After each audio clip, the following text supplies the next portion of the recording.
Good night, good night, good night. Let me know if you can hear me on YouTube tonight. Under the weather. Good night, everyone. Odell is here. Flash G was here. Let me know if you guys can hear me before I start this program. I decided not to have any introductory or outro music. I'm trying to put that aside and shorten it. Good night, good night. Let me know if you can hear me. Oh, yeah, can't hear me because I can't hear myself now. And if you hear my voice sound a little bit weird, is that I'm under the weather. So tonight tonight would be a shortened show. If my voice have more bass than normal, I mean, I'm not healthy at all. It's the day after the game between New Caledonia and Jamaica. Unless you're under a rock, if you follow Jamaica football, we won by 1-0. Not the most impressive performance. The job's done. So let's be clear about that. But the job is far from complete. Far from complete.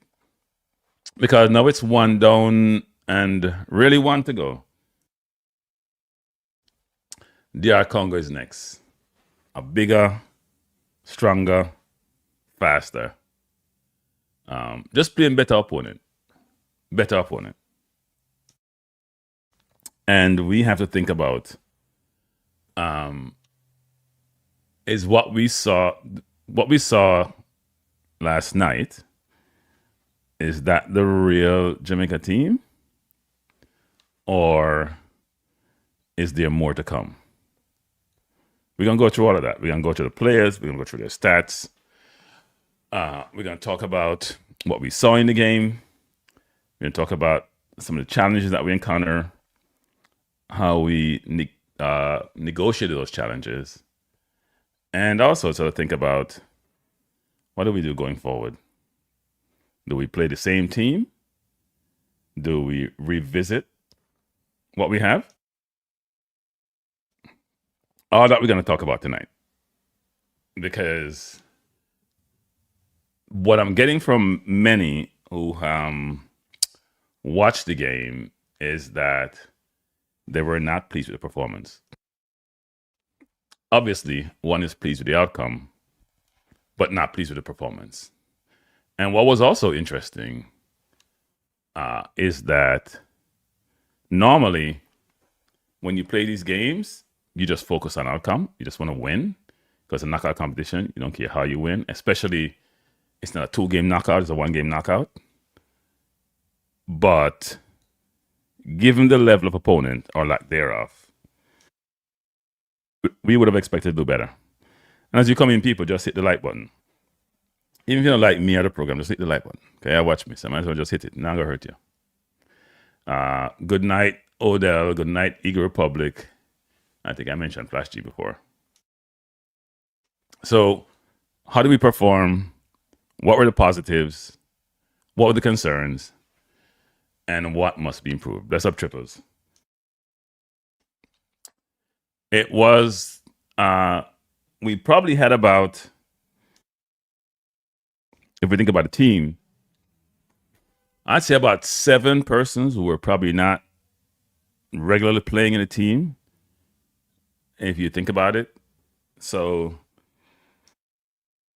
we brought in 3 new players. I'm having a tough time, people. I'm really under the weather. But anyway, I'm going to try to fight through it. Bless up Princeton.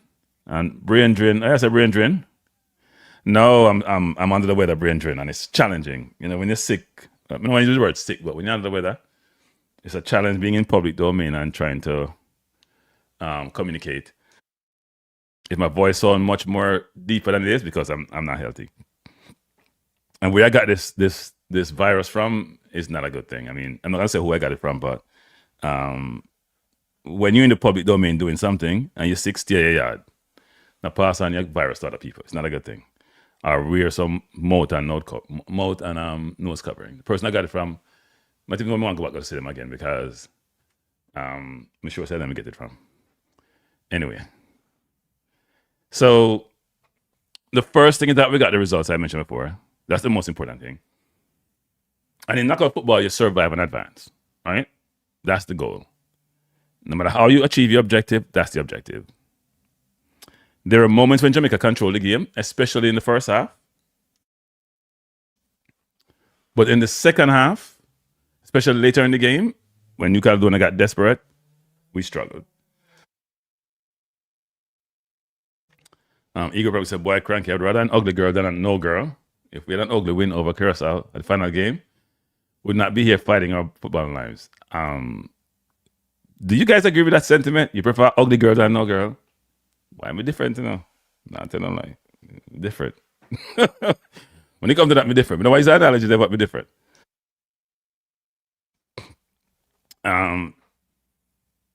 This was not performance that says we are ready for the challenge ahead. And that's the sort of honest assessment, truly. I have a question for you guys. What formation did we play last night? Can you guys tell me? I don't want to use the word system. We'll get to system. But what formation we played last night? You guys know? I'm curious. And if you hear me snickering or whatever people, because, or sniffling, I should say, not snickering, because I'm under the weather. What formation we played last night?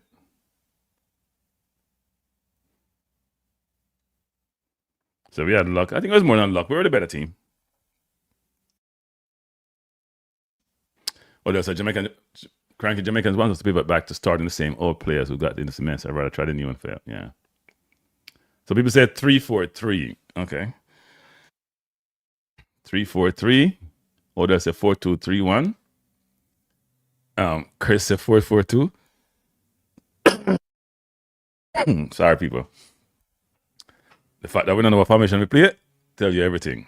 If we have 3 different people who give me 3 different formations, then you know something wrong, right? Either it's the formation we had wasn't working out as it should, or people not in the right position. Eagle said, I was trying to figure out the position and I was lost. I believe Speed surrounded the midfield. Nah, he didn't surround the midfield. Flash said it was supposed to be 4-4-2, but it wasn't. So,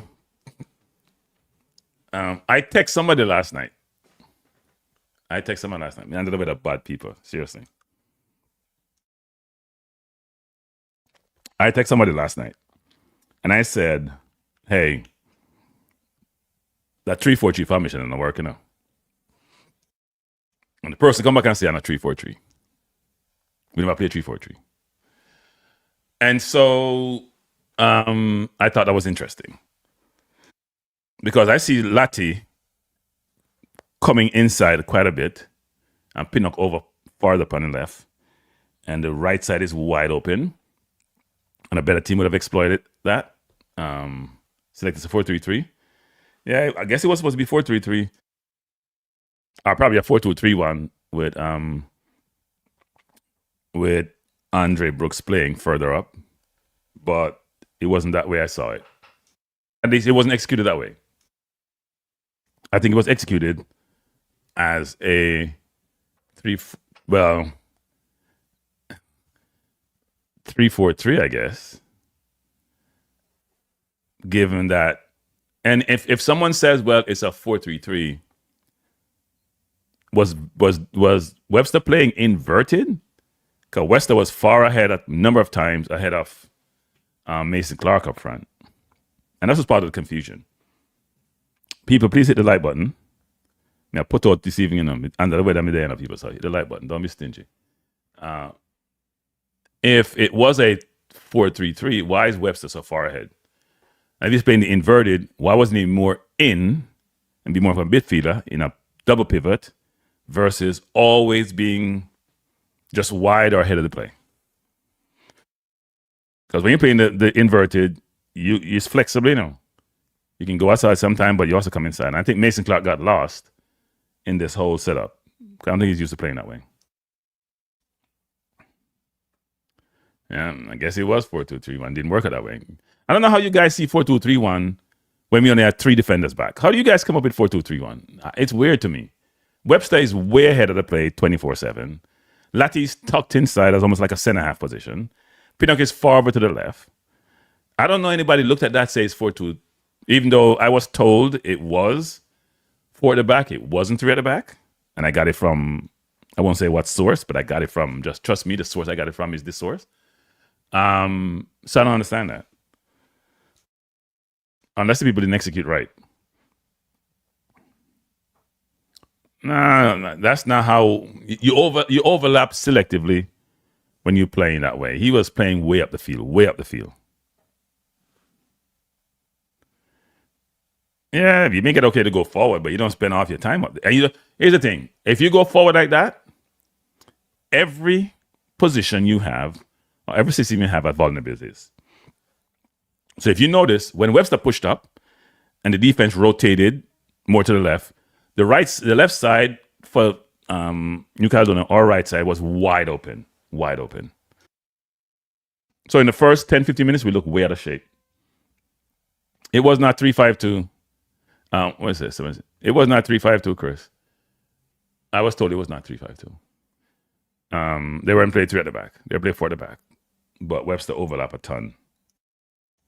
I thought there was a lot of confusion in the first half of the game. They settled down somewhat. There was a lot of confusion. Yeah, well, let me just tell you something, people in football. Nobody want to tell you. It's when you attack the way you're suggesting triples, when the other team get it and they transition, then you're vulnerable. You can't play the 4-3-3 you're talking about. It doesn't work. Unless your winger or your left midfielder is going to cover. It doesn't work. And that was nothing. Sometimes we're confused. I thought, yeah, I mean, he was trying to cover, but it wasn't.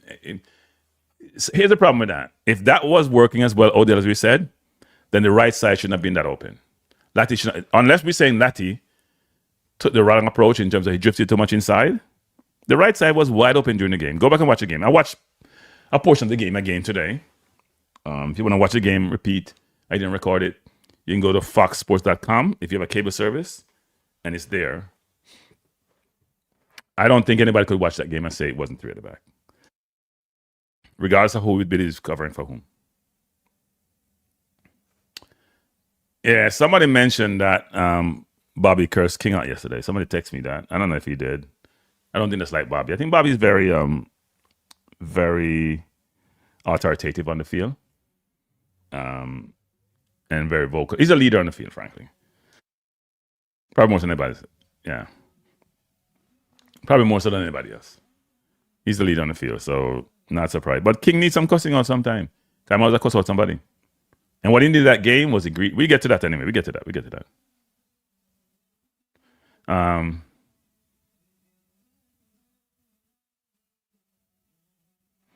How many mistakes did King make? Why are so many people on King people? Don't tell me. Because I listened to Maverick today. He was talking about the game. And he mentioned nothing about King mistake. Yeah, he did mention something about King mistake, but it was in passing. If that was a overseas born player made that mistake, he wouldn't stop talking about it. But that's how we bias. And I haven't heard Toxic Boss come out and talk about how his protege played. So we're gonna get into all of that tonight. If I last as long as I would like to last. Because I think we have to be unbiased in our assessment.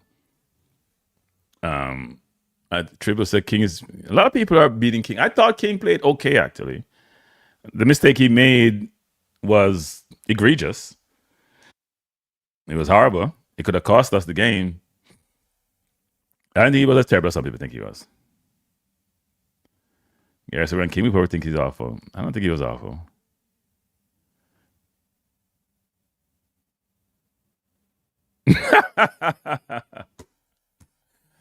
I don't think people are gonna listen to me if I tell them that Odell, they're not listening to me. They don't want to hear that. I won't say who. I had a big back and forth with somebody about Ravel, actually. I won't say what we talked about, but I basically said, you see, if Ravel and the midfield people, a different midfield. And Joseph Atali, who was the number 19, and Jacob Jano, who was the number 7. I think the 8 played decent also, but in a defense. But 19 17, Angela Fulgini. The man a turn pound way, push the ball, good in tight spaces. And when we get the ball, we look like the under 20 team. We look good until we get up to the halfway line. And then we don't know if we go to the ball. So even though we had 55% possession and they had 45, a lot of their possession, a lot of our possession was in our own half. As you pass half line, which I see with the under 20 and then their 17 team, we run to ideas. The ability to penetrate between the lines, the ability to go outside and have some combinations between your 8 and your winger and your left or right back and your center forward, non-existent. And even the goal we scored, you know the goal come from a bad pass, right? Campbell made a bad pass inside. Cadamardi won the ball back. He then got fouled. Webster shot. Keeper made a bad parry. Cadamardi scored, and that was the game, frankly. Cranky, can you explain how King played okay? I thought that I can see the stats. His passes weren't terrible. He had a couple opportunities. One way was trying to go far corner and almost scored. One way he probably should have brought the ball down and shot. And his primary role is playing defense. And I thought, apart from a couple of, one was an egregious error and another one that I can recall, I don't think he was terrible. I don't think the defense was terrible. They didn't score. Well, not because we were great defensively, because they didn't have any offensive potency. But I didn't think King was terrible. I thought he was okay. The one egregious error may have taken him down from okay to, less than, because that error is not forgivable. I'm sorry. You can't make them kind of error. It's an unforced error. And if that was Wissa with Congo, that's a goal because he's running. He's not going to shoot from 40 yards. He's going to take the ball and go by Blake and go score. The guy had, the player may not want to run that far because at half line, he had the entire field to run and go score, and he tried to score from half line. He tried something ambitious versus just taking the ball in. Yeah, Latty's not a right back, people. And I would assume next game we bring Ian Frayne. Our right back situation being vulnerable before we started this. And it's going to be a big problem come Tuesday.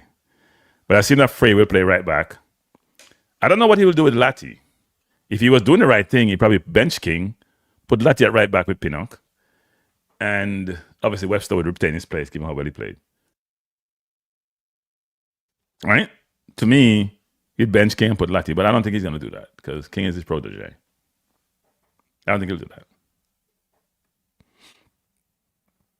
Yeah, he does make errors. I can't remember the one against St. Vincent. But he also has a big ego. And he also is very disrespectful on the field. And I hate to beat him that way, but it's true. I've seen him do it numerous times in terms of how he engages when somebody make mistake.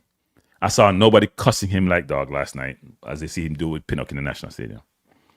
So, and that's a good thing, actually. Teammates should support each other when they make mistakes. They shouldn't try to dress them down, actually. Yeah, Webster was very impressive, actually. And in fact, I thought Webster, if he had a little more composure, could have scored. And that ball, he got a through ball where he tried to play it inside, which was the right idea to do, and the keeper blocked it. If he just chipped the ball up and go outside, he'd probably in and goal by himself. But he's very quick, and he has ability on the ball. Eagle says, on Tuesday, I expect Ian Frey in for Latty and Latty to replace K-Roy in the middle of the park. No, I don't think so. I don't see that. I think K-Roy has more legs than Latty. I think Latty is more of a 6 than an 8. I'd expect Latty to play center back, to be honest. Rudolph has some tough decisions. I don't envy Rudolph's job. Bless up Owen. I don't envy Rudolph's job, actually. I do not envy. But let's play a couple of interviews. Let me know if you can hear this. I may have to play it from my phone, as usual. But Rudolph Speed was interviewed after the game. And so was Cadamarti. So let me see if I can pull one of them up and we can listen to them.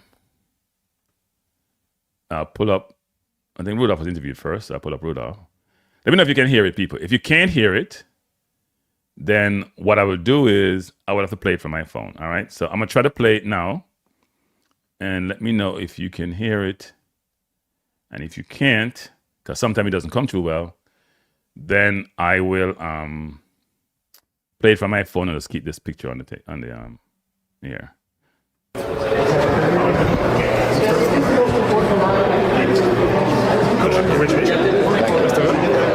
Now, this is to be honest, we are focused on the final. So Congo. Yeah, he's been interviewed. Oh. I've been having a you can see him moving, but just not, the sound is not coming through. Now, this is to be honest, we are focused on the final. So Congo. What do you think about this team? Oh, they are a good team. They rank much higher than us. They have gone through some pretty important teams in the Africa. Can you guys hear this now?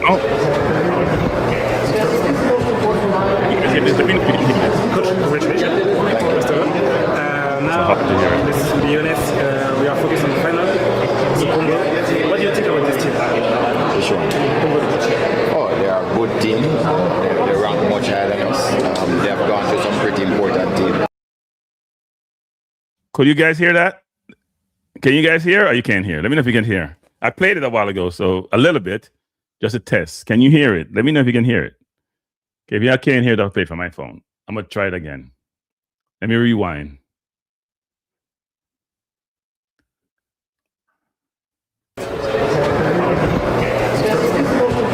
Okay. Let's crack the microphone. Now, this is to be honest, we are focused on the final. So Congo. What do you think about this team? Oh, they are a good team. They rank much higher than us. They have gone through some pretty important teams in the African Nations Cup, just defeating a team like Nigeria to get here. So I think it's a really good team. There's a lot of similarities to us, physical, fast. It's going to be interesting. Yeah, it's going to be a war, we can say that, because it's a final of World Cup. And what did you expect of this game? I expect everybody to be given 100%, including us, because the prize is just a huge prize at the end of the day. Lots of money waiting for the winner. Pride, and just a national pride for the country who goes to the World Cup. So I expect both teams to be given their 100, and I will give them the best. And your plan will be different? What about this game? You're from Congo.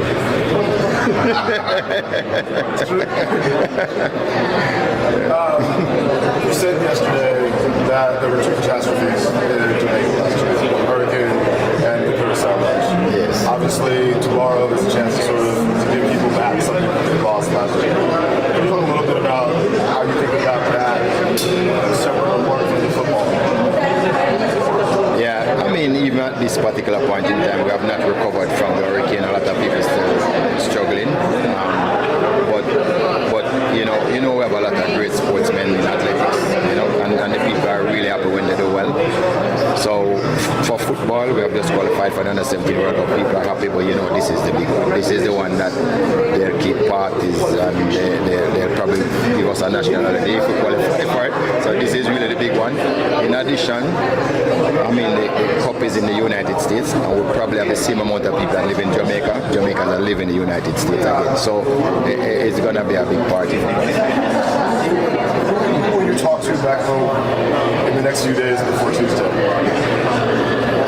Well, my family, clearly. But we're going to be really focused with the rest of coaching staff here. Of course, a lot of people will call me in the next couple of days and we'll have a talk. I will not take any calls. So it could be weird. What do you mean? Like if the Prime Minister going to call? I don't. But he might. I hope he does. Coach, the first half, the team looked pretty efficient as far as possessions, shots and goal, very aggressive. Even though they only come away with one goal in the first half, they still had a lot of chances there. What were your thoughts in the first half, and then the second half on how they closed out that game? Yeah, the first half were really good. I think we should have scored more goals. The second half, once we started to make changes, there was some synchronization was out. But New Caledonia being down didn't have anything to lose, so they threw everything at us. And sometimes that's how the game goes. We had to defend with our lives to be able able to hold on to the lead. And speaking of defense, like, what does it say about a guy like Andre Blake, who has been there for Jamaica for so long, but still shows up in matches like this when the pressure starts cooking, right? And he still be able to like keep things together and make those saves when it counts. You mean Captain Fantastic? That is right. That's what he is. I mean, over the years, I was looking at some stats for Andre Blake the other day, and based on his career, they said that he should have conceded, and his XG should have conceded 30 more goals over his career. So you know the type of keeper we have. He is one of those that gives you a win by himself, and I hope he has one more in him because, you know, he's getting on the age, but I hope he has one more. Thank you. Congrats, coach.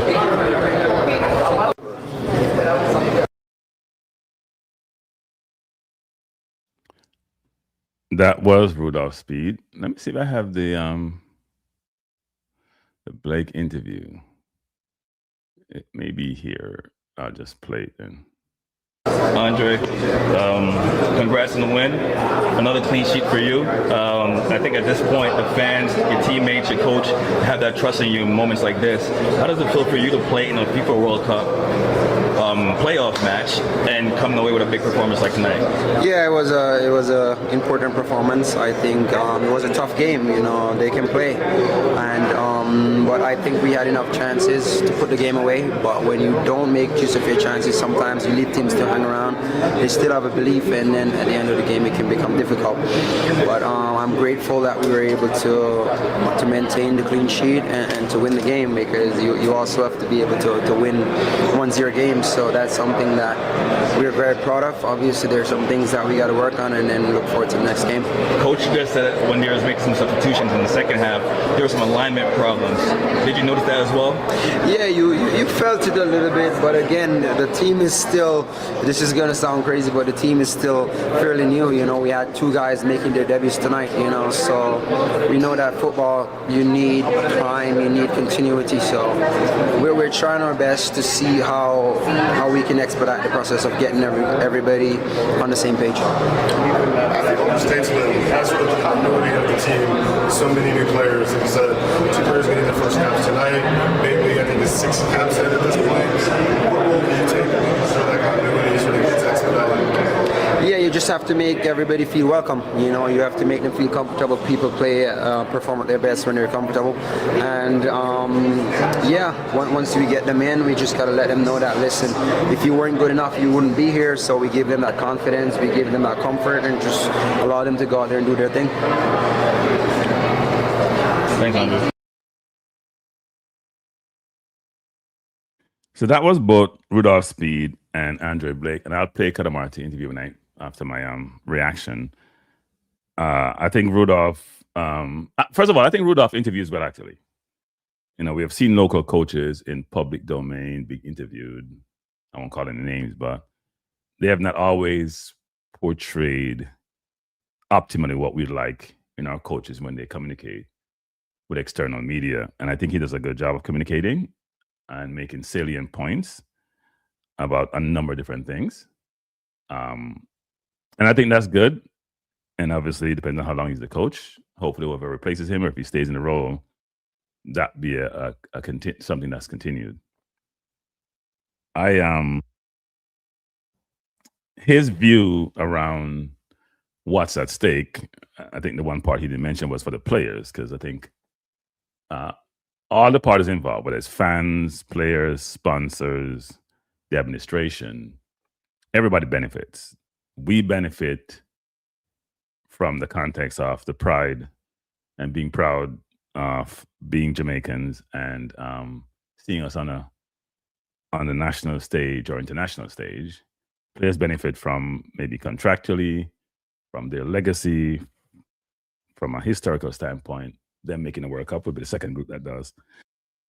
Rudolph Speed, well, we won't get to Rudolph Speed last. The sponsors benefit because that promotion will go global for whatever product they're trying to sell to their audience. The administration benefit, more money in their coffers to hopefully invest in the football or invest in themselves. And Rudolph Speed and his coaching staff benefit because nobody can talk to him if he make World Cup. We just walk across the road and we see Rudolph and just bow. Okay, no, Rudolph's there. We can't talk to Rudolph make World Cup. People like myself are going to be challenged. But I do want to make the World Cup, actually. By the way, people, 169 people, 72 likes. That cannot be right. Those numbers just seem foreign. If you don't like the program, that's up to you. If you like the program, hit the like button. You know, even if you like the program, just hit the like button. Yeah, help the thing grow. And if you haven't subscribed yet, people, please subscribe. And for those of you who are new subscribers, because I got quite a few in the last couple of days, I thank you for joining the Cranky Nation. We're building a community, and thanks for being part of that community. In terms of Andre Blake, as you mentioned, he's right. It's not that the players are new, because we only brought in 3 new players and 2 played. It's that we haven't had a continuous starting set 11 since God knows when. Right? Just think about it. In this game, we started Mason Clark and Andre Brooks, 2 players who were playing really well in the championship. We didn't see that, to be honest. I think Brooks was anonymous for most of the game. And Mason Clark got affected by Webster's overlapping to me. That needs to be sorted out. Because we have seen him play all season. We know how good he is. They're in a new region. It's a new team, new teammates. But we expect better performances. And as Andre's alluding to, chemistry is important. Familiarity is important. Understanding people and how they play and where they like the ball and how they move is important. And we don't have that. So I hear people saying, oh, I think Rudolph was experimenting and he was doing this. I think Rudolph played his best team. It's knockout. You can't wait until the next game to figure out or to, not play who you think should be in a position to give you the best chance to win. That doesn't work. Right? That doesn't work. I don't think that's the case at all. I thought he played his best team. And at least in his and his coach's mind, and the team didn't play as well as desired. They had more possession. They had more chances. But at no point during that contest did we feel totally comfortable. You watch a game and you're up 2-0, 3-0, you say, "Oh, you know what? I enjoy myself." And watch a game and enjoy and see what we play in patterns. It was an ugly win, no matter what anyone wants to say. But it was a win, and you live to fight another day. Now, let me try to play Billy Calamarti's interview. And then we'll have some conversation about individual players. And by the way, Billy Calamarti was the goal scorer. The dream. Yeah, the dream's alive, obviously. We're looking forward to Congo now, and we'll do everything we can to prepare and hopefully to the World Cup. One more match for the FIFA World Cup. Fingers crossed, we're going to do everything we can. Billy, obviously you scored the goal in tonight's match, but I feel like you had a few more opportunities there. Do you feel like that as well? That you could have potentially 3 goals? Or yeah, maybe. Obviously, as a striker, you're only as good as your last opportunity. I've took my opportunity today and helped the country progress to the final. So I'm happy with myself. I look back on it, and obviously I know there were one that I should have maybe cut across to get an assist for one of my teammates. But striker's instinct, I'm always going to shoot there, I think so. Yeah. And speaking of next game, that aggression that you have, being in attack mode all the time, do you think you'll change anything up, or are you going to basically play your game that you're used to? Obviously, we'll look at Congo. We'll see what their strengths and weaknesses are. But at the end of the day, we're all here because we're good individuals. We're all here because we're good players. So as long as we all play our own game within a structure, I think we'll be fine. Last question for me. Obviously, you're on the field against Curacao back in November, and you know that feeling of walking off the field, defeated, not accomplishing the goal. Mentally now, where are you with this mindset going into the one more game to get you into the World Cup? Like you say, we've all faced the disappointment of defeat, and obviously it went a nice feeling going out to Curacao and not topping the group in that last game. So we can use that as extra motivation to get the job done this time. Thank you, Bill. Cheers. Tell me about the winning goal. No? What is the feel? No, you feel. It was a good feeling. Obviously, as a striker, I always try and get in between the goalposts, and I managed to do that today and get on the end of a tap-in. What do you think of national team, the Republic of Congo? Of Congo, you know, we've looked at them already. They're a good side. We know that we've got some good individuals. So have we. We've got some good individuals. So it'll be a good game, I'm sure, on Tuesday. Ready for the next game is the ticket for the World Cup. Yeah, obviously that's the dream. We need to go out there. We need to go and perform, and that'll put us in good stead to go and get the win and take us to the World Cup. Thank you. Yeah. You're 6 months into your sort of time as a Jamaican international. Did you make a decision to declare as a Jamaican national after playing for the English under-19s? Yeah, no, it was an easy decision for me. Obviously, I had the goal in mind. I wanted to play the youth team because obviously it's my age. I wanted to see how I fare against all the guys my age in England, in the top clubs in England. And then when the opportunity came to switch and play senior international football, that went over right for me. So the last time Jamaica was in the World Cup, your parents were younger than you are now. Yeah. What does that feel like being 90 minutes away from going to the World Cup and playing? You know what? We're trying not to think about it like that because we don't want to let it overwhelm us. But at the same time, it's a great feeling to know that we're one game, one win, one good performance away from reaching the World Cup. It'll be great for us as individuals, great for Jamaica as a country. Playing at Wrexham feels like every single match you're playing right now is also a must-win game for promotion. Obviously, this was a must-win game. Tuesday will be a must-win game. How do you maintain the mindset every third or fourth day to go out there, especially as a striker, and pull out the win? That's why we're professionals. You see, like we're the characters that we've got in the dressing room at Wrexham, the characters that we've got in the dressing room at Jamaica. They're what help us to kind of get where we are. Obviously, we're good with our feet, we're good footballers, but at the same time, we've got to have the mentality as well to really step over the white line. What's different from the Jamaican team than every other team you play with? That's a good question. You don't spend as much time with your teammates for the Jamaica teams, and the games are, I wouldn't say more important, but you don't get as many games to kind of perform and win. You've got less games to try and get your desired outcome, whereas back home with Wrexham you play 40 odd games in the league, so at the same time you try and win every game, but if you lose, it's not the end of the world because you've got another game coming next week. I was texting with Ryan actually during the match. Yeah.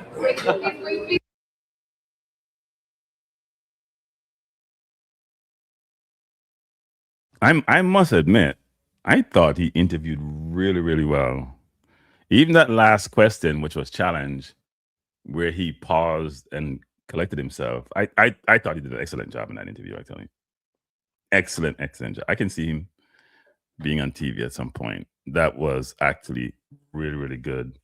What I find interesting about the interviews, though, is that the interviewer who came from Jamaica onto the interview, 2 of his 3 questions were basically negative. Do you think he should have scored 3 goals? And what happened with Curacao? Well, all the other interviewers, their objectives seem to have been a little bit different. I maybe it's just me being picky, but I thought it was interesting in terms of what question was asked of him. The Jamaican person, said, "Boy, you score. It's a great thing. How do you feel to know you're the one who put us to the game to almost get to the World Cup?" Right? That's the first part of what you talk about, to get the person and show how the appreciation and how well they have done. Because he played well enough. It's a tough game, didn't get enough service. So I thought it was interesting, actually. The first about Jamaica, I see if you missed you scored 3, you only scored 1. That was interesting, actually. But no, he was a really good interview. All 3 of them were good interviews, actually. Blake was a good interview. Speed always does a good job. And Kadamarti, to me, was really, really good.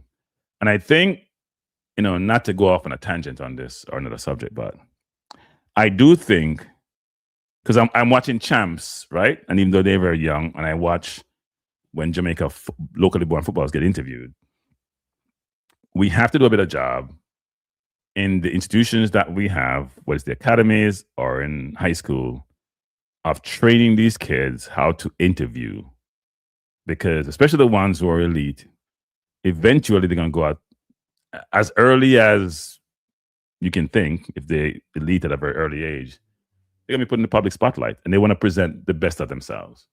And we have to find ways to. Some people are, they develop that intellect over time, and some people it's almost innate because of the environment they grew up in. That's how people communicate naturally, so it's natural to them, and the thought process. And it's about thinking. Actually, it's not even about speaking the English language. It's about how you think, and more importantly, how quickly you think and how you react. So, and I know some of the kids in Jamaica who are very good at sport come from challenged neighborhoods, but it's incumbent on the environment that they're learning to trade in to also think about the mental aspect, their mental aspect, not just the physical aspect of what they're trying to do, and help them be able to. And they also help them on the football field if they're thinking the game versus just playing the game.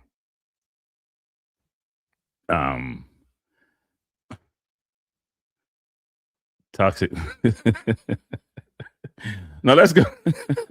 let's go to the individual players. Let's go to the individual players because it's important. We're gonna start. We're gonna I don't know why I'm using the word I beat people for using as a filler when they're speaking. So I'm doing the same thing.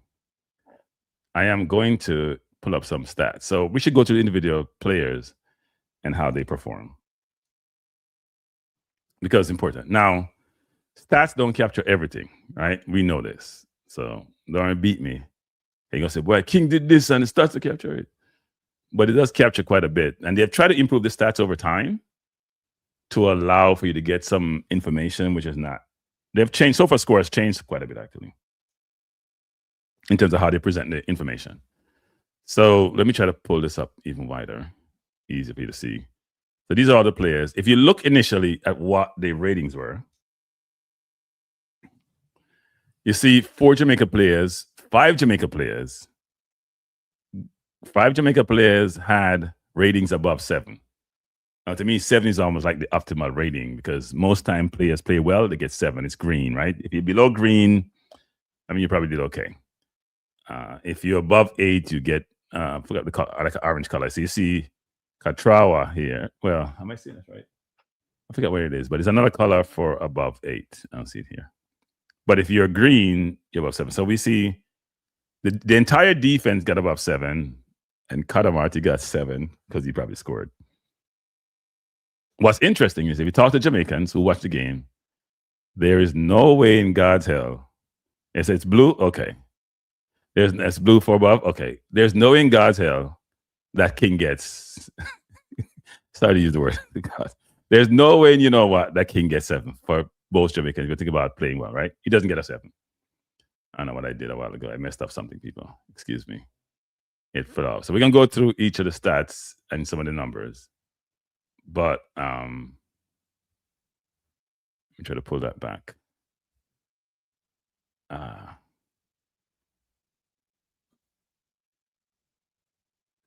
have some issues here. My screen is all messed up. Let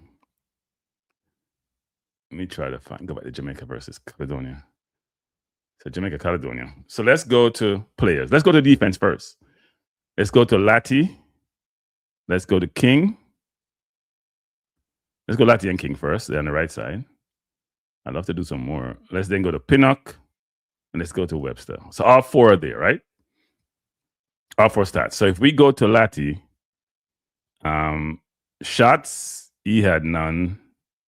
Pass, he had big chances, created 1. Did Lati create a big chance? I don't recall that. He had 1 key pass. His passing accuracy was 87%, which is good. His passes in the opposition box was 82%, which is also very, very good.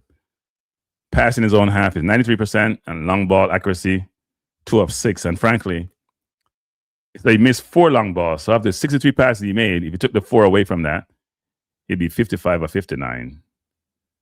So he'd be what? 90+%?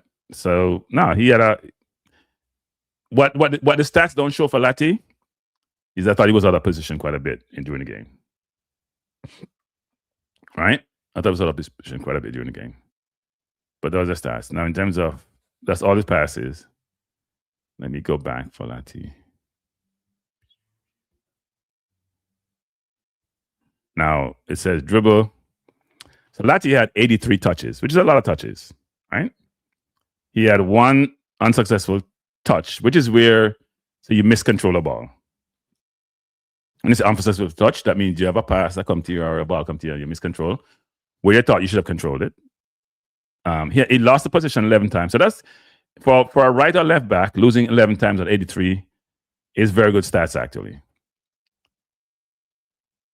So by the stats, Lati had a decent game. He won 4 of 4 tackles. He won 4 of 6 ground duels. He won 1 of 2 aerial duels. He had 1 last man tackle, 1 foul, dribble pass 1 time. So if you take the eye test and you take the stats and look at Lati's game, I would say the stats are very, very good. The eye test suggests he was out of position quite a bit during the game, if they're playing a back 4 like I was told. So those are Lati's stats. And we're going to go to King next.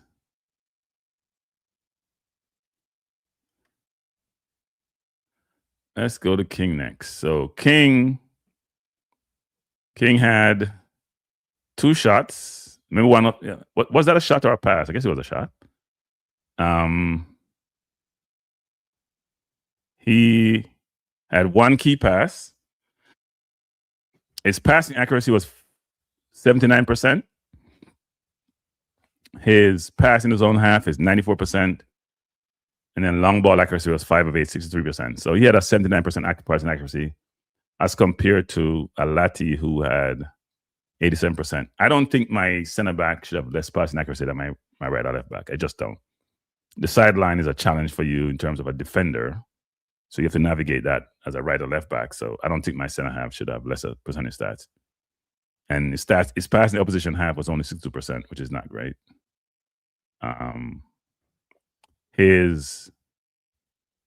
He had 72 touches. So Lati had 8 over 80. He had 72. He had 1 of 2 successful dribble. Yes, he lost possession 16 times. Quite a bit of that. 5 of those, frankly, is those long balls that he played. So Lati lost possession 11 times. He lost possession 16 times. My center back should be losing possession that many times, nor should he lose possession more than my right or left back. That's just me. And he had 15 carries. Those are stats. And then he had 6 defensive contribution. He had 1 of 3 tackles won, which to me is not good for a center half. He had 3 interceptions, which is good. He won less than half of his ground duels. And he was 2 of 2 in aerial duels. And he was dribble past 2 times, which is not good either.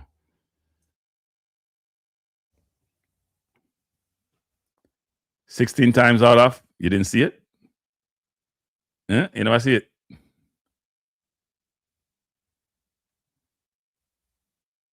What the hell happened? Oh. You couldn't see it. It was there, you know. See how much touches he had? Let's go back. He had 72 touches. Now, it doesn't mean every touch is a pass into the losing possession. You could get it from a header or something else into the touches. But if you look at, he made 4 accurate passes, was 45 of 57. So he used 57 as the number versus using 72.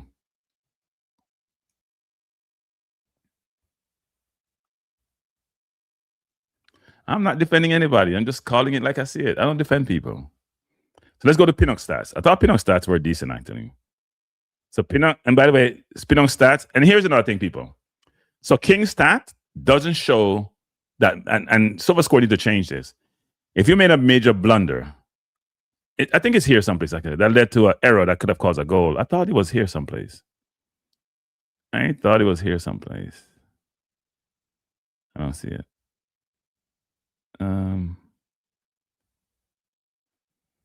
But that needs to be called out.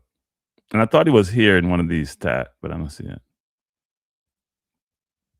But if you made major blunder, that I see in King stats how much ball he tried to play up the field. Long ball. King is always trying to make the final pass. If you made such a blunder King made, you had to be called out. That could have been the difference between winning and losing. So let's go to Pinnock stats. He didn't have any shots. Pinnock was 85% passing accuracy. So Lati had 87%, which is better than Pinnock because he doesn't go as long as they do, actually. Pinnock was 100% in his half. So all the pass he made in his half was 100%. And then 21 of 30 for passing the opposition half. And 5 of 11 from long balls. So if you take the long balls out, and I give long balls less, I'm less critical on long balls if you like almost at 50%, frankly. So if you take long balls out, which was he missed 6, then he would have been 21 of 34 for passing the opposition half because he was, all the long balls he missed were when he was in the opponent's half, probably just over half line. Flash G says King was god awful. He needs to be on the bench. Well, we'll see what Rudolph does. So look at Pinnock's stats again. He was 30 of 30 zone half, 21 of 30, 70%. Overall passing accuracy, 85%. Right? And then in terms of touches, he had 74 touches. So King and Pinnock had I think King had 72. He had 74. He had 1 miscontrol. I'm going to call him from now on. He lost position 13 times. I think King lost position 16 times. I got to take lost position from the salt with a grain of salt, given how you play your long ball. What else was it there? Let's see what he did here. He had 6 defensive contribution. He didn't tackle anybody, which is interesting. That means there was nobody on the right side pressuring him because he's 0-0 of tackle. He had 1 interception, 5 clearances, 5 recoveries, and he won 4 or 5 era duels. So it shows you the ineffectiveness of the New Caledonians when they attack. But my center half didn't get stressed. And let's go to Webster as the last of the 4. He had 3 shots in the game, 2 on target. I think he took 1 early in the first half with a left footer. I don't know what happened there. The screen just changed again. Let me go back to Webster. Uh-oh. My screen is freezing on me, people. Let me reposition this. Uh-oh. It refused to come up now. It died on me. By the way, if you look to the left, it says Lati was the man of the match based on SOFA score. General reference score. He got a 7.5 rating. Now his passing stats was good. I think Webster was man of the match then. You know what? I'm going to get out of SOFA score and come back, people. I know what's happening with this. I think more Webster was man of the match. I think SOFA score just used its algorithm to do its calculation and doesn't consider things like, are you in the right position? Do you create unnecessary pressure on yourself? Blah, blah, blah. And that is not, it doesn't capture a number of qualitative factors. You want to say the screen I move like Leon Bailey. It doesn't capture a number of qualitative factors, which I think they need to figure out a way to quantify those. So, for example, if how you made a run, how you turned the ball over that led to a goal. I think big errors are there. There are certain items. Okay, so I'm pulling it up again.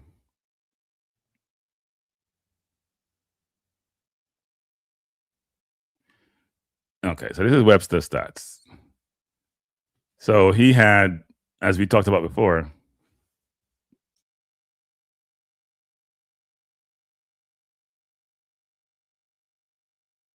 he had 3 shots to on target. He had 1 key pass, 2 of 4 crosses, 83% pass. So my right and left back had better passing accuracy than my center halves, which is interesting. Maybe because they didn't go as long as they do. passing opposition half was 9 of 14. That's not bad because he was way up the field, right? You expect him to have the percentage to go further down as you go up the field. So he was playing really high like a winger. So those are not terrible stats. And then his passing his own half was 100%, 15 of 15. Then in terms of touches, he had 64 touches. So he had least touches of all the defenders. I think it was in the 70s for Pinnock and King and in the 80s for Lati. He had 3 miscontrols, I'm going to call them. That's not good for him. So you need to work on that. You have 2 of 2 unsuccessful dribbles. Committed 2, was fouled twice. He lost position 14 times. I think Lati lost position 11 times. I think King lost position, 15 or 16 times? And Pinnock about 11. So not bad in terms of possession loss, given the where he was playing, because he was playing way up the field quite a bit.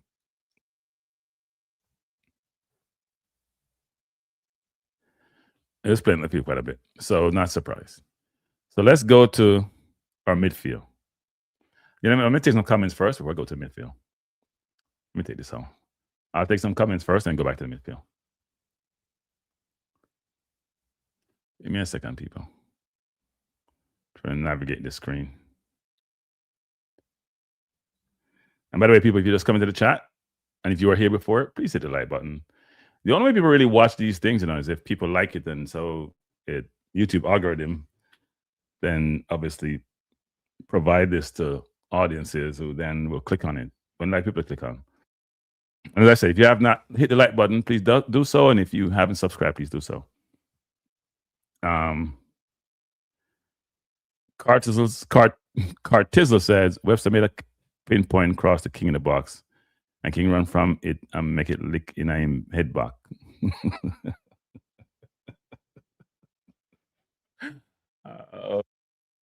Jamaicans. DJ Exquisite. Hey, DJ Exquisite, you always have been pronouncing him. You need a mix up. That's why I can't pronounce it. Not sure. Oh, so I pronounce it my way. Let us call you Exquisite. She's just special. By the way, DJ Exquisite, me ask you a question, DJ. Which one of the WYFL rhythm you think is the best? Let me know. May have my favorite. Let me know which one you think is the best, since you're a DJ. Not sure after that almost assisted the team King was playing against. Made a mistake. The stats look that, which my understanding is Pinnock made him look like a good player. I don't Pinnock make him look like a good player. King is a professional. He's playing at St. Mirren. They're not the best team, but he can play. I think his position is always a challenge, and he's not as good as he thinks he is. I think that's King's problem. He's not as good as he thinks he is. So he plays with a sense of arrogance, which games shouldn't afford him to play like, or to operate that way, or berating people when they make mistakes. When you think you're the best thing, like a Michael Jordan, who used to just destroy his teammates, and people say he leads, and I think I'm not sure if that's leadership, but hey, he wins, so all is forgiven. Well, King played with a sense of arrogance and almost entitlement, as if he's the man. And he's a decent player, but he's not as good as he thinks he is. To me, that's just a fact. So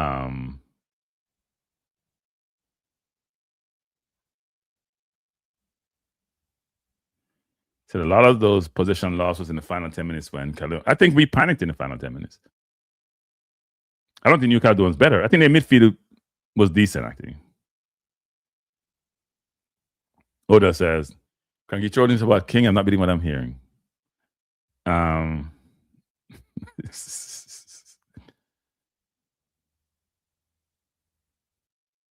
Oh, okay. I hear you, DJ. I hear you. So you must be a more seasoned DJ. I like the WYFL rhythm. I tried to make a song off it, and YouTube blocked me. I was making a song and promoting it and push it out.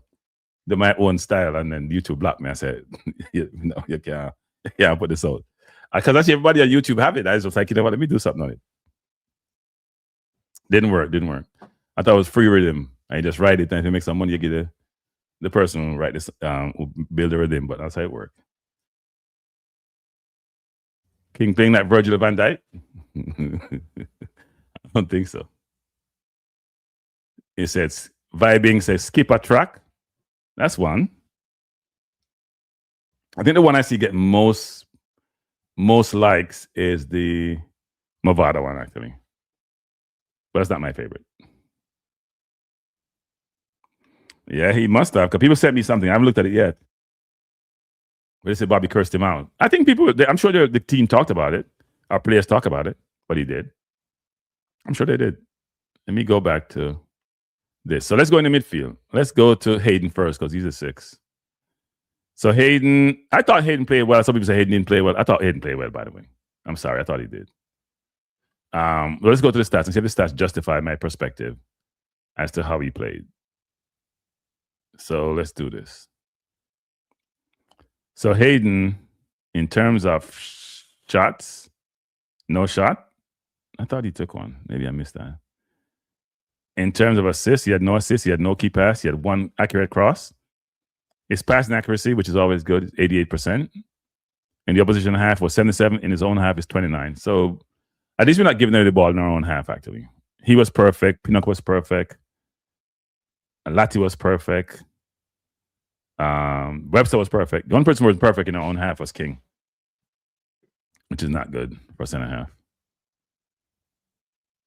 In terms of other stats, he had 74 touches. So he had as much touches as the center halves. And I think the most touch was by Lati. I think it was 64 by Webster. So a lot of the defenders touched the ball quite a bit, right? And then he had 2 unsuccessful touch. So I'll call it 2 miscontrol. And then we had 11 possession loss, which is actually better than our center halves. He had, so those are not bad stats for him, actually. Losing possession 11 times or like 74 touches is not terrible. Should be less. I've seen a game where he played where he lost ball 5 times. He normally doesn't go in double digits in lost balls, you know. But part of the problem was he was going upfield quite a bit and getting the ball in spaces he's not comfortable with. And he had 6 defensive contribution, 1 of 2 tackles, 1, 2 interceptions, 2 clearances, only 1 3 of 8 ground duels, committed 4 fouls. He does foul quite a bit and should have gotten a yellow card, actually. He has a nasty habit of pulling a player back when they get by him, taking down players when they get by him when the player is not creating a danger, he's not in a dangerous situation. Right? Ricardo says, hey, Cranky, why Bobby received so much hate from people like Maverick? I don't know. Bobby came on and helped to change the game. Bobby played well. I don't know. You know, Maverick is Maverick. Maverick like what he likes, somebody doesn't like. At least he's souring on Bailey, who has not played well. Yeah, I think they should be on him because he acts like he's perfect.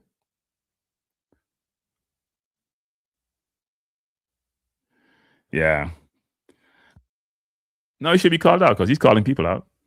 Let's go to K-Roy. I'm curious to see K-Roy's stats because I haven't looked at him. So K-Roy had 1 key pass, 89% passing accuracy, 78% passing accuracy opposition half, which is really good. And he had 2 missed passes in his own half. So these are good stats from a passing standpoint. He had 66 touches. So he had in the 60s. So most of those, there are a lot of touches by the midfield and defense. 2 unsuccessful touch, which is bad control. 2 fouls, I should say, not 2 fouls. And then he had 3 defensive contribution, 2 of 3 tackles, 1, 5 of 8 ground duels, 2 of 3 ground duels. So K-Roy's stats weren't bad, but I would think if I look at how our age should play, we need more offensive thrust from him. Paul Edwards says, Cranky, your English ballers, them not good. I hear you calling for these ballers a long time now, but them not good. Hey, Paul Edwards, I thought you were a coach. Now, these players are the players, Mason Clark and Andre Brooks.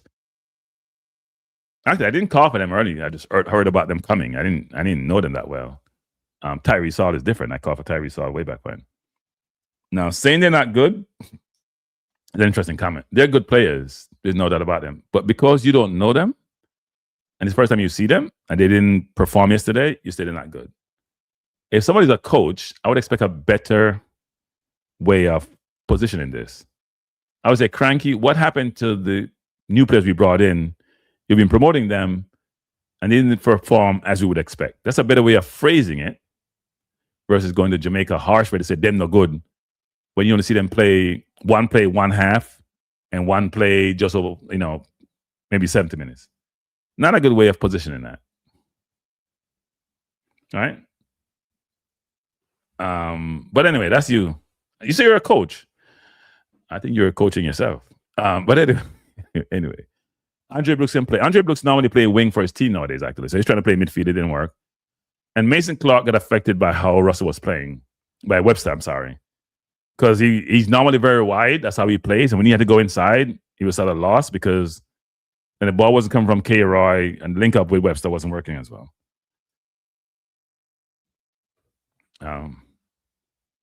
Roxy said, I bet them come out better Tuesday. They may not get a game Tuesday, Roxy. I don't know what speed's going to go. Cranky, you were a nervous wreck last night. I was pissed off last night. That's what I was. Because I expected us to play better.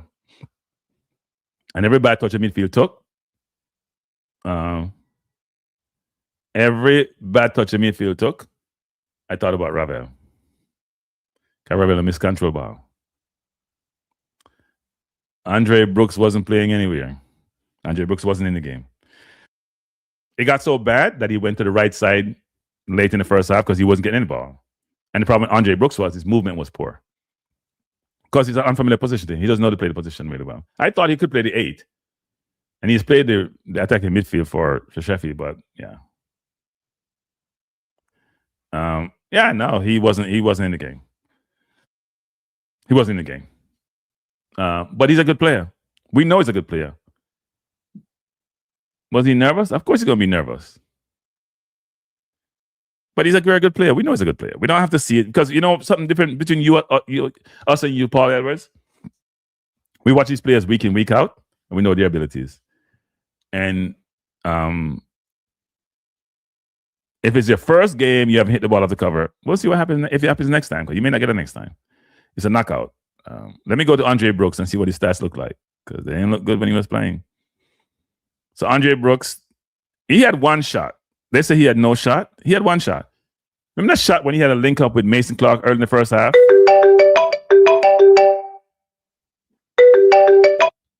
Good night. Good night, Frankie. It's Cataract, the oligarch. Okay, so I go to the thing and you call me in the middle of the thing. Yeah, because someone was making a comment and I wanted to add a correction. They were saying that Isaac Hayden was walking and directing traffic. And you also touched a sore point, which the entire Tracks on Record crowd were saying. So firstly, Isaac Hayden's responsibility as CDM is to keep the shape of the team, right? And Richard King was playing like a bull in a china shop and running out of position. And so the shape of the team kept being sort of unbalanced. I don't know if you agree with that, but I think Isaac Hayden had a steady, underrated game, having to protect the back line when one of the centre backs was gallivanting and losing possession. So that was number one.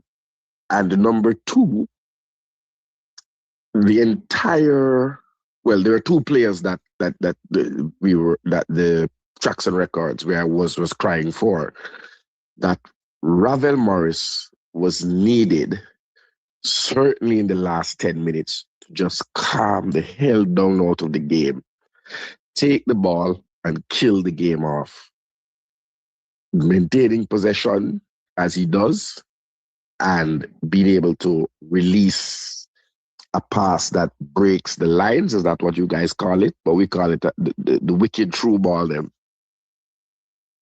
And that was missing.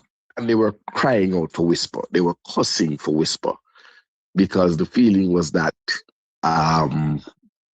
Leon Bailey didn't cover himself in glory, and Mason Clark didn't cover himself in glory at all. I actually don't think Mason Clark had a bad game. He was, people say he was anonymous. Not a bad game. I said didn't cover he himself. He wasn't impactful. He wasn't impactful, but it's not like the person up there stink up the joint like Andre. The two players were terrible when they get the ball. But the problem was they weren't in the game like they should be. I think he got affected by how Webster was playing. Andre Brooks didn't do enough to get himself free to be involved in the game. Right? What Rabel does really well, if Rabel was out there, Rabel would touch the ball more than anybody else. Rabel would say, you know what? He'll find the ball.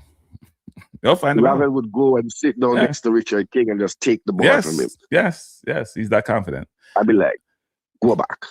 So that's what I called it on that point, because I think the game was crying out for a senior player to grab the game by the scruff of the neck and say, you know what, we're taking this home 1-0. And there'll be no more. New Caledonia won't get a hold of the ball, nor will the ball be coughed up to them as it was. So I think that was there. I predicted 1-0. I was on Ryan's show before the game, obviously, in the crowd with we can't call in because there's noise and music and copyright and stuff. But I told you 1-0, smash and grab, get the job done. But let me tell you, the hardcore people that were in there, the ultras that were in Saxon Records, for the last 5-10 minutes, I have a brethren who support us. All of us had our heads on the table. We couldn't watch the last couple of minutes because we did look like Mona Prep in the last couple of minutes. We just gave the New Caledonia the game and invited them to just come equalize the thing. Yeah, I think Blake talked about the changes. I think Speed talked about the changes. They thought the changes impacted the game. So then why make the changes to impact the game? Well, I mean, you make changes for a number of reasons, right? Players get tired. You believe you need some players in certain positions to improve yourself defensively, or if you're trying to get a goal, you put more offense on. So I understand the changes that were made. People like Bailey were always going to come on the field. Jamal Lowe probably was always going to come on the field, right? Bobby Reed was always going to come on the field. I thought Bobby helped to change the game, actually, in the second half, because we were struggling. I thought Bobby played well, except for Bobby don't know where the goal is nowadays. Well, it's funny. He had that shot from way out in the midfield where he's lobbing the keeper. Yes, he did try it on ambitious. Yeah, it wasn't a bad shot, but I'm saying he had a header in the box and he had a shot in the box. But then he just missed the one in the box. Yeah. We were like, what? We were like, what the hell you feel like? Why he lacked composure. He's been lacking composure. I think people should talk to Bobby. He's lacking composure in the box. He's got to settle in the box. It's been a little while because he's missed a couple of sitters for Jamaica in the box, if I remember. He missed one against Curacao, first part of the game, left footer, one-on-one with the keeper. Yeah. Yeah. So that's coaching as well. But also, I wanted to address the incident. I think somebody needed to put Richard King in his place. He was not listening to anybody else in the first half. Well, you know, Bobby's the captain of the team, right? I don't know that. Andre Blake is the captain. Yeah, there is captain in name and there's captain in substance. I don't know who was the vice captain. When Bobby's on the field, he's the one you see directing traffic. He's the one you see organizing. He's the one you see talking. He's the one we see encouraging and pushing. When you're a keeper should never be your captain. Keeper is too far away from your everything. Somebody in the midfield should be the captain. Or in the defense, providing guidance. You've had wonderful keepers who have been captain. Italy had a keeper who was a captain.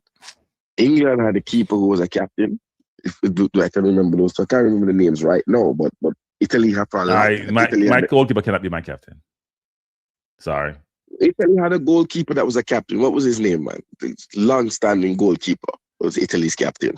And I'll tell you. You come to me. that was after Maldini. Yeah, I don't remember. And England had a captain. England's goalkeeper was a captain for a long time. But the truth of the matter is that I think the captaincy has outgrown Andre Blake. I certainly, I'm not going to mention it until after the DR game, that right player, best player madness. But I think he has to grab the bunch of players and lead them. But Andre Blake was also in contention for man of the match because he made at least 2 important saves for me. Right? The one on near post was going outside. Andre didn't get tested. Yeah, he didn't get tested enough to be man of the match. No, he didn't get tested, but I didn't say man of the match. It should be in contention. His name should be in contention. Because when you're not active during the game and then you're just called upon like that, sometimes you have a little bit of ring rust. And the truth of the matter, for someone who has been critical of him, I find that he has stopped kicking away the ball long. I'm not supportive of that. When Andre try to play short, I get nervous. Every time Andre put up to play the ball short, I get nervous. Kick the ball on the field. Get out of your life, but that's not what you do. I don't trust him on his feet. I don't want Andre to play any short passes. I see him play one between the lines, the midfield. I don't trust my defenders to be comfortable when they're getting pressure, much less for my keeper to be passing the ball when they're... No, don't take that risk. Don't take that risk. Kick the ball on the field and we go regroup. That's not his forte. His forte is shot stopping. Shot stopping, yeah. It's not his forte. I do not get comfort in Andre Blake's parting the ball from the back. Not even a little bit. I don't want him just keep recycling possession. And I said something as a comment earlier. I mean, I know you were trying to jump over and everything, but I have a question. I wonder if somebody will be at the Reggae Boyz. Because it doesn't matter the coach. We have gone through Tapper, Paul Hall, Hal Grimson, McLaren, now Speed. 3 things remain constant. Our centre backs, Richard King in particular, just this crazy long ball, especially when they're not under pressure, when they have much safer passes to make. Number 2, we lose possession easily. We cough up the ball. What came to my mind in this game, in the dying embers of the game, Leon Bailey went down towards the flag and then tried to cut back inside him, beat 2 man, him cut back around, turn to try and beat them again, rather than making his way to the corner flag and trying to win a throw-in or a corner. We keep coughing up possession. And number 3, it don't matter who the player. We don't shoot well. We miss open goals and sitters. Full chances, not half chances. Big chances, I think they call them. Big chances is what the modern term is. Those 3 things have remained a constant. If you talk that, you might as well just come on the channel. I know you call in and take up the phone line and you talk all night. We just come on the channel then. I don't hear the phone beeping like anybody want to call in. So, but man, I go through something. So when you watch me, I go through it too. You make me finish my thing. Yeah, man. You might as well come in. You know, I'm not saying the link. No cut you off and send the link. That was my last point. You cut you off and send the link. No cut you off. No, man. That's my last point, and I'm asking you to comment on those 3 things. Why those 3 things remain constant? So you say constant. You're talking about the center half situation? The center halves playing long balls when they are not under pressure, and they are most times, at least 2 passes available to them, because our wing backs are generally make themselves available. Not often the midfield, but our wing backs generally make themselves available. All right. And losing possession cheaply, right? Especially in the midfielder and the opposition third. But they don't lose in their own half. They try to pass it and they get dispossessed. But they didn't lose a ton of ball yesterday. No. It's the long passing make it look that way. Between all of them, King lost it the most. King lost 16. Pinnock lost 11. Lati lost about 11. And I think it was 14 or 15 by Webster. No, man, you're missing me. I'm talking about when we're in attacking mode. Right. Our midfielders and attackers coughing over the ball cheaply. I pointed out to Leon Bailey when he was trying to beat the two men and went back around to try and beat them again. Well, Bailey's always trying to beat himself. So what are we talking about? Bailey beats himself sometimes. I saw Bailey dribbling when they playing two-touch in training. I saw Bailey dribbling in two-touch in training. I'm dead serious. Go look at the tape. Man dribbling two-touch in training. The ball is always hooked under his feet because he's always looking. His first touch is not to pass. That's his problem. Your first touch is to set yourself up for a pass. His first touch is setting himself up for a dribble. And then he struggles when he gets challenged because its ball is always. We shouldn't spend too much time on Bailey. We just shouldn't. For the center halves, I think that's how King has probably learned to play football. Frankly, that's why he probably played at Cavaliers, and he's now doing it here. He's a very arrogant player, to be frank, and his long passing is not the greatest. He can pass the ball, He passed the ball well, but he tries to go long. And it doesn't really work. If a pass is 15, 20 yards, he can make that pass. But if it's 30 yards, it ain't working for him. Pinnock goes long quite a bit, but Pinnock is much more accurate. I think he was 5 of 11 on long balls. So if you're 50% on long balls, which way from your goal, 30 yards, I can live with that. That means your forward line is getting a chance half the time to attack the defense. Right? Because normally it's to your wingers or to your center forward. So. Yeah. And where do we keep missing the open goals, the big chances? Yesterday I think yesterday we had Bobby missed two. We missed more headers than we missed a lot of headers. We missed Caledonia missed a header, Bobby missed a header, King missed a header, I thought. Or maybe he controlled. It wasn't a header. He should took the ball down and shot. Yeah. Go ahead. No, man, but I'm asking about why has this been across 5 coaches? So I'm not zero. Then it tells you it's the players. It's not the coaches, the players. No, the players have been changed. No, the players haven't really been changed. Cadamarty was here. Bobby Reed was here. Same players. Cadamarty was here on the topper. But not topper. He was here on the problem on the topper and Paul Hall. And it's the same thing over and over again. These 3 things, as well as conceding very late goals. The not scoring goals is a problem because we missed about 5 in the national stadium against Curacao, and there are easy chances and hard chances. In this game, it was a lack of composure. Bobby Reed, Cadamarty had 2 out wide. He tried to shoot once. He should have crossed the far post. King had a shot he took, but when Campbell was calling for it, if he just placed it a little more towards the player versus the goal, it would be a tap in. So it's decision making. It all comes to decision making. Are you going to make the right decision in the right time to get the right outcome? It's decision making. Period. Yeah, decision making. We just got to teach people to be able to think under pressure, which is the hardest thing to do. Think under pressure and make the right decision under pressure is very difficult. No. Trying to score a goal is pressure because you don't play football, so you don't know. Trying to Hold on. It's a crime. Anybody want to call him, just call him. They have up. Hey, that's a people. People. Before you say anything, people. So when you don't play football, you can't appreciate this in here. I used to play center forward, Not a good word, by the way. I used to get enough pressure, especially when I start play over 40. I used to miss goal. I used to have some knee problem. So when people think you go accelerate, they can't accelerate because you don't have it, and then you miss goal, them cost you. Right? It's a score a goal too, but when you're in front of the goal, people, you still want to score. That's something you snap at the ball, you rush the play because you want to get your shot off as quick as possible and get blocked or you get tackled. It does happen. And that's why goals are the hardest things to score. That's why strikers are valued. Because in that situation, you're trying to navigate the players around you and get the ball between those sticks. It's not the easiest thing. If it was, then everybody would be scoring goals. And everybody would be center forward. That's where the glory is.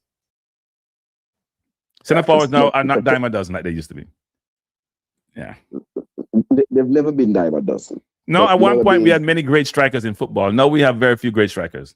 Tell me the great strikers in football we have nowadays. Nowadays? Yeah. We ain't got Harry Kane. Okay. Mbappe. He was a winger turned striker. Okay. Probably can say Haaland, but Haaland doesn't even touch the ball that much. No, I would say Premier Haaland. League people trying to buy. My We bought Goalscorer, Man U bought Sesko because people are trying to find a no, striker that doesn't exist. So some of no, that calling. Some of that calling. You have 2 more minutes. 2 more calling. Oh, somebody call it. No, I'll write up. I've been on the phone. You can finish it off. If anything, send me the link. I'll join in. All right. Come on, respect. Yeah. What was called? You can call, but I try to finish out the player them in about. Ketara can't take him off your attack, so Ketara stay. Good night. Cranky, loudmouth. Yes, sir. What you say? Hey, look here. We had talk a while ago, about that Calamar Terry blunder, what you say is a blunder. Say that was a king blunder and not a Calamar Terry or Calamar tree, whatever you want to call him. Say that was a king mistake. Which one? The one on the right wing when time him get the ball from King. You have to take a good look on that play there again, You know what you have to look on? Okay. You see after King pass him the ball, him wide open, One of the defender them drop down. Right? The one on the right. Then the number 8 guy, I think, the one with the kind of big afro. The one where you say like, him run on, him put him foot out, And the play that you talk about, right? Is that the play that you're speaking There's about? like 3 plays where Kadamari was involved in. Okay, the one on the right side where King when gave him try him to the shoot, ball. the one when him try to shoot? Yeah, and he got to the goalie. Yes. Instead of cross the ball. Yeah. The number 8 Caledonia guy is the one that push out him foot, I think, and I'm rushing for the shot and it never go good. You remember that's the play, right? Yeah. Okay.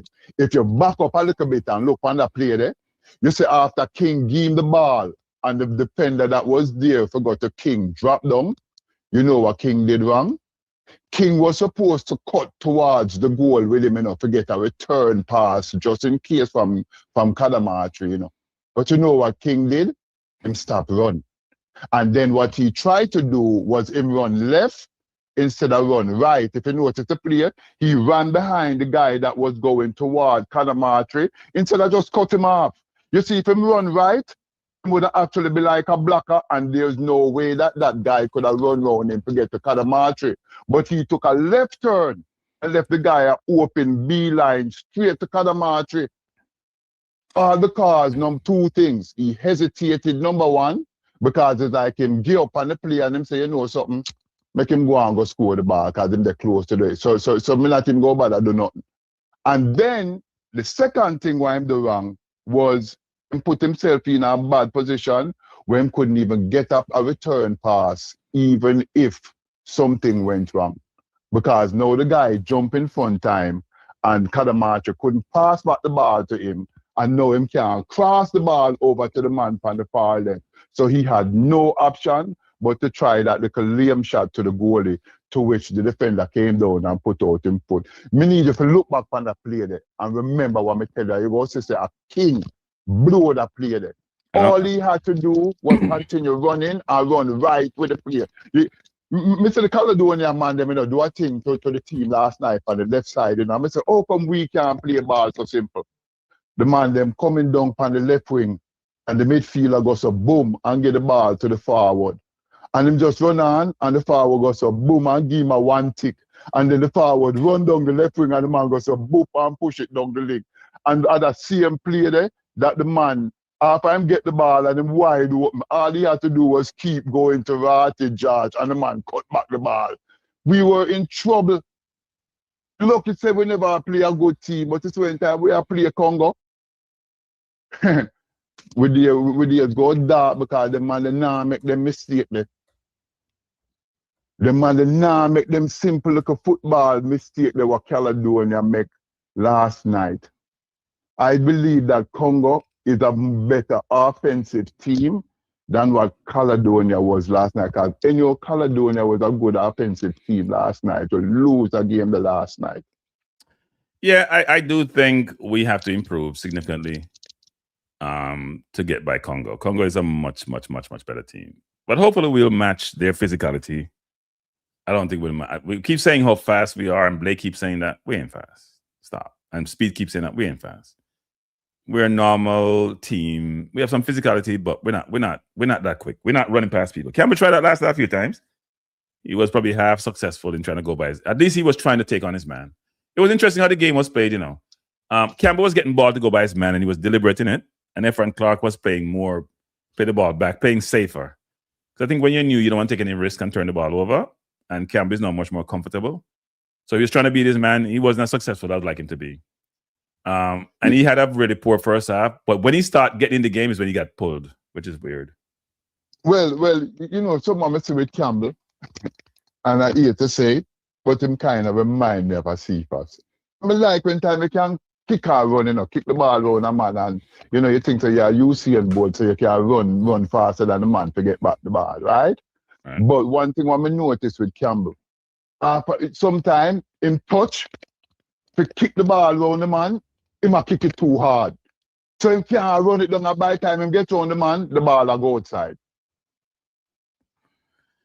Touch, to kick the ball, to get it, it's like there's something off. It's like even with him pass, and you complained about it last night too. Sometimes him get the pass from the wing there, and it's just a simple little pass where you have to make to a man, and the pace on the ball is just not there.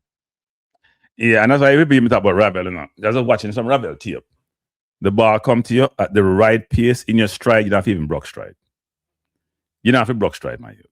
And I think people don't appreciate that. So when block stride, the defense is under more pressure, because you're just going with the flow. We don't have that in the team. Hayden got the ball a couple of times last night to switch the play when people are wide open, and he took the safe pass out most of the time. Yeah, the ball is just a step or two beyond the reach of the man where I'm want to get. And then we don't have look here. I love Brazilian football, I love man on the ball, I'm like when time a man like last night there was a bunch play where Caledonia came back and four of them kind of converge on the man and take with the ball from him about the 35-40 yard line. And I think it was Latti who ended up with the ball, and then he passed it off to Hayden, and then Hayden gave it back to Latti. Or was it Latti gave to Hayden? One of them, either way. But then when time the man catch the ball and Campbell dip on the wing, so the man kick the ball to the defender. Lucky said the defender kick the ball out of bounds. Campbell made a number of bad passes in the first. He was frustrated with himself, actually. You could see it. He made a pass. Even the goal we scored was a bad pass that he made. That Caledonia recovered. Then he got fouled, and then Webster took the shot, and he scored. Yeah. So he wasn't at his game normally. He's a better player than he showed. I keep telling. That's why when what's his name just said, this supposed person is a coach, Paul Edwards said, played him not good. Mm-hmm. The players sometimes are trying to be perfect, and it's affecting their game. Because they know they have a short leash. When you are a player and you have a long leash, right? Like a Blake has a long leash, even as a goalkeeper, you don't really have a long leash. You can take more risk, because you know you ain't going to have adverse consequences to you. And I know risk Blake take last night, had me nervous.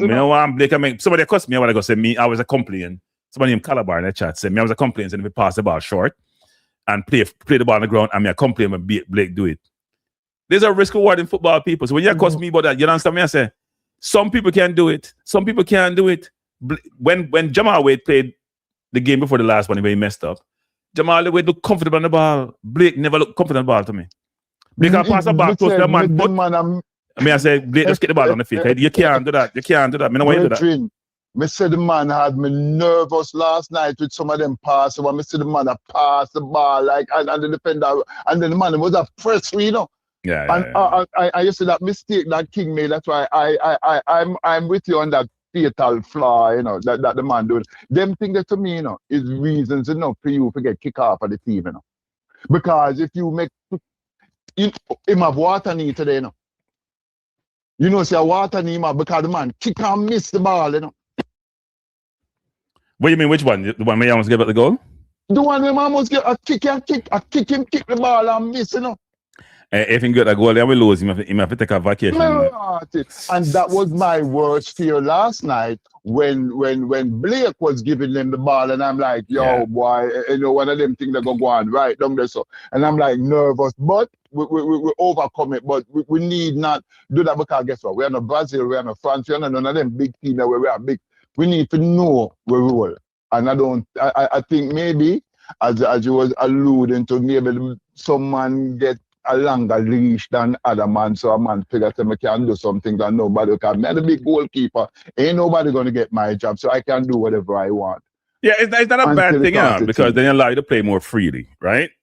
The problem is when you don't get that leash, like you're Andre Brooks, you come with enough a claim, you play well for Sheffield, and then you never play well.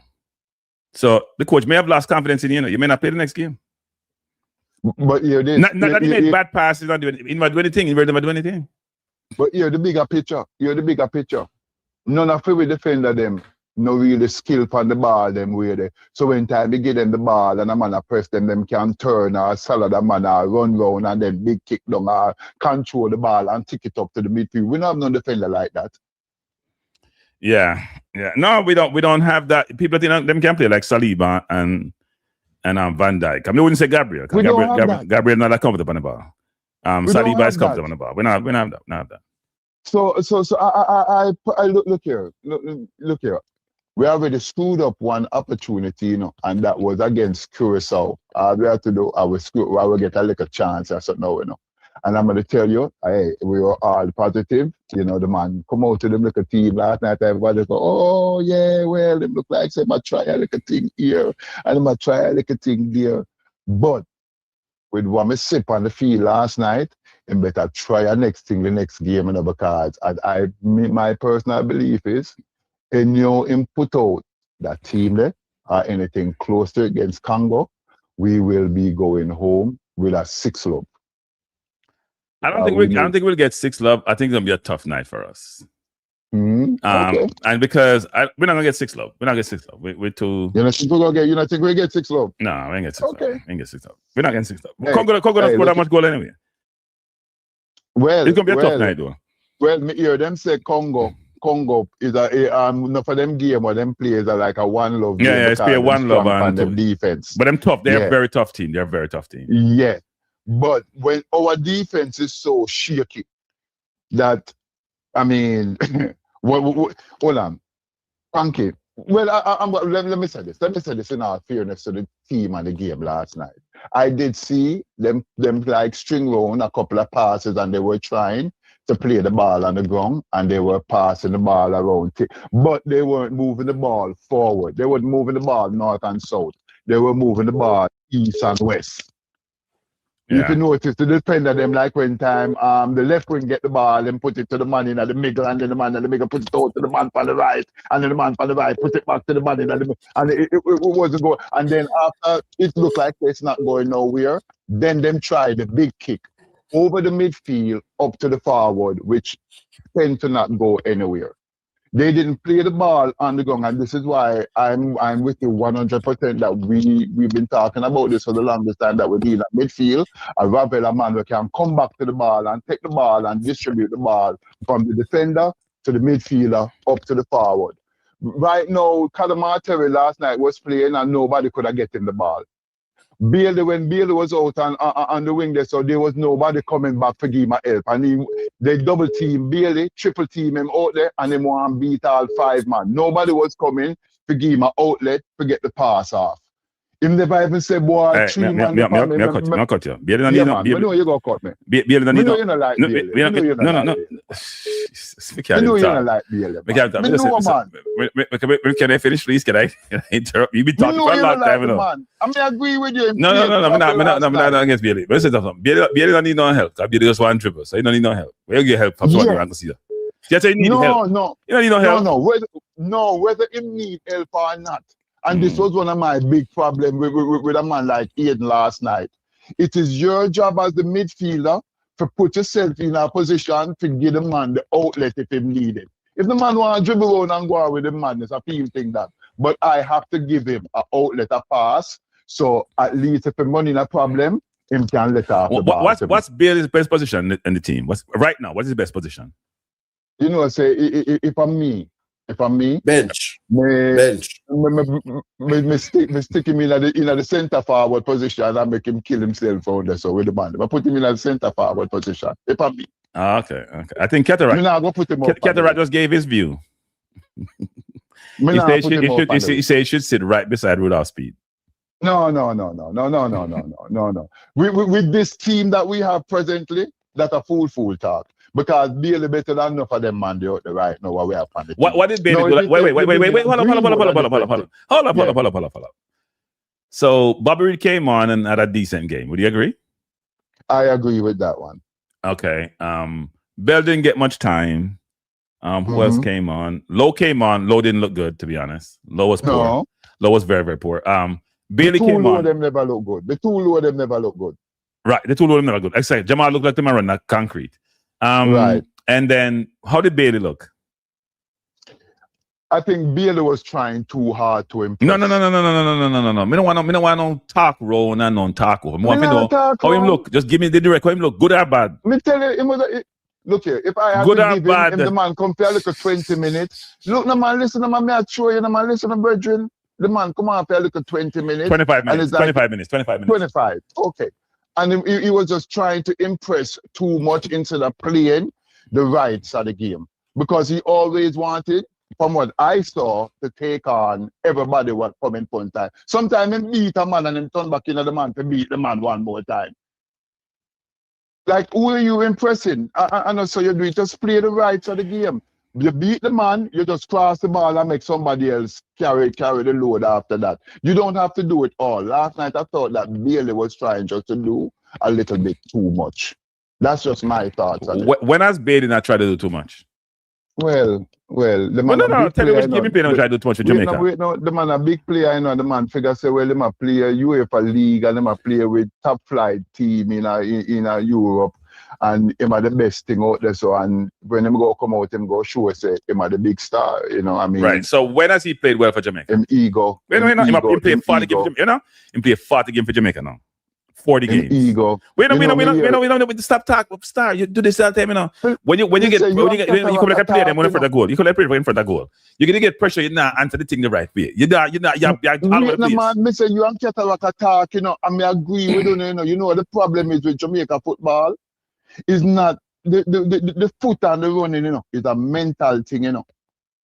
With Jamaicans and a whole, and when time it comes to football and the man them go up on the field, you know, I think we need to fix the mental aspect of football in a Jamaica. Yes, I agree. I agree wholeheartedly with that. I mentioned that tonight.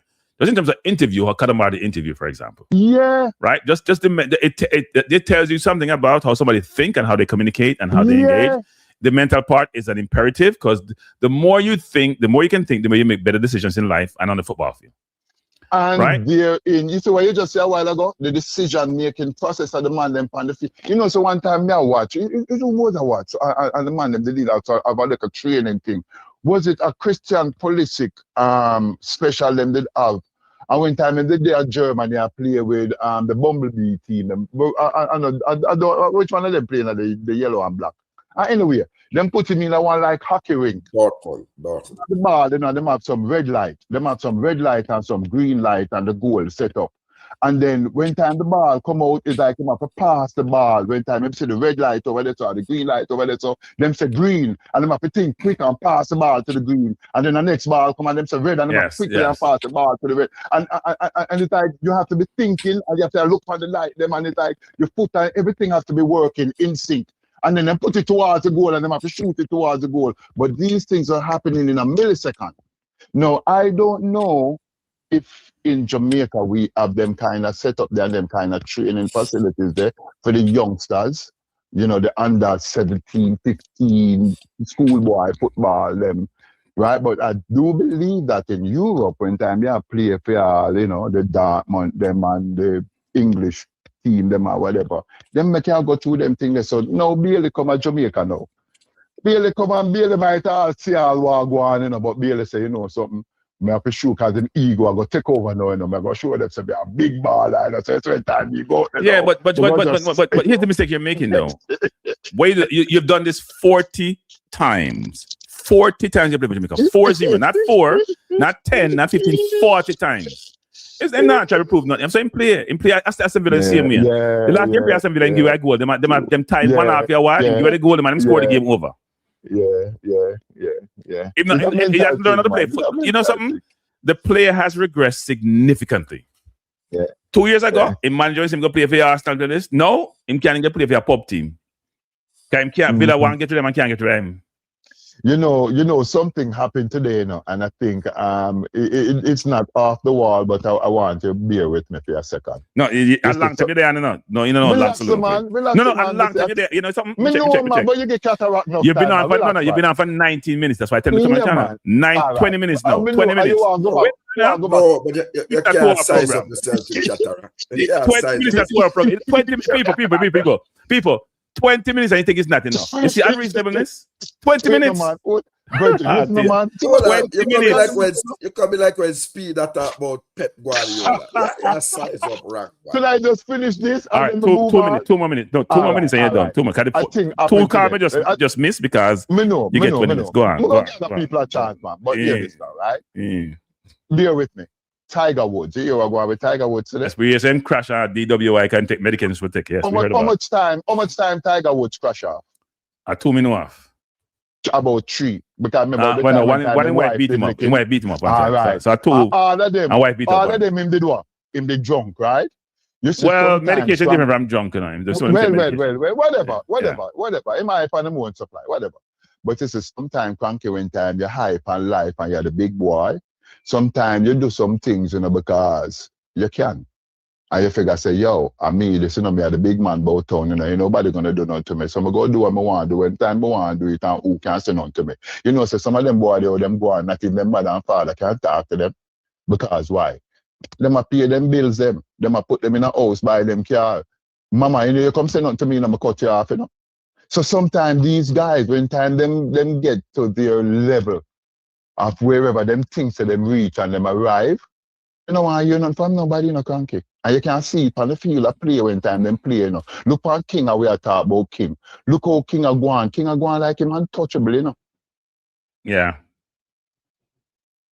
So me leave it there. All right, so I appreciate the comment. Man. I'm a fear person. Yeah, after 20 minutes, you fear. You get fear after 20 minutes. Right, people. Man, say fear after 20 minutes. Wow. I love my brother. Yeah, man. Bless. Thanks for the call, man. Yeah, man. All right. So now Leon Bailey is compared to Tiger Woods. No, somebody in the chat said, yeah, you see this comment, Chuck Cataract. Huh? I'm muted. I'm listening. No, it's a comment on the screen. Wait. Oh, well, please. Look, if you draw 3 players towards you, right? And he is a Premier League player, so he does attract the attention. A football IQ would say to you, they are at least 1 or 2 of my attacking teammates who are free. I need to find that free player and take advantage of the overload. Am I correct? Or I didn't? Yeah. Not only that, you're supposed to recognize that before you even get the ball. That's where people are going to be. So that means they say if you're double or triple team, that means and it's 11 against 11 and 2 goalkeeper in there, that means 10 against 10. And you have 3 a market and 2 a market, that means 1 or 2 persons are free. Question is, are they in a position to receive the ball when you get the ball? Have you anticipated this? Do you think about it? Or you just play with your head down? I saw them doing, they play man in the middle where you're trying to pass the ball around and it's like a 6-a-side game. I saw him dribbling in that. Seriously, it's supposed to be 1 and 2 touch. I saw him take like 5 touches. And I said to myself, the player has to learn to play football without the ball. That's why defensively he struggles. You have to learn to play football without the ball. So you have to anticipate when you're going to get the ball. It should be a football player. And a friend of mine was talking to me about this the other day. And he said this. I haven't checked the stats, but he said a football player makes about 3,000 decisions in a 90-minute game. Now, that means you have to be able to process information and make sometimes impromptu decision or thoughtful decision during different aspects of the game, right? Am I going to control it? I'm going to pass. Am I going on the off turn? And am I just going to get rid of it? What I'm going to do? And each time you're trying to make the right decision given facts and circumstances.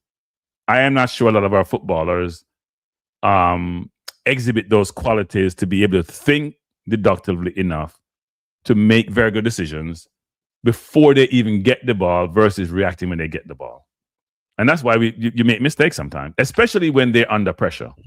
And that's where it shows up a lot, which is they make bad decisions all the time. But do you accept that part of being able to make that decision is being able to have vision, to see the field? Some of the good players or the better players scan the field quickly, able to make the calculations. Okay, I see this player now at the 6 yard on the penalty spot. He's going to be in the 6 yard box when I make 2 touches or 1 touch. So I agree with you about the decision making. But I just don't know. I just don't know. By the way, this picture is Cataract in the Jamaica Observer. He has his he has his what do we call it, Andy Warhol moment, which is his 15 minutes of fame. I'm gonna call it 5 minutes of fame, but Andy Warhol said everybody have 15 minutes of fame. That's his 15 minutes. I don't know if he was. Are you celebrating the goal? We're celebrating the goal. We're celebrating the goal. So your friend from the Observer was there, and they took a picture and put you in the Observer. The Jamaica Observer knows that Cataract is the top boy of the Ultras. The camera finds the top boy. You would see the adulation and the sheer So joy. I don't want to be critical, but you look like you look a little bit better than Theodore Whitmore in the midsection. Because I think I said Whitmore thought he had a ball under his shirt, and you look like you have a ball. There was a smaller ball. It was I thought you said I look like Frank Bruno. Which is what somebody said. I look like Frank Bruno. But I'm a big, intimidating guy. That's why for years... Intimidating yourself, but intimidating guy. That's why for years... I'm a legend in Congo Cup. People beat me for this now. Last time I say Whitmore, I know Whitmore's a big baller. Because I say watch Whitmore enough. And Whitmore slim and maga. I say Whitmore, I say, wait, why the coach put a ball on him shirt? I didn't realize that. And I really bought him on the shirt now. He's been growing there. Whitmore, reduce that, my youth. It's not good. Dangerous still to your health. But we respect you still. Girls have muffin tops, Jay, buddy. Girls have muffin tops. Ah, boy. Guys, it was big and intimidating. Big up the Jamaica Cataract, talk for a bit. I'm step away for 2 seconds. Big up Sunshine Snacks, who are the sponsors. Tracks and Records, who don't need for doing the thing properly. Big up all of the ultras there who were in Tracks and Records last night. I want to talk about the emotion going into the game. It was an emotional roller coaster. We saw the chances being thrown away. Many of us who were there at Tracks and Records, we couldn't watch the final minutes of the game because we were scared out of our wits. We had our head on the table. We were holding our head in our hands at the missed chances, and then the pressure. We invited the pressure on us, right? So I believe overall it was job well done. I have to credit the Reggae Boyz, the entire Reggae Boyz fraternity, staff, team, everybody. Because as I said on another channel, the objective was smash and grab. Grab the 3 points. I correctly predicted that this would be a 1-0 game. Some man were talking about dump up New Caledonia and this. That doesn't happen in playoffs, right? I believe they got the job done. And that's the best that you can ask for. Everything else now, we're analyzing, looking forward to the Congo game. But I thought Mr. Speed did like what Pep does a lot of the time. You out-coach him own herself, right? No, I didn't. Actually, I respect Rudolph Speed's game management more than I respect his system of play. I respect his game management. I think what Rudolph does, he actually is very composed managing the game and trying to make the right decision. The changes should have been made. Bobby should have come on for the change at halftime was the right change. Andre wasn't in the game. Andre Brooks wasn't in the game, right? The change for King got injured, so you had to take him out. Maybe I should take him out earlier. Lowe is the natural replacement, but Lowe was out of sorts. Lowe was out of sorts quite a bit actually. And then who else came in? Jamalo came in for Karamarti. You expect those changes? But Jamal looked like he's running like, you know what? Jamal was running like Andre Gray. He's running like Andre Gray. Look how he's running in mud, like in quicksand. He didn't look mobile. It wasn't his kind of game. He didn't look mobile to me. And then who else came in? We had Amari Bell come on, which is natural. Webster got a lot of hits last night.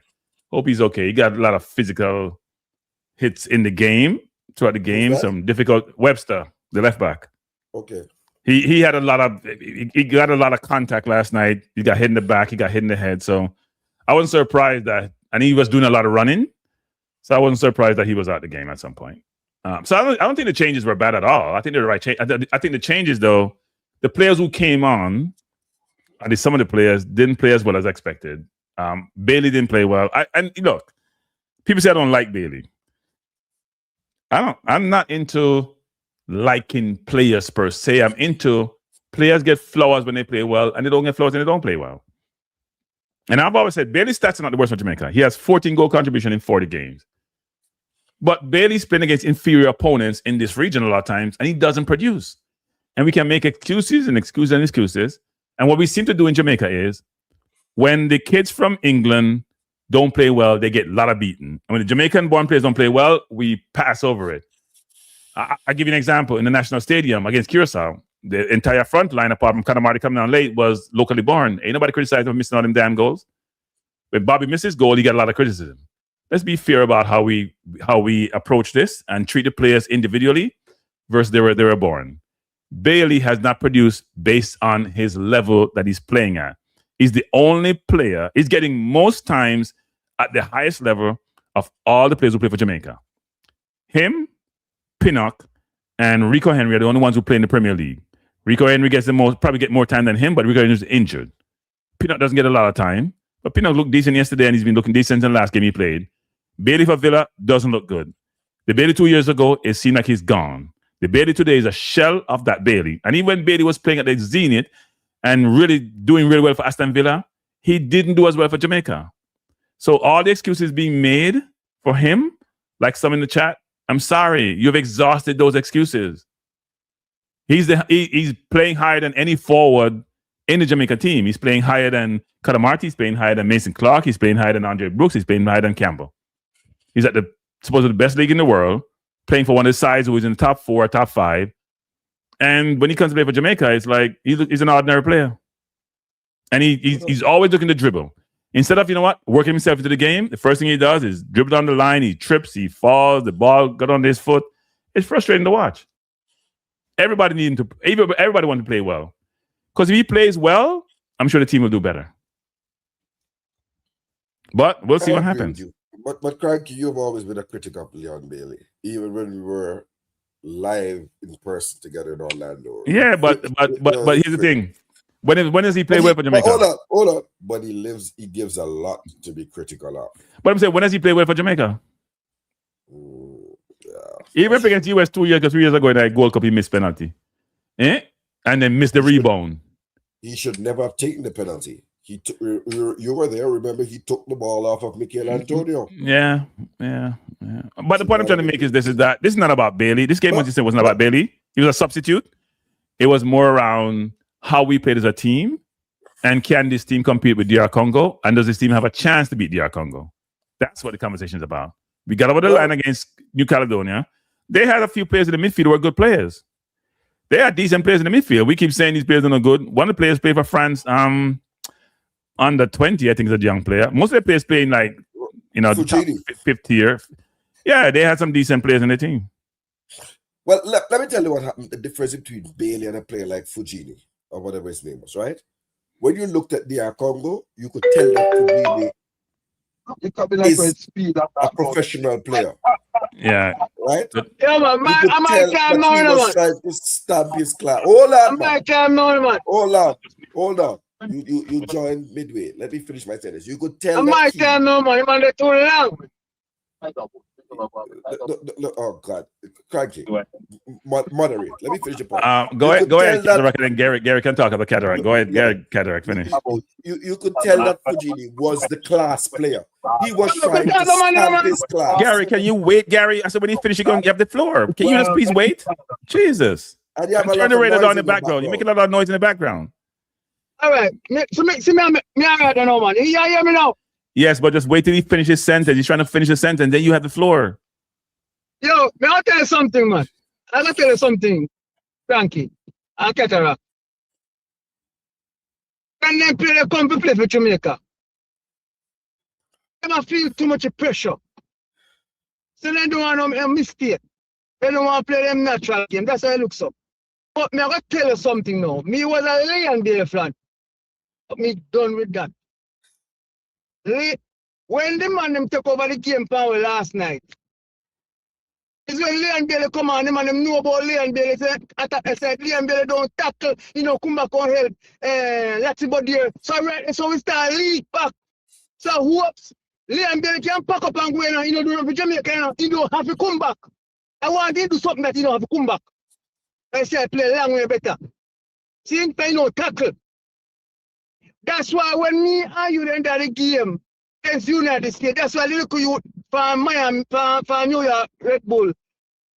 They look so foolish when they hope I go them score because Liam Bailey don't help him. He look like a him one over there. Right? And I'll tell you something again. You see the side we start last night? That is the time to start back. Because why I say that? Everybody help each other. Everybody run back. Everybody help each other. A stable. Remember, man, half of that I say I don't play together in a stable. At first I said Jamaica. Play like they want to play. No Hooper shot don't come against Andre Blake. So that is good. Right? So everybody have pressure the youth them they want to play because they want to fail. The man they want to fail to blame with that speed against with them the player there. And them the player them with that speed left out.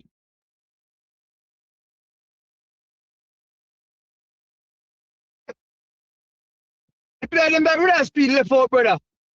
The man right because they could run more 20 minutes. That is right, Cranky. Okay. I don't say they wouldn't run more than 20 minutes because Bailey's playing at a high level, so yes, we run more than 20 minutes. I would say some players didn't play up to their capability last night. Player has to learn to play. Hello? Hello? Yeah, man, so they might get the pressure. And I love how them play. It's just the last 20 minutes. They said what people don't understand. The last 20 minutes, the other side will come at you to get back a goal. So everybody come up.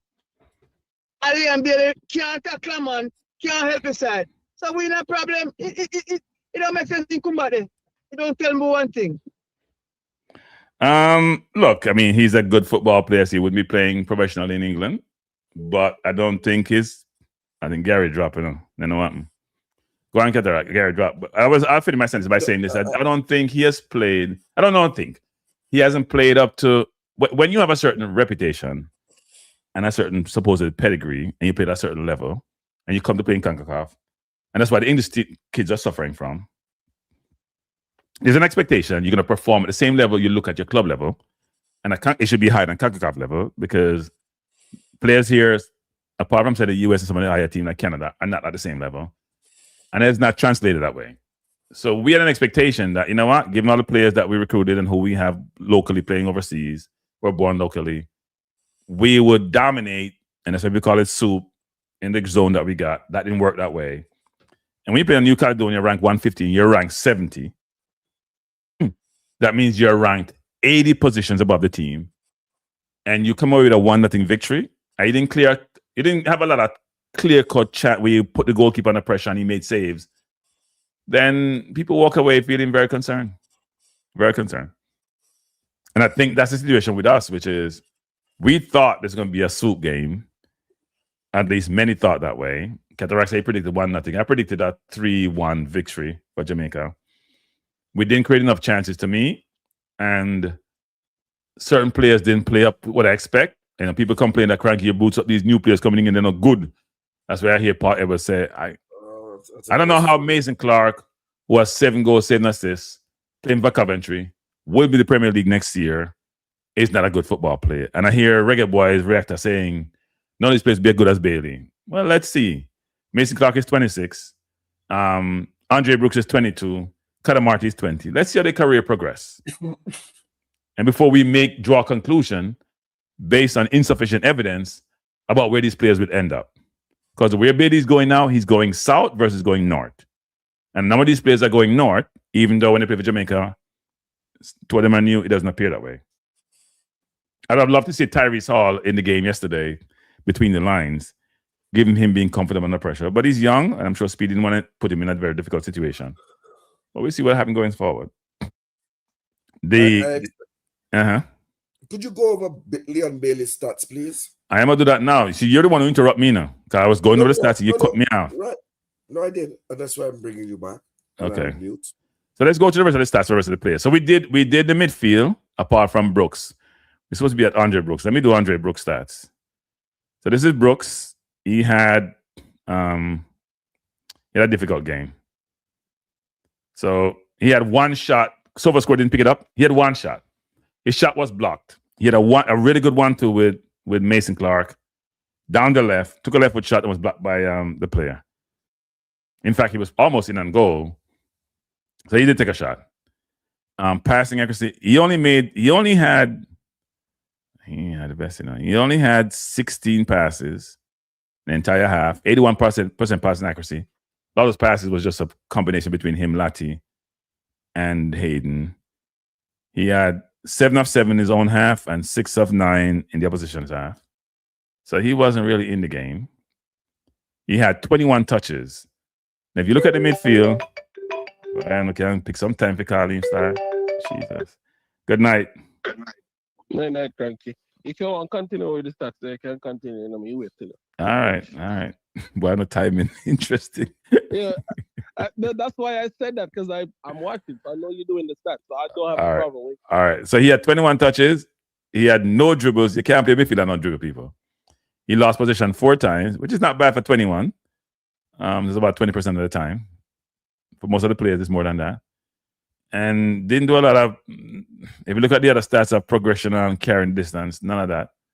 And then defensively, he had 2 defensive contributions, didn't win any tackle, 1 ball recovery, 1 3 or 4 deals. So he wasn't really in the game. Now, this is only about 45 minutes of football, but he wasn't really in the game. All right, Carl, I'm going to stop this up. Go ahead. And let me go at the rest of the stats after this. Go on. I figure, when we're watching Brooks in the championship, he plays more on the wing, so we didn't get to see play more right wing, yeah. Yeah, we didn't get to see a lot of his dribbling prowess. Yeah. But I figured even in that role, he would have, play close to Campbell and occupy some of that space, because a lot of times Campbell got the ball, he was 1v1 or 2v1 with his defenders. Latibodier was not pushing up. So a lot of the times Campbell was over there by himself. So I figured that he would have been drifting a lot more to that right-hand side.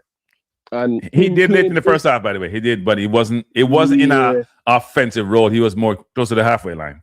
Right. So I figured the role that he was asked to play, I'm assuming, didn't allow him to, go in his bag and pull out some of the stuff that we would see him do on a regular basis in the championship.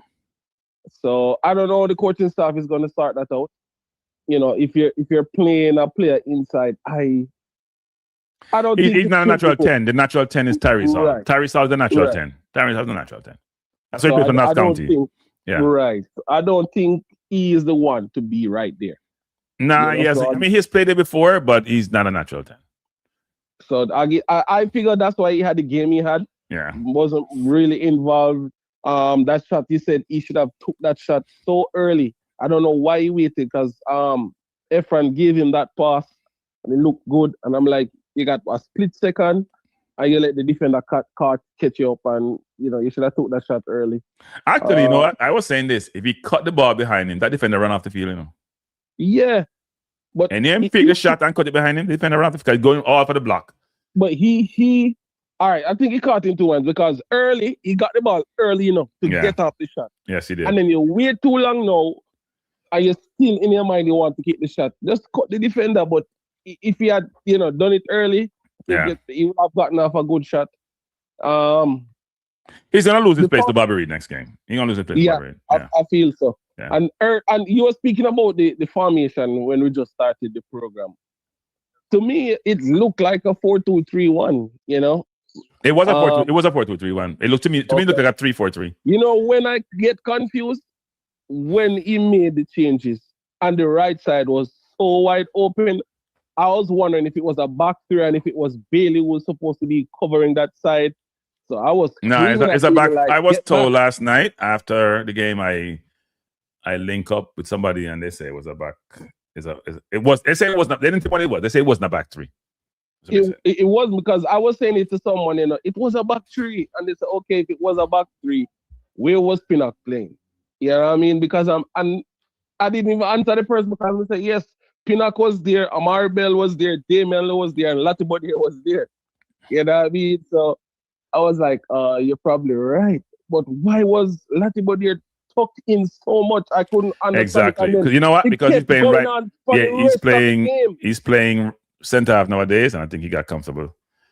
Yeah, maybe playing center half for the rest of the game. I'm like, yeah. Doesn't anybody see that? You understand what I'm saying? About 4 or 5 persons on your bench. Nobody knows that said there's something wrong on that side of the field. You understand what I'm saying, Cranky? So I really didn't understand that. I was very confused, and it was a dying moment of the game. I guess everybody was on edge, just trying to cover for each other. No, that open on the left was there all game. If it's against DR Congo, we're in trouble because they can exploit it. Yep, and Webster played good, and there's something that I want him to. Well, not him. The coaching staff have to figure that out. When Webster goes forward, Cranky, there's a huge gap that he leaves. They were only able to exploit it once, so I'm trying to figure out what is going to be, you know, the solution. Is it that a midfielder is supposed to slide over? Is it that one of the centre backs supposed to slide? But they have to figure that out because he leaves a huge gap. As I said, I saw it all the time, but they were only able to exploit it once. You know what I mean? Traditionally in football, when you're, I don't know if he was, look, that's why I thought it was three at the back because Webster was so high up the field a lot, right? Now, in a lot of football today, people play the inverted, and Arsenal play Nkapi wide, inverted. They play Miles Lewis Kelly inside, or they play Califieri inside and play him also outside. We were playing him very, very high. I thought that affected Mason Clark game. Because Mason Clark is normally on the touchline. Then he was pushed inside. I don't think he knew where to go because he doesn't play that way at his previous cup. I'm not sure he's ever played that way before, where his wing back or his left back is playing like a left winger. And you realize late in the game, he got a Webster almost set up a goal when he got one-on-one with the goalkeeper. Okay, he was playing that high throughout the game, which just looked like it was by design. So then Pinnock shift over. I was informed that maybe K. Roy is supposed to be the one who's then go over the cover for Webster if they're playing a back four. I didn't see that as much, as you said. There was more space on the right side, though, because Lati was coming inside versus on the left side, even though more overlap took place by Webster on the left side. I totally agree. The other thing I wanted to mention, when Billy came on, I can remember vividly, he got a ball and it was like a ball that was cleared out. But he was challenging with somebody and the person won the header. Right? The person won the header and headed it down our right-hand side. And Bailey stand up and watch the man go to the box and them don't even run back, you know. And there was no defender. I think I called it out during the stream, actually. I think I was very upset and I called it out. And yes, that I remember that play, actually. Like, what was he doing? No, because he plays he play reactive defense. It's not innate. It's not natural. It has been drilled into you. So that's the dying moment of the game, you know. Everything in you should have scream, run back. And you know what was wrong here too? The only good thing is that the player couldn't cross the ball and he crossed it right into Blake's arms. Yeah, and a better team will get punished for those things. Yeah, Latibody was so far from the player. Yeah. So things like these are why he is on the bench. You understand, Cranky? Well, have we heard from his people? Because they're always in the news, you know. They have nothing to say. They didn't come on and say he played like the best player on the field. Like, really? Surprised about that.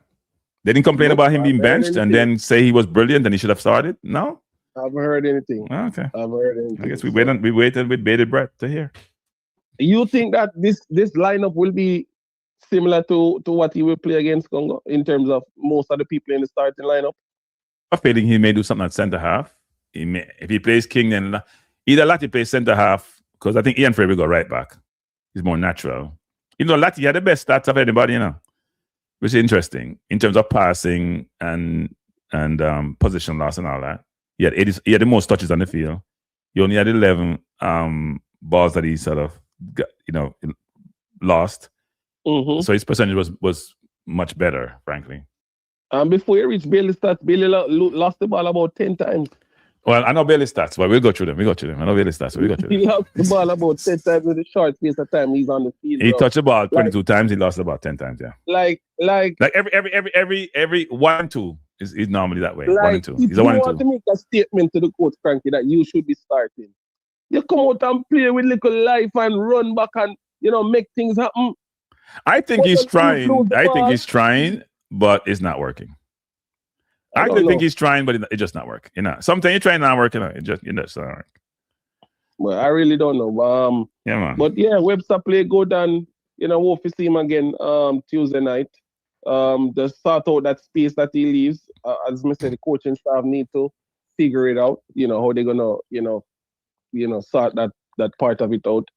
With Bobby Reed, I think we could get a little more energy in the midfield now, if they choose to start him rather than Brooks. As I said, Brooks seems to be not in his natural habitat in that position. And if you would sit one of the midfielders, Kiroy or Isaac, who would you sit? You'd never sit Isaac. Not like Kiroy was impressive. You can't sit Isaac. No, Kiroy has more legs. Isaac game is always very steady. Game. I think you may sit. You would move Brooks out the midfield. You probably put Bobby in, or you put Palmer in. You want more offensive trust. I'm surprised Palmer didn't come in instead of Bobby. Right. But I guess the coach doesn't have the same confidence in Palmer like he does in Bobby. Because I was thinking you sit one of them for Palmer, but I mean, not in Palmer playing. You want legs. You want legs. So we'll see what. Yeah, man. Thanks to the call. Yeah, man. Look more. All right. So Cranky. Yes. Andre Brooks is a Premier League player. He was in the Andre Brooks was a Premier League player for a short period of time. Yes, period of time. He didn't get much game time in the Premier League. He had some game time. He didn't get a lot of game time at Sheffield in the Premier League. But go ahead. Okay. He's improved since then, by the way. I don't hear what I'm saying. He is a left-sided midfielder. Heavily left-footed. He's a right-sided midfielder. He's a right-sided midfielder. I can look again. He's a right-sided midfielder. If you heavy left foot in today's football, you play right-sided midfield. Left footers play right side, yeah. He's a right-sided. Right? I think that he would. Why would you do that? So why does Dwight McNeil, for example? Because he wanted. Here's what I think. Here's what I thought that Rudolph's speed decision was, and I actually had a very similar team. Rudolph is thinking that Campbell and Mason Clark are used to playing up and down the flank for their team, defensively and offensively. So therefore, I need to play them on the field. Campbell is more of a left-sided player than right-sided player. So I'm very well set up defensively, and my left and right back now get exposed. Right? He then thought, I need to get Andre Brooks on the field, given his goal potency, and he's played midfield before. So I put him in the 10. It didn't work with Andre Brooks. And when you're new to a team, you want to be so perfect and you want to make mistake, and you don't understand the environment, and he was out of place. So that didn't work, and he made a change that he should make at halftime because Andre Brooks wasn't in the game. I thought Campbell was poor in the first half with his passing, even though he was trying to make something happen. He was trying to cross the ball. Second half, he was playing really, really well in the first 15 minutes, and then he got pulled, which I didn't understand, to make way for Bailey. Right? He got pulled about probably even 10, 15 minutes in. He got pulled. He was beating his man inside, outside in the second half started, but in the first half, he struggled. So when he's finding his form, you pull him out versus when he was poor. I thought you should have put him out at halftime. And you shouldn't have pulled him when he started playing so well in the second half. But look, come Congo, I think Speed will be thinking through who gives him the best chance to win, and he's going to make some changes. I didn't hear as much cussing.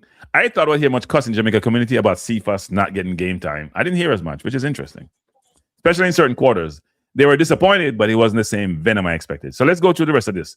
Tyrese Campbell, 1 key pass, 0 of 3 crosses.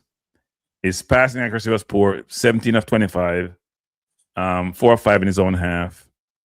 And you can see his passing accuracy was not great. And we talked about that. He turned the ball over by simple passes.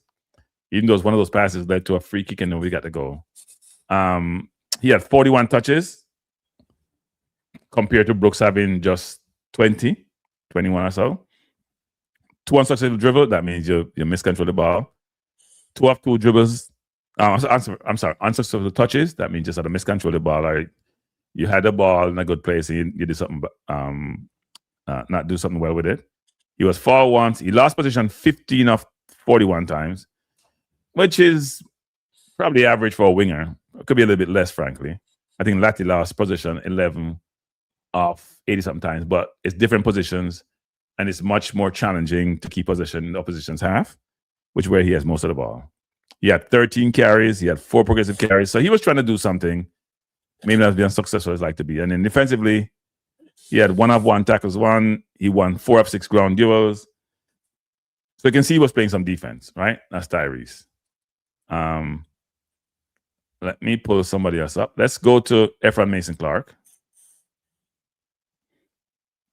So Mason Clark had no shots. He had 1 offside. He had, give me 1 second. Why is this thing so far down? He had 1 of 3 accurate crosses, 13 of 16. His pass accuracy was better than Campbell. Yeah, he didn't touch the ball as much in the second half or latter part of the first half. He kind of faded out the game. Passing own half is 100%. 9 of 12 from opposition half. So his passing accuracy was 81%, which is good for somebody playing further forward. When you send a forward and you're a winger, and your wingers get over 80%, that's always good, given where they play. He had 33 touches. So Campbell had more touches than him, but played less time than him because we're right side dominant. That's why Lati had 80-something touches. Lati had 80-something touches. Campbell had 40-something touches. Hayden had 70-something. So we were right side dominant in that game, even though I think K-Roy had about 70-something touches. He had 0 of 1 successful dribble, 4 unsuccessful touches, which is really a high number for a player who's technical. That's not good. He had 7 carries and 2 progressive carries. So I want my winger to have more than that, right? That's not great. And then he had 1 of 2 tackles won, 3 of 7 ground duels, 2 of 6 aerial duels. So defensively, it was not great either. That was Mason Clark. He had an okay game. I don't think he was terrible. He had an okay game. And then we go to Bailey Catamarti. I see Bailey's stats. Oh, this thing is a mess. Let's try to pull up Bailey's stats. So Bailey had what? 3 shots, 1 shot, and 3 shots, 2 on target, scored a 1 goal. He had, I'm having some problems with this thing. He had no assists, no key pass. I'm having some problem with this thing.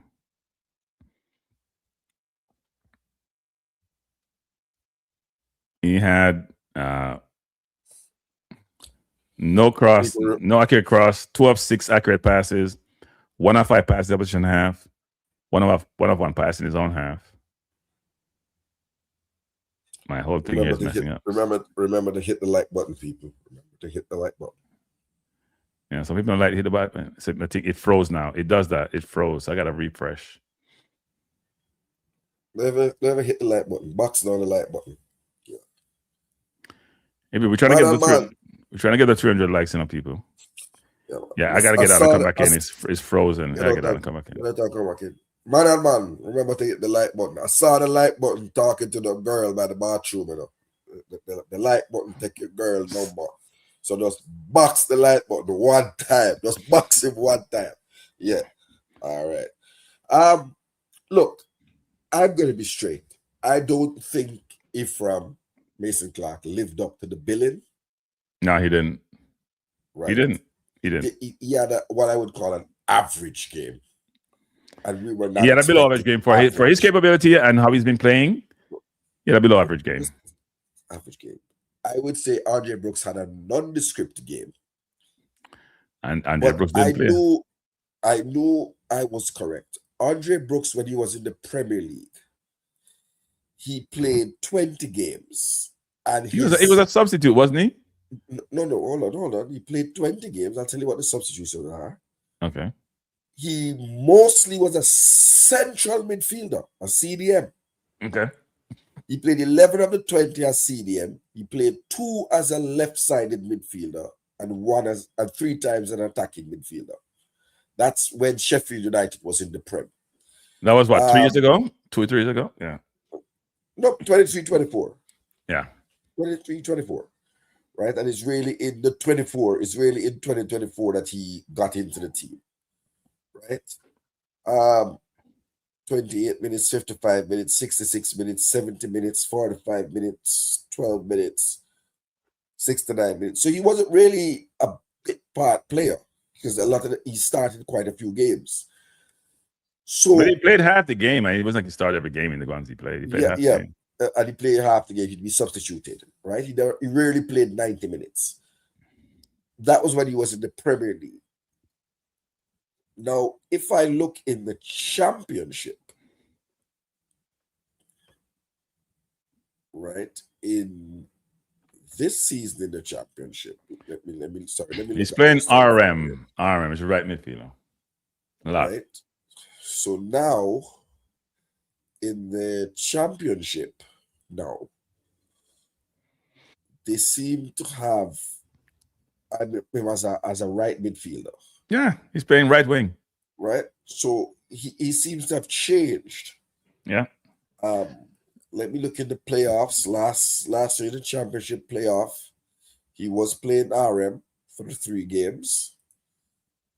And let me look in the Championship in 20. Right. So there's been a shift in his game to right-sided midfielder in the Championship, but in the Premier League he was predominantly a CDM,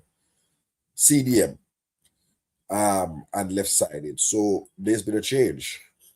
Kudos he played a lot of right wing for Sheffield. Because in contemporary football, people are playing you on the right when you're left-footed, and old football is different. So you can cut in and shoot basically in your strong side.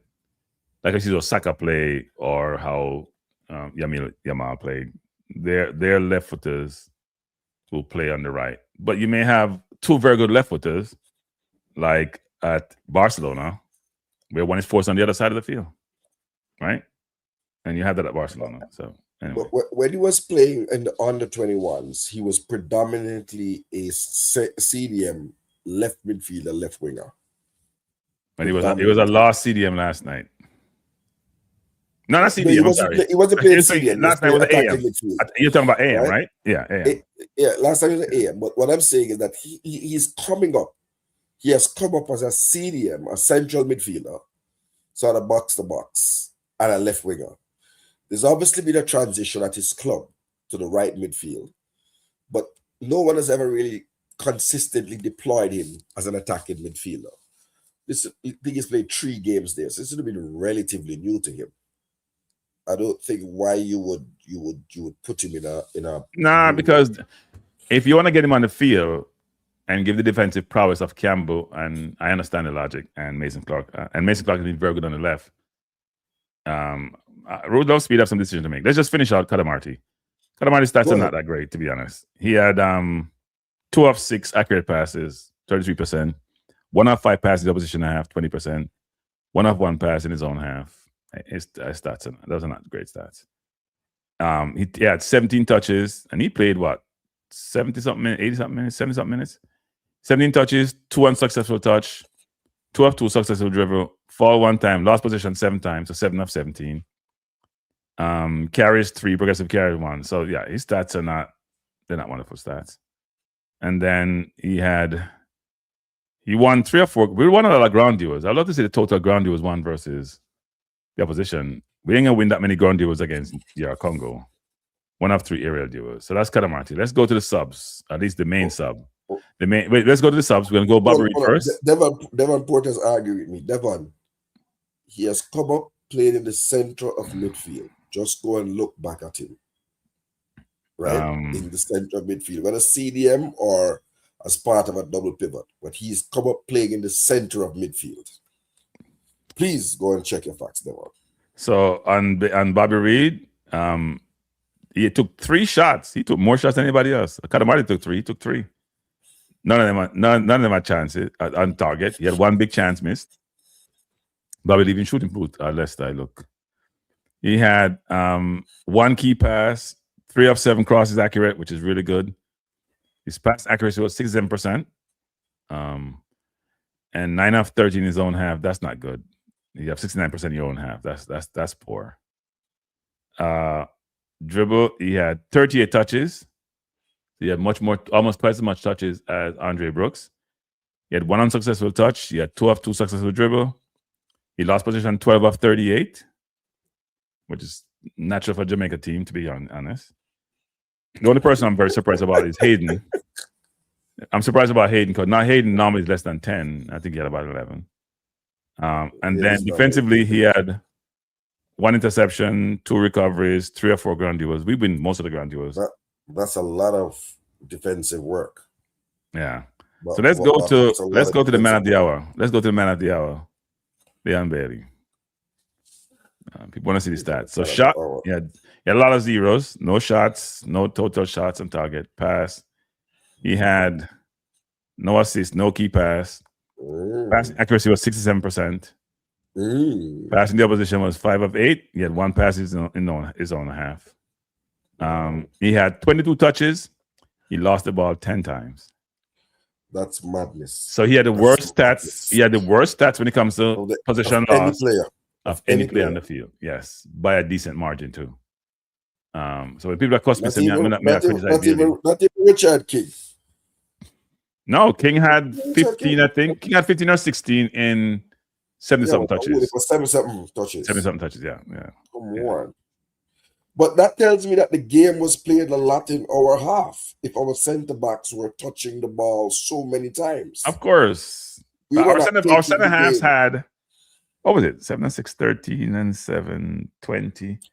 Our centre halves had about almost 290 touches of the 400 something touches that we had. They had almost 300 touches. They had almost, I think they had almost 300 touches actually of a 400 something touch in a game. That's not good. That's not good. I mean, that's normal. What center backs have a lot of touches. I seen center backs have 100 touch, but normally it's like 600-700 touches that you have. We have no touches, especially for our CDM. But then Hayden had about 60-something touches. No, our 2 midfielders and our 4 center halves had 80% of the touches. I think K-Roy had 60-something. Hayden had probably similar, a little bit more. So you're talking about they had over probably about 400. It's a lot of touches that they had. A lot. Let's look at Bailey. He had 4 of 9 ground duels won. So he was involved in a lot of ground duels. He won with 1 aerial duel and had a 1 tackle. Yeah, this is a stat which is lost position 10 times in 22 touches. That can't be good. 2 of 5 successful dribbles. So he had 2 bad touches. So that's his stats. So his stats weren't great. Based on his stats, I'm not sure you select him. I want to do the other players because they all came on late. 10 minutes, so I'll just leave those alone. So those were it. And if you look at the overall stats, Lati had 7.6 on SofaScore, but SofaScore doesn't capture qualitative factors, only capture quantitative. So you got to take that with a grain of salt. What else was there? And you see, we had 55% possession. They had 45. And you hear me talk about this. We had 455 passes and 300 were by the defenders. And if you add in the 2 midfielders, it wasn't pretty in terms of passes made. Actually, no. It was less passes. The midfielders had, I'm saying that wrong. The touches were over 300. The passes were less, actually. But they still had most of the passes, but the passes were less because the touch and pass are different. For the pass number is, but the passes were less than 300, like I was saying. It's less than 300. But most of the passes were done by the two central midfielders and the 4 defenders. You see, we had more. I mean, for them to have just about 70 passes, 45 and 81. No, 45 and 19. That's not good. Right? We should have 200 passes more than them, is my view. We had 12 shots, they had 5. We had 2 big chances, they had 1. That's the one where King gave the ball away. So those are the stats for their team. And it wasn't the best performance. It wasn't the best performance. I can't say I'm happy with the performance, but I'm happy with the outcome, which is the most important thing. Yes. Frankie, for me, Richard King, we need to highlight that. No, it didn't come up in the stats because it didn't actually lead to a goal, but that didn't mean that it did not happen. And against a more clinical team like the Democratic Republic of Congo, we could pay a hefty price. That could be the difference between us going to the World Cup and not. Too laissez-faire, too think you're the man. Brother, calm down, brother. Calm down there. Yeah, nah, man. Just humble yourself and just represent the leader. Yeah, man. That was a what you call it, heart in your mouth moment. Yeah. Good night. Frankie, good night. Big up yourself. Big up all our listeners, panelists, Mr. Chatterak. Big up on yourself. When did he become Mr.? Huh? When did he become Mr.? You know, you have to show respect to the elders, you know. You show respect to old people. No. If no Chatterak is the man. All right, go Big on. up yourself tonight, brother. Big up yourself. So Frankie, I tell you a couple days ago in Jamaica, we'll win that game, and we'll end up winning Congo and go to the World Cup and go to the second, possibly go to round of 16. I still stand by that, right? Right. Mr. Speed starting lineup. I think it was a good lineup, but I see 2 changes coming for Tuesday, right? So I see Richard King right in the bench. Lati Bodier is going to play center back instead. And at right back, you'll have Ian Frey. Right? And then in the midfield, Bobby Reed is going to replace Brooks. And that's about it. 2 changes to the lineup.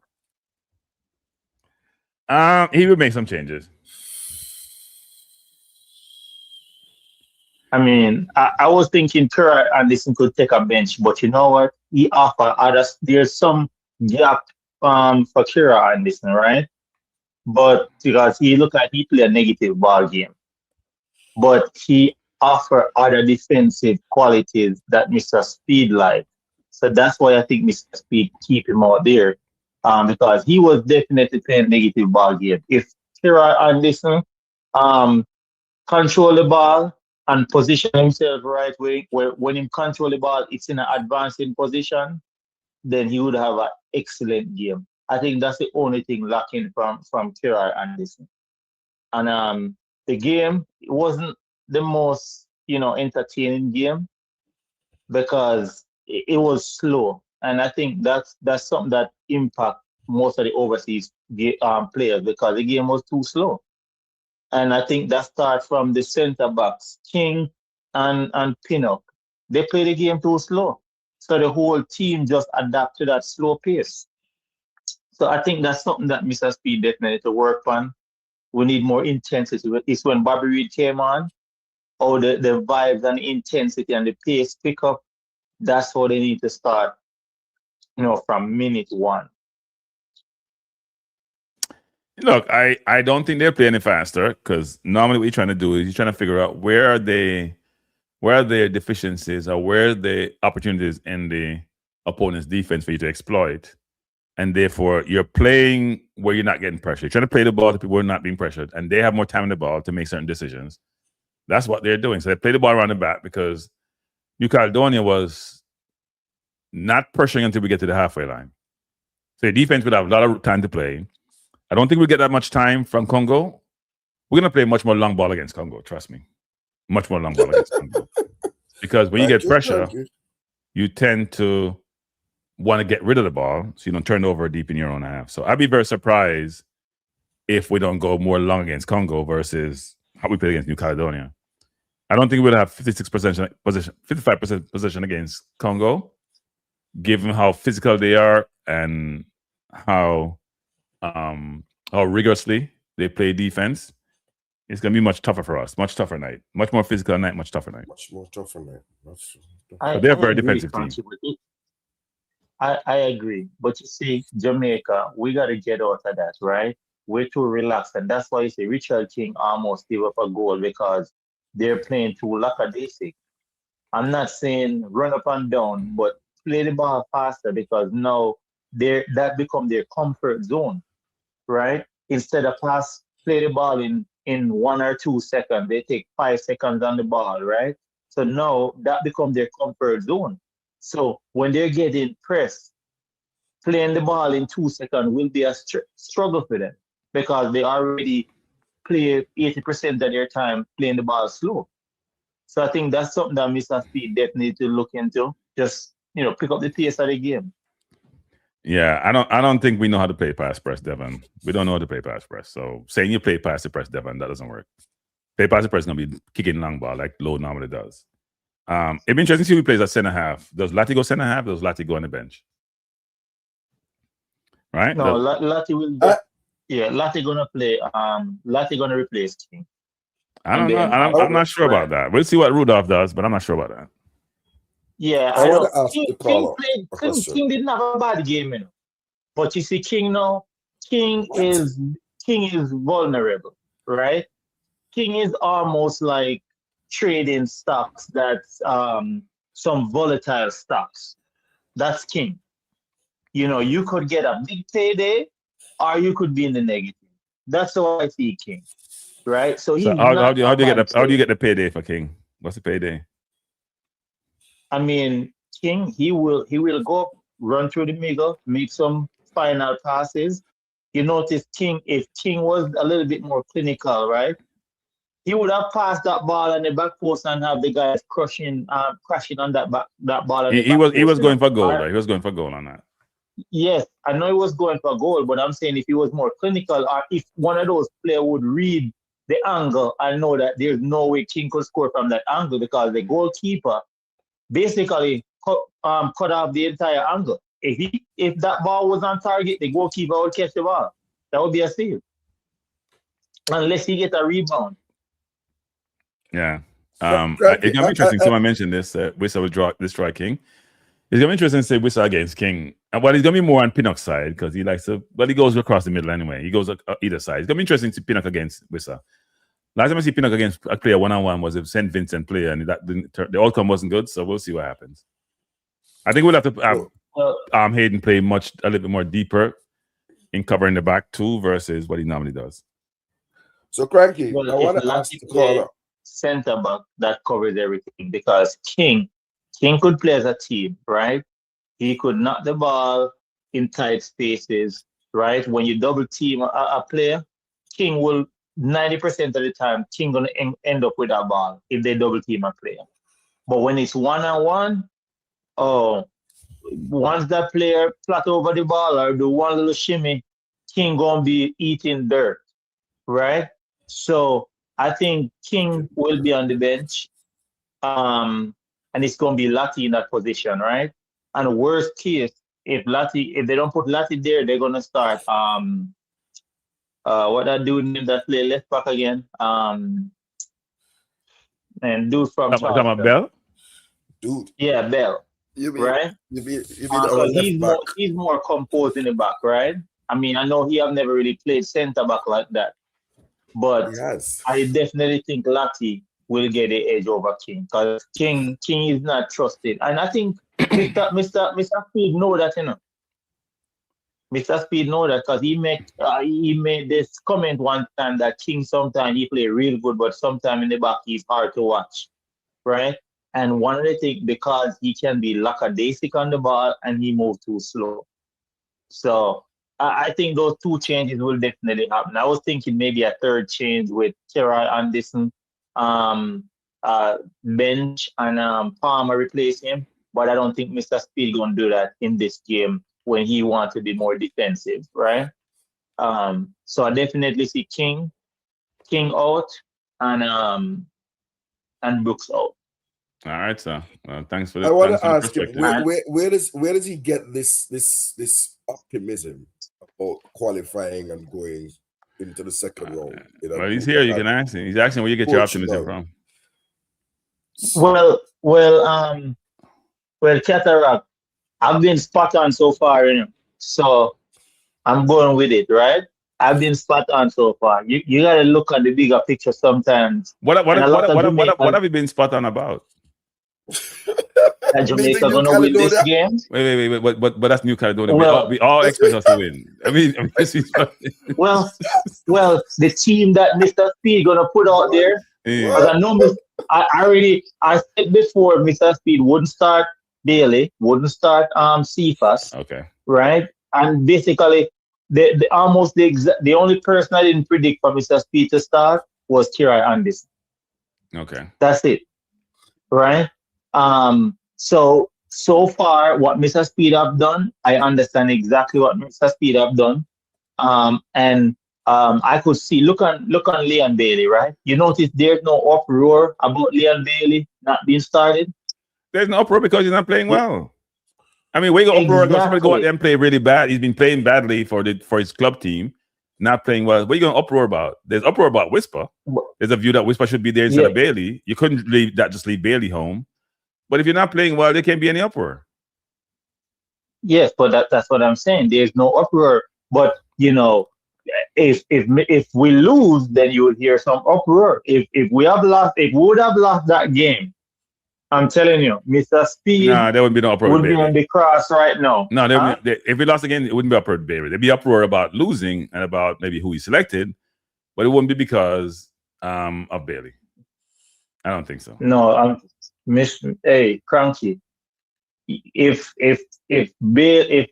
you already know, there would be at least one person that would complain that Bailey didn't start while we lose the game, and Whisper didn't get selected while we didn't. I mean, the Whisper thing has been around, so we agree with that. I don't agree with the Bailey one though. I don't think Bailey has done anything to justify him starting for the national team, except play. Well, I agree with you.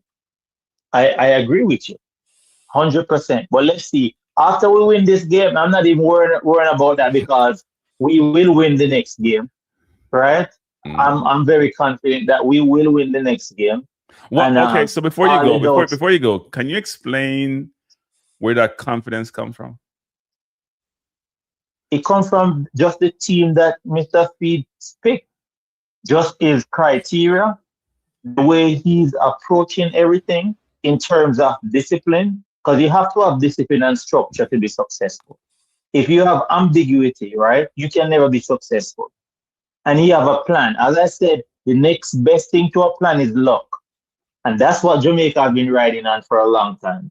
No, it's not time for luck. You have a plan. So I am with Mr. Speed. I see the players he start and they're justifiable why they're starting, right? The next game now, if King gets started, I'll be like, I don't know what's going on. I'll be like one of the other camp now to say, hey, something ain't right. So I guarantee you, King will not start the next game. Okay. And I don't think Lou deserves a start because I don't know, when Lou came on, I was very nervous. Low was poor. I mean, I see Lou clear a ball like 2 feet from himself, and I was like, I don't know what Low is doing. Like, I was like, that's not the Low I know, right? So they might need to keep Low away from that defense. You know what I mean? Yeah, I mean, Yeah, he didn't look good.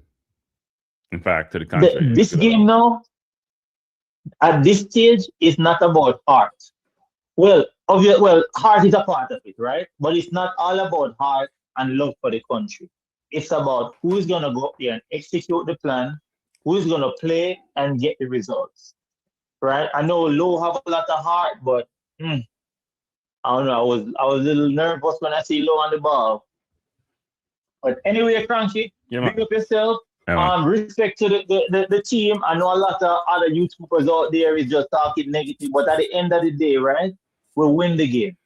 And if we had lost the game, the same YouTubers would be like, hey, if we give them a one love, would I be happy? Would not cost them if we get a one. You know, Jamaican, we can't be pleased. No matter what. Well, I do think when you're assessing a team game, once again, Cataract, you're assessing a couple of things. One is the ultimate outcome, which is your objective, a positive one, but also how the team played. Because what people fail to realize is that people are very focused on the next game. You're not as much focused on New Caledonia now. In their mind, they have the confidence, it's not arrogance that we beat New Caledonia. They're thinking, based on what I see, how we perform. And here's another point. Last night, I got a call from a Congolese person. And he said he's happy. After watching us play, they're going to the World Cup. He saw nothing in our performance to deter him or make him feel uncomfortable about us playing them. He was so happy to see us play. Yeah. Frankie is our first surprise. Okay. What's the history of Jamaica? We play poor against lower ranked teams, and we step up to the plate when it comes to higher ranking teams. That's our history. I would like to ask the caller, what is your score prediction for Tuesday's game at 4 p.m. Jamaica time versus the Democratic Republic of Congo? I see a 2-1. 2-1 Jamaica. 2-1 Jamaica. Is that in the 90 minutes or do we go to extra time? No, that's 90 minutes. 90 minutes. 2-1 so Jamaica Jamaica will defeat Cranky. Please write it down. Now, if you write it down and recorded. 10-22. No, man, write it down. Write it down, Cranky. 10-22. 2-1 Jamaica. Right. So what's your prediction? What's your prediction, Cameron? Get right. I think it could be a 1-1 and we go to penalties. Okay. And I am not going to call it. I'm never going to call against Jamaica, but I think it'll be 1-1. Okay. I used to beat people who call against Jamaica, but that's all right. Pardon me? Used to beat people who call against Jamaica. No, I'm not calling. I'm not talking against Jamaica. I said 1-1. No, I said used to beat people who call against Jamaica, but that's okay. I'm not calling against Jamaica. I know you're not. Right. I know you're not. It's just left up to Selassie. Oh, so you celebrate Rastafarism now. All right, Carter. Thanks, Richard.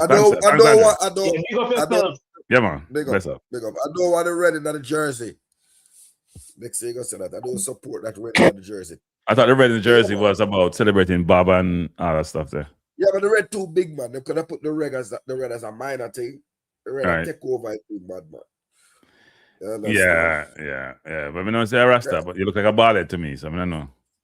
No, is the Rasta in the heart or Rasta in the physical dimensions and appearance? No, man. It's Rasta's an indigenous religion to Jamaica. I respect Jamaica. I love our culture. Okay. I don't smoke weed. I don't bow down to Selassie. I respect, Jesus Christ. You respect who? So you prefer respect a white man versus a black man? Jesus Christ is not a white man. He isn't? Let me grow up here. White man. I haven't seen him in my house for a long time. Be a white man, skin of bronze and hair of wool. All right, man, that man. Oh. So he's what is he then? What is he? What race is he? You know what? At that time, he would be of a dark hue. So even if you, at worst, you would say he's in Bethlehem or those places. You would say he would be Middle Eastern. Yeah. All right. I'm not getting that religion tonight. Let me stop that trouble. Let me go religion and get in that trouble. So I'll leave it alone. People. North African, where the Egyptians are, if that were the case. But right. But what I say is, I don't think this backline can keep out Congo. I don't think so either. And I think we can create the odd chance. And if we are clinical, Yeah. we Good can night. put it away. Night. What? Hello? Yes, Cranky. You can hear me? I can hear you now. Yes, go ahead. Yes. I just wanted to say, yeah, I feel like Jamaica will beat Congo 1000%. You lot need to or not you lot, because Cranky always speaking very positive about the English-born players. And I just wanted to push the point forward that Ethan Pinnock is in training week to week with one of the top goal scorers in the Premier League right now, which is Igor Thiago. So as far as the forwards are concerned with Congo next Tuesday, we don't have nothing to worry about in that department, as far as I'm concerned, from what I'm seeing. And Speed obviously played some mind games by not having Cephas and a couple other players on the field. So them feeling that we had maybe a messy or ugly game against New Caledonia, that's in our favour going into Tuesday. And I just want to say, Bailey Katamarteri, his future is bright. He is 20 years old and scoring in crucial games. I didn't really like Richard King's reaction when he didn't pass the ball to him, because that was just a striker's instinct to have a shot. So I was a bit confused by King's attitude toward the young man. You know what I mean? Well, I think King just has an attitude, period. So don't look at what King does, because King does that to everybody. So yeah, but obviously King is an older statesman, no? No, he's not. No, he's young. He's about 24. He's not old. Whoa. He just looks seasoned. King a puppy that is. He's not old. Listen, what I'm saying is he's older than Katamar. He's 4 years older. Yes, he's older than Katamar. Yeah. But I think King is very emotional. So you shouldn't be surprised to see him exhibit those. You shouldn't be surprised to see him when he plays exhibit those type of emotions or react in such a manner, because he does that all the time at every level, even for his club team. It's the first time I've seen him do that. No, trust me. Within the national team. No. He was worse against Pinnock when Pinnock made some mistakes in Jamaica. No, trust me, it happens. But hopefully he learns from them.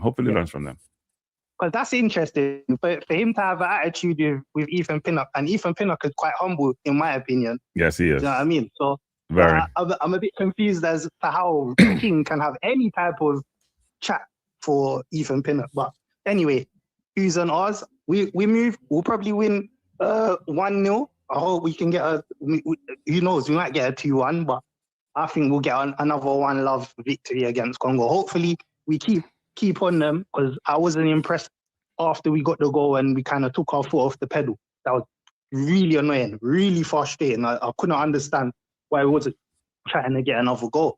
Right. Where are you calling from, SH? Where are you calling from? Scared. Where are you calling from? I'm calling from London. I forget. Can he explain where he's calling from before you tell me what he's? I heard the accent. I just want to make sure. No, but I'm gonna say to you. London come from. Okay. Man's calling from. Like I don't know English accent. Like I don't know English accent. Man, I call from South London. Let me know English accent. The man I call from South London. Whatever. Can tell. Nah, East London, man. Acme, man. You see the man say East London. You're wrong. You're wrong. You're wrong. I don't know London. He's not from Croydon or something like that. He's not from Croydon. I love the way you're always speaking up for the English-born players. Really appreciate it, because it's a bit disheartening sometimes when you hear how some of the diaspora talks about some of the English-born players. Not only that, because people need to realize there's more Jamaicans abroad than there are on the island. People really that needs to be understood. If you travel, you would realize that. Anywhere you go in the world, you're going to see a Jamaican or a Nigerian. Guaranteed. Anywhere on the planet. They're very mobile. Exactly. Yeah, man. But yeah, big up yourself. Yeah, man. Thanks for the call. Appreciate it. I wanted to ask the caller if he's a call. Where you go? Oh, he left. Cataract. He left. I wanted to ask. Me call about Devon, because Devon didn't call him. Hold up. Me call about Devon. Go on. Let me ask you a question. You type in the comment. He left. He can type in the channel. He can type in the comment. Are you a West Ham supporter or Arsenal supporter? Then we'll know if you're a true East London man. Okay. Yeah. All right, Devon, the floor is yours. I have a beat for them. I'm doing well. How are you doing? I'm all right. Tell Cataract stop hassling the people, man. Just be positive. He is positive. Him see we win. What are you talking about? No, I just said he's we'll get a 1-1 not draw and positive. then it left up to penalty. What are you This talking was about? the same person who said we're No, gonna no, wait. Let me just wait. Hold up. Don't get defensive. Don't get defensive. Never say it again. I said against DR Congo, I am predicting a 1-1 draw after extra time, and we are going to the dreaded penalty kicks. So people. I am ready. I am ready if it gets to that, I am ready to take on Devon. So I'm going to yield and let him make his point, and then I have some. So Devon, before you go, Devon, before you go, hold on one second. Let me just say this. I stopped taking any prediction and advice from Cataract. After the Panama game in Jamaica, what 4 years Thank you. I don't take prediction from Cataract. The floor is yours, Devon. We don't need to respond. We don't need to respond. Go on, Devon. Go on, Devon. Well, I mean, if he says the dreaded penalty, I mean, I have no problem with that because I have faith in my goalkeeper. When it comes down to penalty, I put that in his hand because I know what my goalkeeper can do when it comes down to penalty. Now, here's the thing. Remember I told you, Cranky, the other night that Mr. Speed is not going to show DR Congo what we can do. He's going to come with a team that will get the job done, and then we move on. Now, moving on is what we do next. So here is the thing. Yes, I've been critical last night about Richard King. Very lackadaisical. That ball that he almost fumbled there. He took his eye off the ball. What do you mean almost? What do you mean almost fumbled? The ball he gave to the opposition, the scorer. Okay. Put it this way. It didn't result in a goal. Yeah, we got lucky. What he did, he was so casual in rolling the ball out his feet, looking upfield. I don't know where the ball was. And he got caught. Richard King, as a professional, needs to know better as an anchor for a backline. That does not mean I will bench him for the next game. What I think, we have to get Joel Latibodier in. So in order to do that, Mr. Speed has to be brave, and we have to go 3 at the back. Latibodier in the center, flanked by King on the right and Pinnock on the left.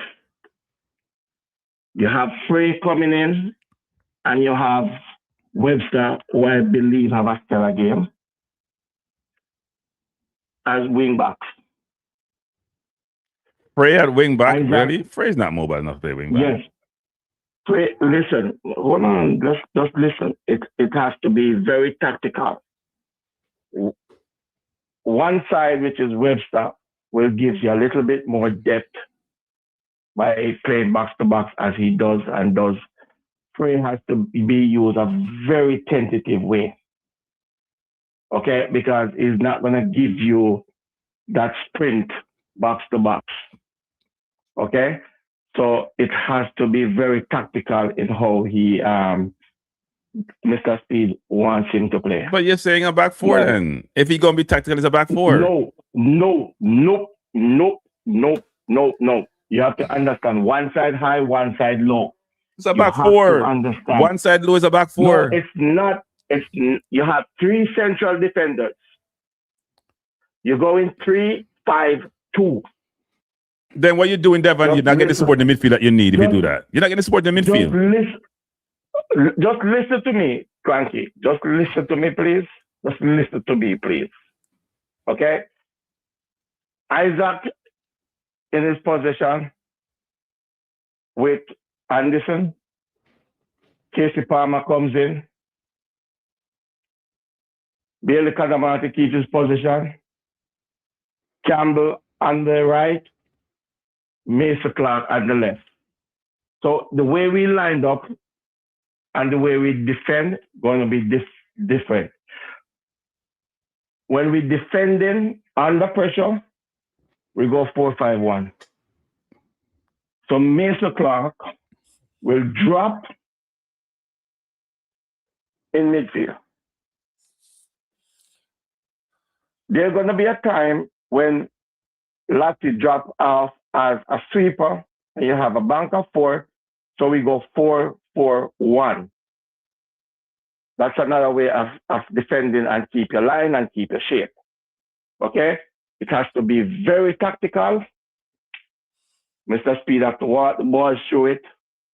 And they have to be astute in what they do. They have to stay compact. They have to stay disciplined. Okay? This game is not going to be a game where you press the life out of Congo. If you do that, you're going to end up in problems. Okay? So, keywords: stay compact, stay organized, stay disciplined, pick your moments, and pounce. But you have to follow the key points. If you don't pay attention to details, you'll be in trouble. All I have to say. So, Devon, yes, I have some things now. Me and Mr. Devon Porter. But the tactical football, Devon is a certified coach, licensed coach. I'm just a hooligan. So let me start and tell you this. On Tuesday, all the paper talk gone out of the window. I don't play paper football. Hold on. Who wants it more? Who wants it more? Who is willing to be disciplined? Who is willing to run until it hurts? Who is willing to go into the 50-50 challenges? Blood will have to be shed on that field on Tuesday. It is going to be a battle to the grit. So what are you trying to say? I am telling you, the Democratic Republic of Congo, as I have seen them in the couple of games in the AFCON, I'm not an expert on them. You see one couple games, you see the last 2 games when they play the AFCON, right? They sit back and invite pressure.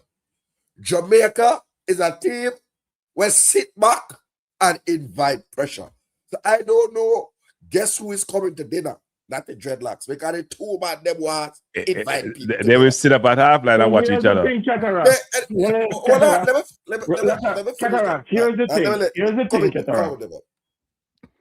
the thing, Catara. Going out there and fight and make all the blades of the grass feel your heart don't have nothing to do with the tactical that I just gave. Nothing. Because you have to work for it. What I'm saying is that anything that we do, we have to do it as a unit. That's all I'm saying. We have to be compact in our defending.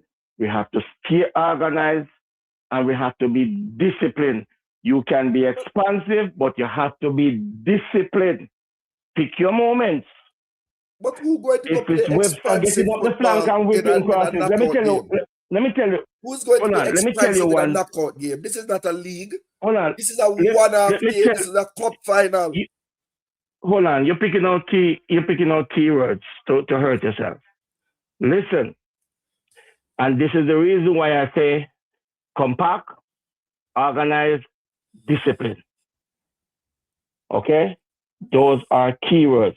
Let me say this, Kakara. I have watched DR Congo over and over and over and over. They are very organized. They drop into a mid block to a low block. They move with the shift. And when they move with the shift, they are a unit. If you're going to break them down, and you believe you're going to break lines to break them down, you're going to have a long night. what you need to do, force them, invite them to come to press you. And then, Richard King loves to play those balls over the top. Jesus Christ. When they come in, hold on. Football, there's long passes in football. I don't call it long ball. I call it long ball. You have to identify. Up it up. Hold on. Let me say this. Let me say this to you. You have to identify when to play long passes. And the only way you play long passes is when you get your forward in a 1v1 situation with the defender. So it becomes a battle and a foot race towards goal. Now, if you get ahead of the defender going towards goal, listen, he has to stop you. At some means, he might stop you in the penalty box by tackling you from the back, or pulling your jersey, pulling you down, and you get something from it. But DR Congo biggest weaknesses, let me tell you their biggest weaknesses. For crying out loud for some big boys, they don't defend set pieces well, corner kicks, free kicks, crosses in the box, behind the back line. The goalkeeper is what I call a Dracula. He sits on his line. He's not coming even out to 6 yards to collect any ball. If we can get those balls in there, we can hurt them. Have a good night. No, Devon. All right, Devon. Thanks, I don't want Devon to run. No, I want to say something. No, Keteract, I'm going to say something. Wait, hold up. Keteract, I'm going to Keteract. Let me say, people. I just put up DR Congo's World Cup qualification process. They came second in the zone with a very good Senegal team that won the African Cup of Nations. They actually had Senegal down 2-0 and they gave the game away. They only lost out based on goal difference. They ended up with 7 points with Senegal. Senegal never beat them up. Right? 7 points. They had one draw. They had no losses in their qualification campaign. Secondly, to get to this round, they got rid of Cameroon and they also got by Nigeria. Good night. Yeah, Cranky, big up Keteract on the show.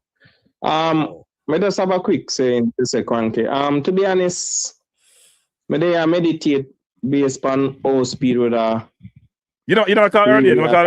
Yeah, man. To be honest, me remember when Speed bring Cavalier go Miami, and me feel him gonna use the same tactics there when me use against Inter Miami in a them stadium, where the last caller said that Devon, me believe him right. Me believe them are going to sit back and invite the press and them are going to do the long ball. So, me and one of them will say, in this case, me can't go really touch, me can't go really cuss nobody with the long ball, because if we can't play midfield against like Cuba and New Caledonia and these other teams that would have say weak, there's no way we are going to win no midfield. We could have put 4 men in the midfield, we now win it. Because the 4 men, them, last night, only Bobby looked like I'm alone, he won the ball in the midfield and do something. So, we literally will put 4 men in it. If 3 of the men them don't want the ball, I just 1 man in the midfield I play. So, I feel people go watch back the Inter Miami game, or something like that where I'll get from Speed. Me positive say something like that where I'll get. It nearly worked for them because them did get couple chances in other match there. Them did shoot some long ball and them use the speed. Cephas I go start and Cephas, me think Cephas I go be the target man. I'm going to use Cephas speed for try break the line. Kick the ball overhead as what Devon says. So I really agree with Devon. And to be honest, if we see anywhere we have a chance for win at the match, we have to go the long route and invite the pressure. If we have a chance where we can free up ourselves within like 5-6 minutes, me take them chances there. But through the game, me expect to see a low block and an approach just like the Inter Miami game when me play within Cavalier team. If people go watch back that match there, only I go remember when me say it's something like that where I get though by the cuss and go on. It's very it have what would I say, a place based on the quality. I know our midfield is so dreadful. I don't know our midfield dreadful. I years. Cranky up on YouTube for nearly 5 years. Cracker at the same, nearly 6-7 years. And we still up on the same problem about midfield. So we have about midfield. We know say Hall are coming, but Hall is very new. And all of that, it is still not going to click. It is the wrong time for go click. And we feel them are going to do that approach there. And to me, are the best. I don't like them football, but I would understand. Because me respect Congo. Who no one respect Congo would just be a fool. Because we see how we play against the weaker team them. In the qualifier, even in the second round against St. Vincent and BVI them, we still never that control, no midfield. So, guys, just look out for that match. I feel that tactic, the speed I go use, and I feel I best way still to have a chance to qualify for your World Cup. So that's my 2 words still. All right, thanks. So I'm going to use the same tactics, the same system when we use against Inter Miami. All right, within team. All right, thanks for the call. Yeah, man. All right. Yeah. Look, Congo got by Cameroon and got by Nigeria in the playoffs. 2 players, two countries filled with a lot of players playing at a very high level because they don't beat themselves defensively. They don't give only Senegal. They give up 3 goals to in qualifying. What I showed you was the African combinations, but they did really well. Only lose out to Senegal. They're looking at Senegal. So when we're looking at Congo team, we underestimate them. Good night. Hello? Frankie, good night. Good night. Anybody hear me on the show? Yeah, we're hearing you. That way you put up a while ago, that's the Afghan. Yeah, it's the Afghan. The World Cup qualification it was much different. It was much different. They only lost to Senegal. They only lost to Senegal. They lost to South Sudan. I think they had Them beat South Sudan 1-0 and draw and beat Togo 1-0. They came second in the zone. Okay, they come. Yeah, but they came. Yeah, they didn't lose any game in the World Cup qualifiers. They lost 1 game to Senegal, 3-2, I think it was. They didn't draw no game at all. I think they drew 1 game actually. But but I'm saying in the playoffs they beat Cameroon, they beat Nigeria. Yeah, but listen to what I'm saying, Cranky. The way they beat Cameroon and Nigeria in the playoff, Ella got a broke out. If you watch the game, Cranky, Ella, that's the baller that played in Turkey. Ella got a broke out on a counter attack and he played the ball inside the box. Ndidi played it in the part of back and ball for him score. That was literally just he give him a goal just like that, Cranky. Alex, here's what you're missing. What I'm just saying. Listen to this guy. You're saying this a lot. Here's what you're missing. They're not giving up a lot of goals, and we don't score a lot of goals. But they don't score a lot of goals either, Cranky. Check their thing. But we don't score a lot of goals. We don't score a lot of goals. But they don't score a lot of goals to Cranky. Check the statistic, Cranky. Come on, let's put the stats right there right now. Alex. Who do we play against and who do they play against, Alex? Cranky. They play against Alex. They play against better teams. Cranky, doesn't matter if they play against better team. Cranky, they don't score a lot of goals, Cranky. We agree they don't score a lot of goals. Yeah, so what you say that? So you're saying that they're gonna score a lot of goals against Jamaica? They don't score a lot of goals. They don't need to score a lot of goals because we don't score goals. But Cranky, but Cranky, that's what I'm saying. I think the team equally matched, Cranky. To be honest, the teams are equally matched. Really? To me, yes, Cranky. That's my opinion. Okay. Maybe I sound stupid, Cranky. This team doesn't possess the ball, Cranky. They don't possess the ball, Cranky. They play sit back and play and counter, Cranky. That's how they play. Yes, but we just said that. So we literally just said that, Alex. And Jamaica doesn't play that same. That Jamaica play that same way too. We have no idea. Just said that. We have no idea how Jamaica plays. Cranky, they both play similar. Let me say this again. We have no idea how Jamaica plays. Bro, listen, Cranky, I'm telling you right now, if Speed does get the tactics right, they will beat Congo. Okay. Look, I'm glad you have confidence like most Jamaicans do. No, but you don't have confidence, Cranky. I know you don't have confidence. I know you sit down there, you don't have confidence. But I'm telling you, Cranky, coming after that game Tuesday night, you're gonna have confidence. I'm telling you. How do we look against? How you think Congo would have done against New Caledonia? Congo wouldn't score after goals against New Caledonia, Cranky. I'm telling you. They wouldn't score a goal because people like Wissa can't score a goal. I'm not saying Wissa can't score a goal. But Did Wissa play in those games? Did Wissa play in those games? Well, Wissa play against Bermuda, and they score them much they beat Bermuda 2-0, though. Yeah, it is 2-0. Yeah. So we have to use context for Cranky. They don't score a lot of goals, Cranky. Okay. Against better opponents, they don't score a lot of goals against better opponents. Alex. You make it look like Congo is world beater, like. Alex. How do we do against BVI? How we did against St. Vincent? Alex. How we did in the Gold Cup? How we did against Curacao? We haven't played well. Alex. We haven't played well, Alex. Come on, Alex, man. We haven't played well. I agree with what you're saying, Cranky. But I'm telling you this. I'm telling you, Cranky. I'm telling you from right now, Cranky. They don't play outside. I'm gonna give you another stats. They don't play outside of the continent properly, Cranky. When last Congo play a game out of the. Well, I'm finishing. Make him finish. When last Congo play against a team outside of the already a Bermuda they didn't play, but otherwise when they check the statistics come down. How they play. Last time they played in Mexico, they lost 2-1. Okay. I wonder how we did against Mexico. Exactly. Cranky, we're not going to 2-2 with Mexico enough time, Cranky. So Alex. We don't know when last was 2-2 with Mexico. Cranky, so we're not going to well, and then they lose against Kenya in altitude. Now Kenya, we not talk about that, Cranky. Let me try to find some stuff. Go on top. Guadalajara is not. So Alex. Yes, Guadalajara is above sea level. 5,000 above sea level. First thing, it's not as high as Mexico City. First thing. Oh, Jesus. Alex. I listen to you, go on. 2-0 is a big victory in a cup final. If a team can score 2 goals in a cup final, you are likely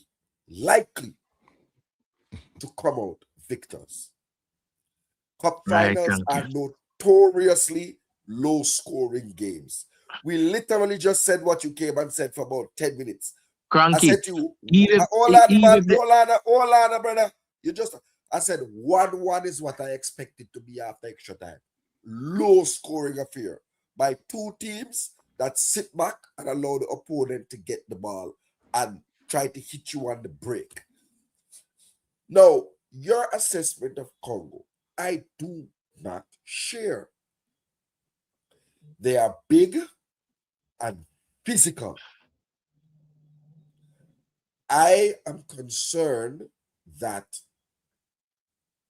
maybe they will be able to rough up our more smaller, wily kind of players. So your Cephas's, your Tyrese Campbell's, your Tyrese Halls. Those are all wily players. Depending a lot on speed. Leon Bailey, right? Are you not? Hold on. Finish, man. Just allow me to finish. I cannot recall a game. I think Leon Bailey has been in the Premier League, 3 seasons now? I have not recalled a game where Leon Bailey dominated Wan-Bissaka. Can you? Cataract, first and foremost. Let's just I'm asking the question. Of course, I'm telling you right now. Go look at it. Which game? Which game? Go look in the Prem. Tell me the game, I'm going to pull up. I have to pull up the stats right here to show you. Run, go Google again, man. You know watch the game, man. You know watch the game. Just tell me which game. Why you run, go Google. Let me finish talk. Say, all right, me ask, okay, you make me finish talk? First and foremost, Masawako no good. Me gonna tell you that right now. Masawako not good. I'm asking you which game. No, let me finish talk. Stop buying time while you Google the score. Which game Leon Bailey impressed against Wan-Bissaka? Kanki, can you don't talk? Go on. Me can get to that now? Yeah, go ahead. I'm saying things I have to pull up the stats for him to come back and show him the game. Right. You're trying to nitpick and point and say one Basaka, but you're not saying the other thing that Masawako is a defensive liability for Congolese player. Right? Actual Twanzebe, the actual centre back will play for the team is injured. Most of Sammy injured. Ella, the number the starting winger injured. So they have a lot of injury in their squad. I want to not talk about that. Always I'm gonna realize when I like to talk down Jamaica team and big up the next team. I say, oh, they got this, they got that. But when I say Jamaica have these two, I can't hurt them too. Alex. Alex, you can't do all the talking, Alex. Just listen for a second. I know it sounds good to hear yourself, but listen for a second. So you're saying we like to not big up Jamaica team. It's the same Jamaica team who lost all their one game in the Gold Cup. The same Jamaica team showing is BVI and Cuba and St. Vincent. The same Jamaica team who had the soup zone and didn't win the zone to go to the World Cup where Curacao 180,000 people. That Jamaica team you're talking about? So we shouldn't express concern about the team when the team has not played as well. Support the team, Cranky. Support the but team. Alex, we don't support the team with blinkers on like you do. We support the team objectively. Okay. We don't support the team and just say, you know what, we all win Congo because we're better than Congo. Because Congo can't score a goal and Congo missing this player. That's not. We are missing players also, just like how they're missing players. That's not what I said. But that's what you're saying. No, that's what I heard you saying. You're spinning like a spin doctor right now, Cranky. I'm not spinning anything. You're the one spinning. You're the one trying to negate. You're trying to denigrate and belittle the Congo team. Cranky. But Uno try to build the team to Cranky. How so? Because we said we don't believe. So we're saying that Congo can't. We say Congo can't win. They say Congo can't win. So you're not talking to the weakness of Congo. Oh, Congo this and that. Because most people don't follow. Most people have that. And have this. Congo end up with 22. Congo end up right behind Senegal. 2 points behind Senegal in World Cup qualifiers. Senegal won the African Cup of Nations. Togo and them team that them play against the zone, Cranky. We don't play against better team than CONCACAF than Togo. I don't know. Togo always have decent team. I don't know. Which team in the CONCACAF? Which better team in the CONCACAF? Which better team? Which better team you talk about? Better than Togo. Panama better than Togo. Canada better than Togo. When last we beat Panama? We did not play against Panama. All right. Alex. We don't show no reason football, you know. Alex. Me say all I want to go shut up. Alex. Cranky for win Tuesday, no Cranky. Alex, relax yourself. All the people you're here talking is supporting Jamaica. Kezarat just said they're going to draw and we'll win by penalties. Is that not supporting Jamaica?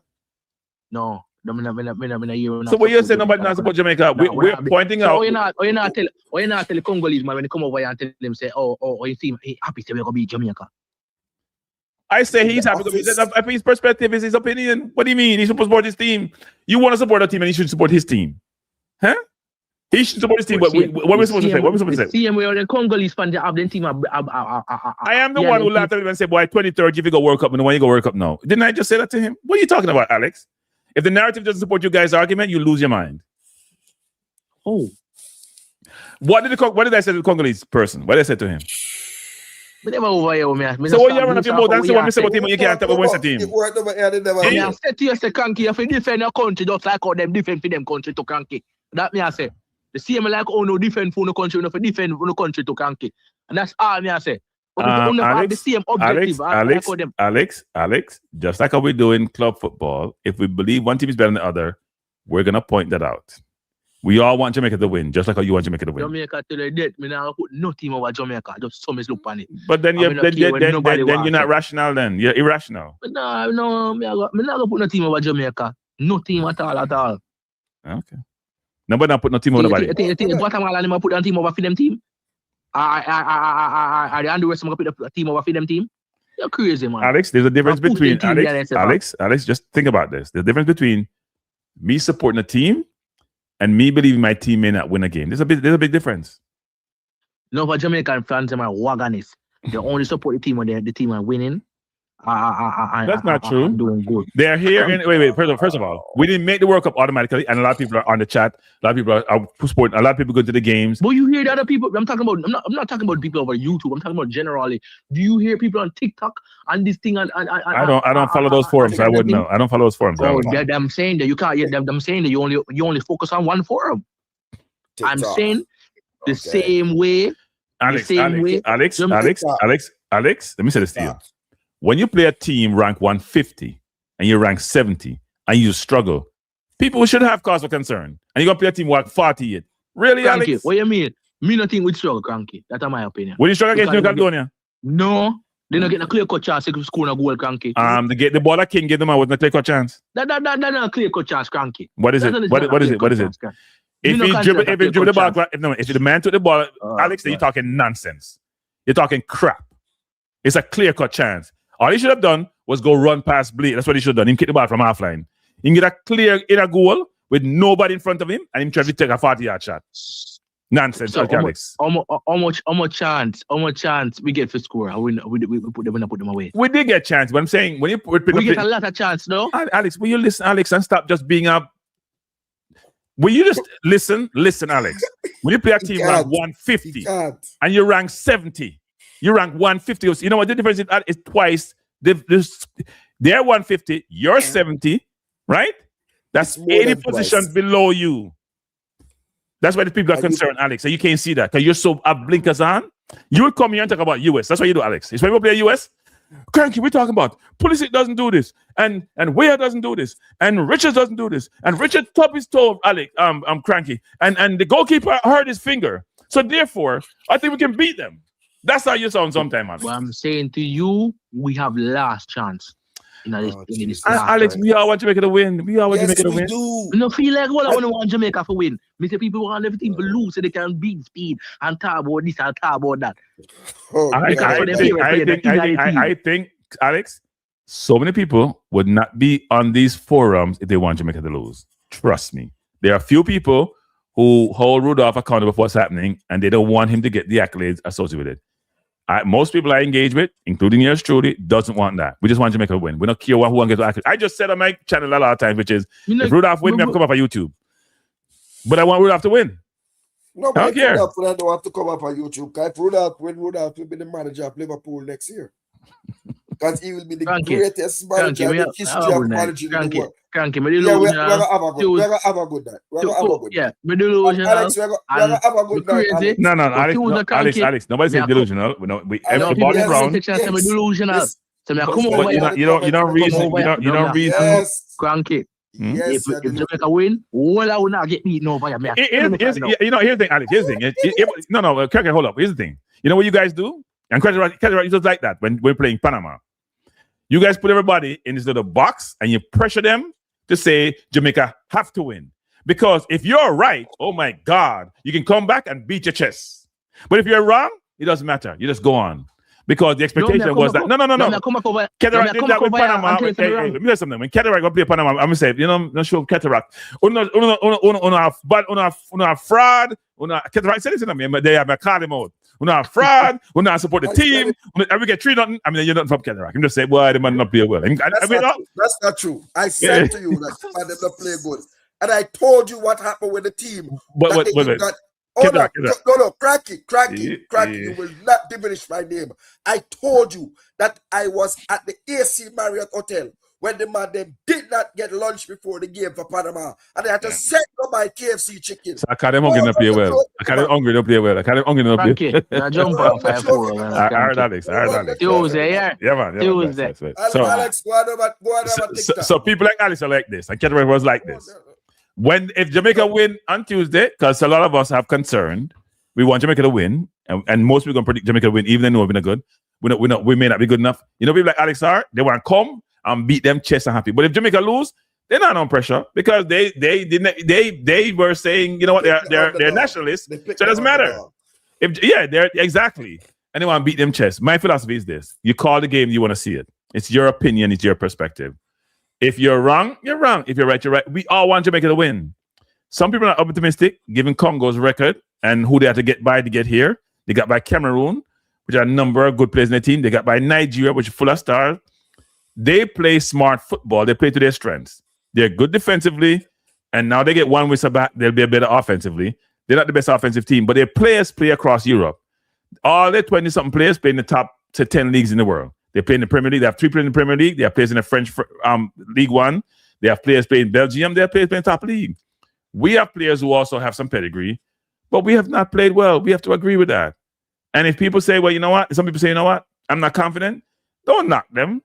Maybe say, you know what? Without speed, we come up with the elixir. You come up with the answer. But we weren't that good against an inferior Cameroon team. I mean, New Caledonia team. We weren't that good. Brother. Yeah. Like in my comments, like I say, people, Cranky and Cataract want Jamaica to lose. I don't have too much confidence in Congo because XYZ is out and this why not play well and they score against them because this person made it. They had to play 90 minutes against Nigeria, people. Nigeria was a better team, but they had to play 90 minutes against them and they didn't lose. They find a way to win against Nigeria. They find a way to win against Cameroon. They actually should have beaten Senegal in World Cup qualifier when they already had them down 2-0 and then give up the game. So, and Senegal is a very, very good team who won the African Cup of Nations. They are a very resourceful team who find what it takes to get good outcome. We have to do that, right? We have to do that. And we have to figure out a way to play better. Because we didn't play good against Cameroon, New Caledonia, not giving our ability. We played down to their team.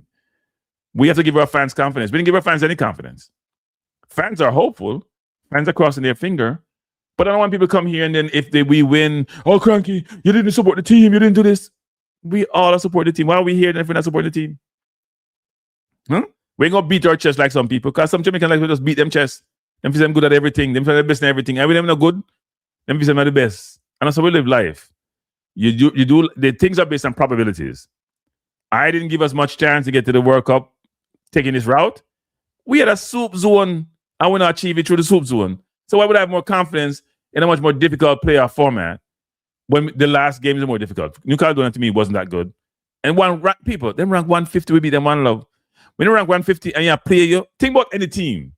If Jamaica play England, and England rank what? About 4? And Jamaica rank 70. So that's 66 places difference. They're 80 places difference. If the England all beat with no 1 love and no 2 love, last time we play England, we get about 6. So we don't know what you're talking about. They are not a team that love to have possession. They are a team that say, you know what? You can't break us down. That's how they play football.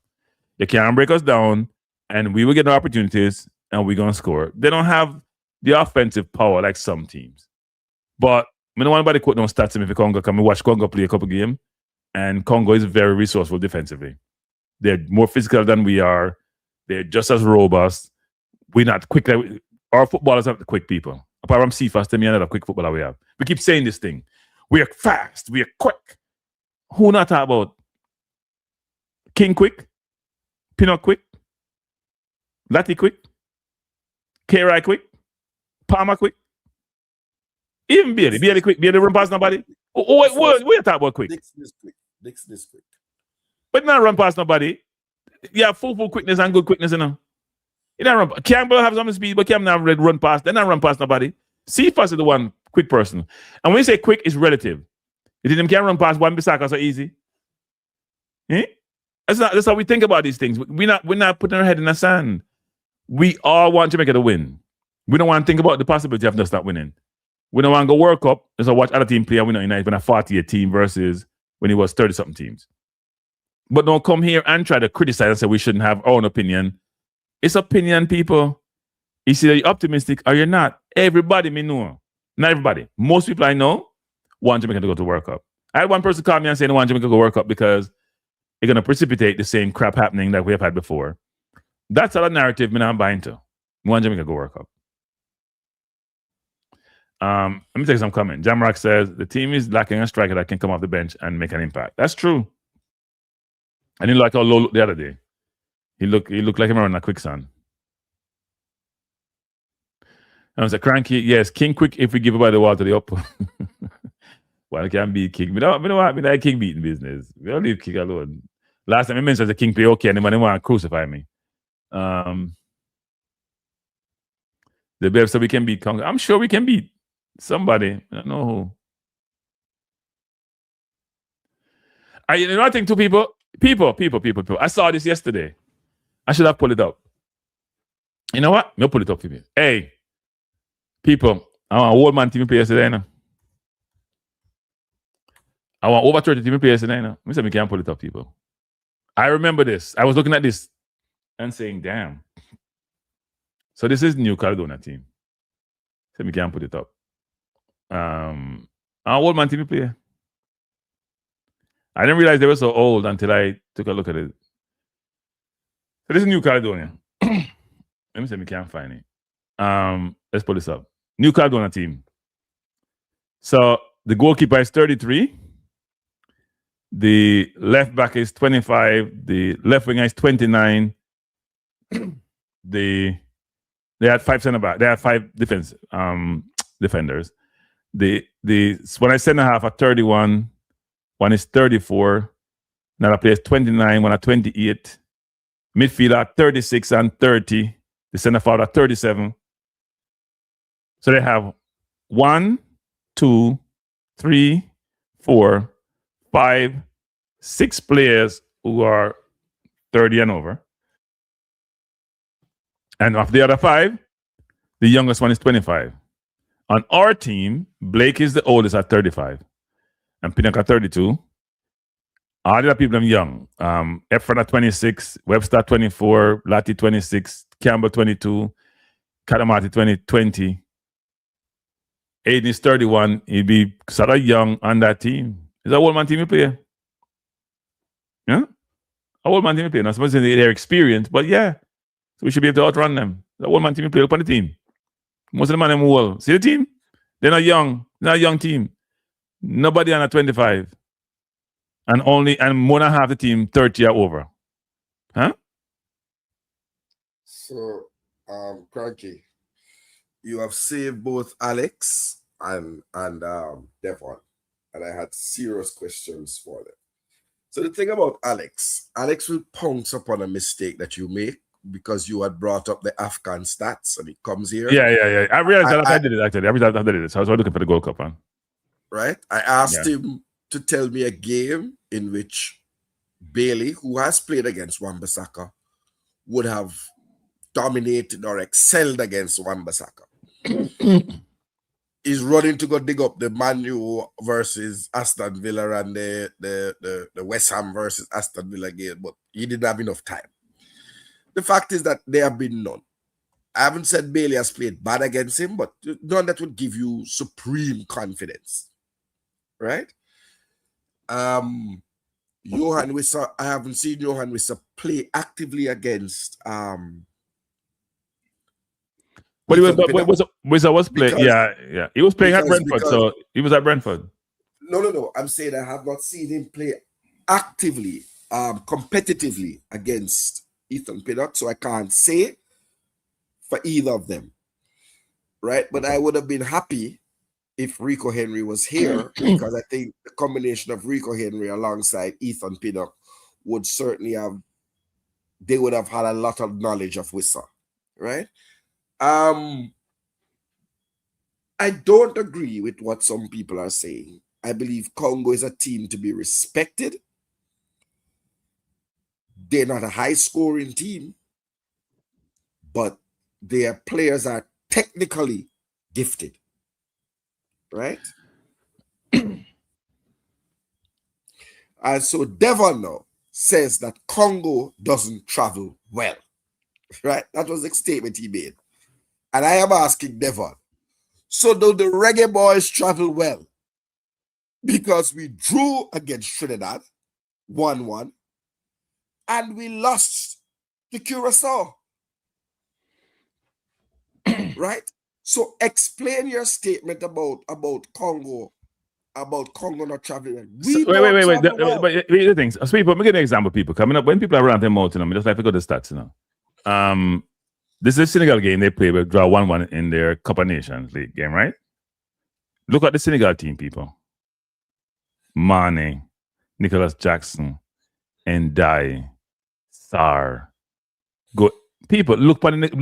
The color ball. Look on it. Senegal team when them draw with. Look at the Senegal team and draw with. Not about Congo, not good, and not this, and not that. Look at the Senegal team and draw with. That means this team is very hard to break down. Yes, there are a few players injured, like Tanzabe is injured, but look at the Senegal team and them draw with, and people can fill in. Their average age is 28.5. They are a very mature senior team. They're not old. They're not like the team we just play, but average about 30-something. Look at the team they draw with, which has about 5 or so Premier League players in that team and playing at a decent level. Right? And Mane is no longer in the Premier League. So if they're going to play this well against those teams, then what you try to do as a player, as a person who's evaluating, saying, "No, how would we do it against those other teams?" That's what you're doing. Doesn't mean the team is unbeatable, but we have shown nothing today to say that we can beat this team, as far as I'm concerned. Nothing. So if you want to go beat us and say you're not patriotic and you overpower Congo, and we always do this. When we play US the last time, I said, let's see them go on when we play US, and US just spank us when we play them down in St. Louis. See how many people are going, you know, Cranky, no loyal, oh, no, this, no, that. People are calling the game based on how they see the teams and their assessment. It may not be correct, it may not be in line with yours, but it's a matter of opinion. You can't beat people for their own opinion. And if somebody don't want to say Jamaica will win, you've said you're not loyal. Stop the nonsense, man. All right, so Cranky, are you going to allow me to take on Devon, or are you going to keep protecting it?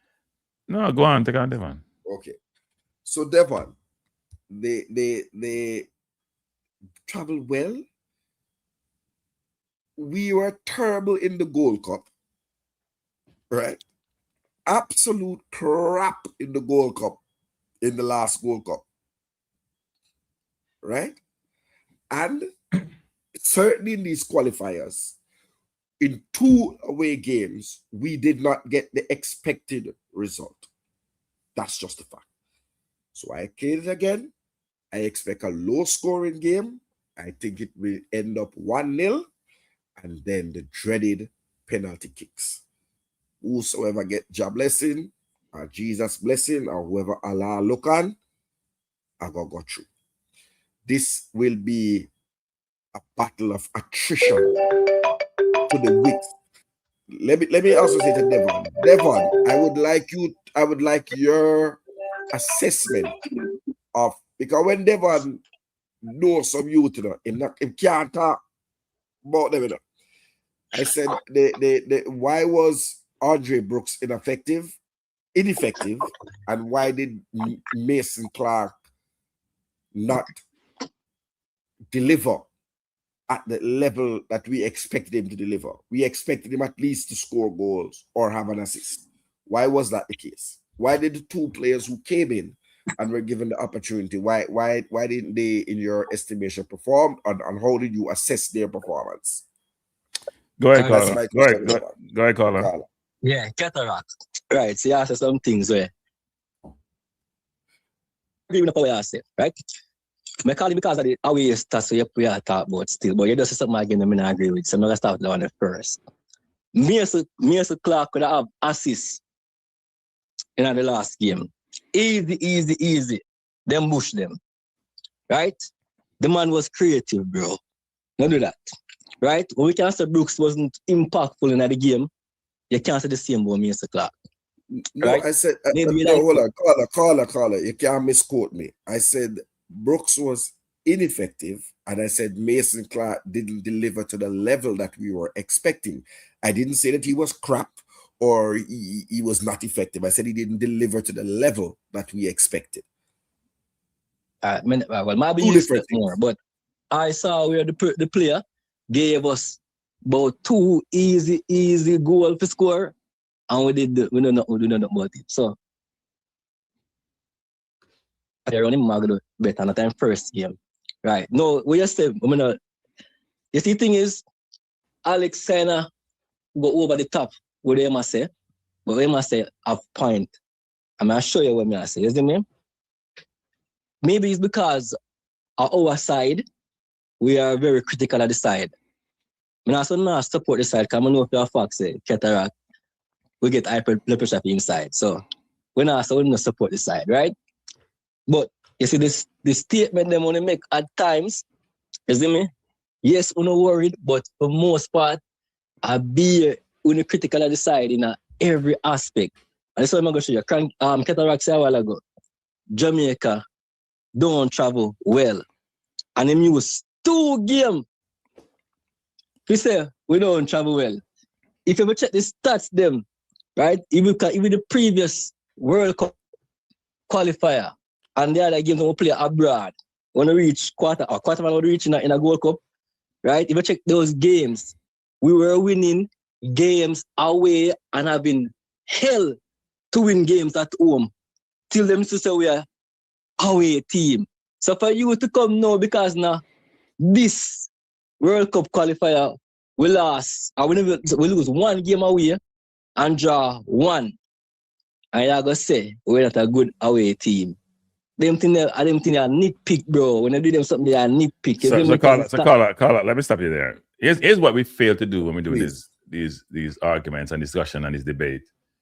We fail to not use the totality of all the factors that inform someone's opinion.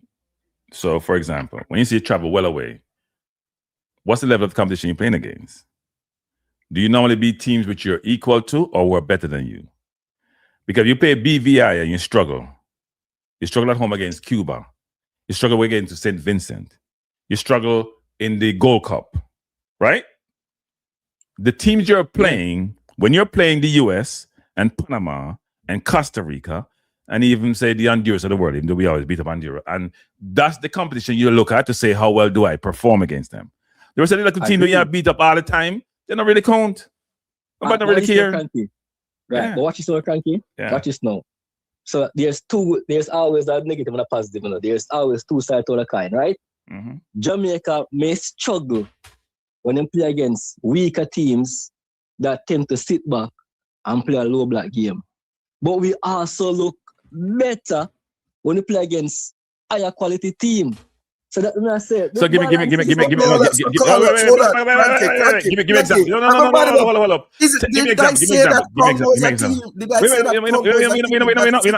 the example of the better team you're talking about. We look better against. Give me an example. All right. So, for example, right, we struggle for breakdown teams, right? But we are a better attacking team. So when teams push at us, we get more chances. We look more. We look like, say, we can score and win because we get more chances. They're not normally leave spaces behind for run at, right? And we have wingers that love to run and we love to keep the ball out as well, right? So it's like we counter. We might not like the playing style, but our pattern of playing and be defensively strong and trying to go over the top or playing try for counter, that is our strength, right? Jamaica is a counter-attacking team. So we struggle against the weaker team them. I'm not going to disagree with that. But I said there's two sides to the coin. So when I say be balanced, yes, at our side, we're going to be critical of the side because I am critical of the side too. I cuss them and all of that too. But we still talk, say, they are weakness for the side we are play against. And we can, use up the weakness as well. So be more balanced. When anytime we come on the show them, you just don't like say, a doom and gloom. And some man make some post, Jamaica. Some man if just chill out. Some man do clickbait and for shock and all of them things there. That doesn't make no sense. As I say, if you're gonna analyze the football, talk about the strength of them have and them weakness too, because every side they carry strength and weakness. The problem we have is the problem we have, Carla, with Congo. It's the problem we have. So as you're saying, if this team was susceptible to the counter, susceptible to being penetrated easy, it'd be one thing. We don't take our chances, and they're good defensively. That's not a good recipe for success. You hear me? So we don't take our chances, and they're good defensively. That's not a good recipe for success. Even if they're not good scoring. So the thing is, it's going to. I said. Wait a second. I was saying. Go ahead. Well, I was saying. Sorry, hold on. I said styles make matches. That's what I learned from being a pugilist, right? And when you have a matchup that is the matchup from hell, this is what DR Congo is to me. Because you rightly said, Carla, that Jamaica doesn't play well against teams that sit in a low block and teams that are defensively compact and don't give chances and waiting to hit on the counterattack. That is the definition of what I see of the Democratic Republic of Congo. They are not an expansive team. They're not a team that's going to pursue. They're a team that's going to sit in banks of 3 or 4s or whatever it is that they sit and hold their lines and hit you on the counterattack. All right, Conky. Well, I know. So look at this now. So you have just described Jamaica's worst nightmare. All right. So who is going to take control of the game against Jamaica versus Congo? Because the two teams them play similar. I just And said me we don't expect. know. That's why it says a nightmare. Oh, okay. All right, good. I don't Because view I don't view said, Jamaica as a low block team like you guys are saying. I think Jamaica plays depending on how the opponent forces them to play. I don't think Jamaica impose themselves on teams and are playing low. Which game Jamaica play low block now? Unless they are forced to play low block. Which game them play low block? Anytime we play against bigger teams, we try to play either 3-5 or we walk. We play with a lot of defenders. We try to sit back. Only when Haggims was here. We play. I think he did at the stadium when we shouldn't have against. Was it against the US? And then when him go away from home, that was McLaren in play 4. US. Then in play 4, we go away from home. It makes no sense, right? At home, you want to be more aggressive. When you go away, you want to be more defensive. He turned it on his head. That makes no sense. Next point again. All right, so the Congo play against Bermuda, right? And the game done. I can't tell me the game done 2-0. Right. What do you say about that? I say it's very encouraging for Jamaica, but then I qualify it by saying I don't know who played for Congo. I know Wissa played, which is very good to see him play, and they only scored 2.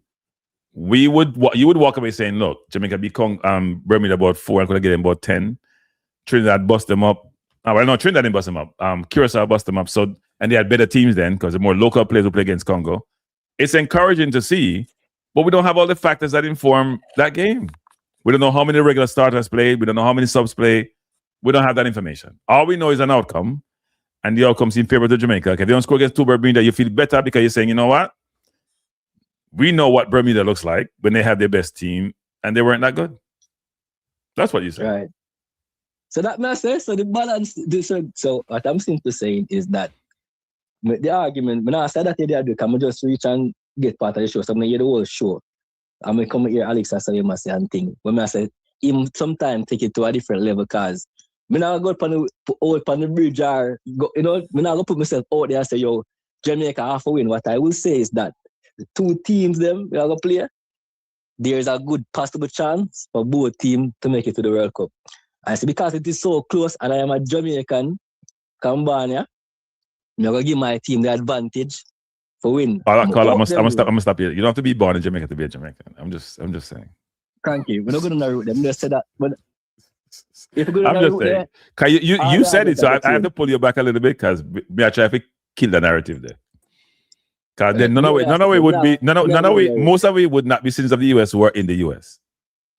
Because we know about the US. We're not going to a nationality statement because we know cannot accept a nationality. I'm very sensitive to this statement. So when I say you have to go that road then, I'm just say the people who are supporting Jamaica. And some people who are not Jamaican that support Jamaica. Nobody Caribbean that support Jamaica. If I stand from what we believe, I would seem to say here that all we know the Caribbean and all we know the West Coast of Africa, I said people, said family. But I agree with that. I agree with that. Right. But look, it's a good call. I appreciate the call. What you're saying is that we should positively support our team. If we think we're in the underdogs, we should still believe that we can overcome this team because they have frailties, they have vulnerabilities, and we can exploit them. That's what I'm hearing. That is it. Yeah, man. Blessings. Yeah, man. Thanks for the call. Cranky, let me say this. I speak in the capacity of a fan. Right?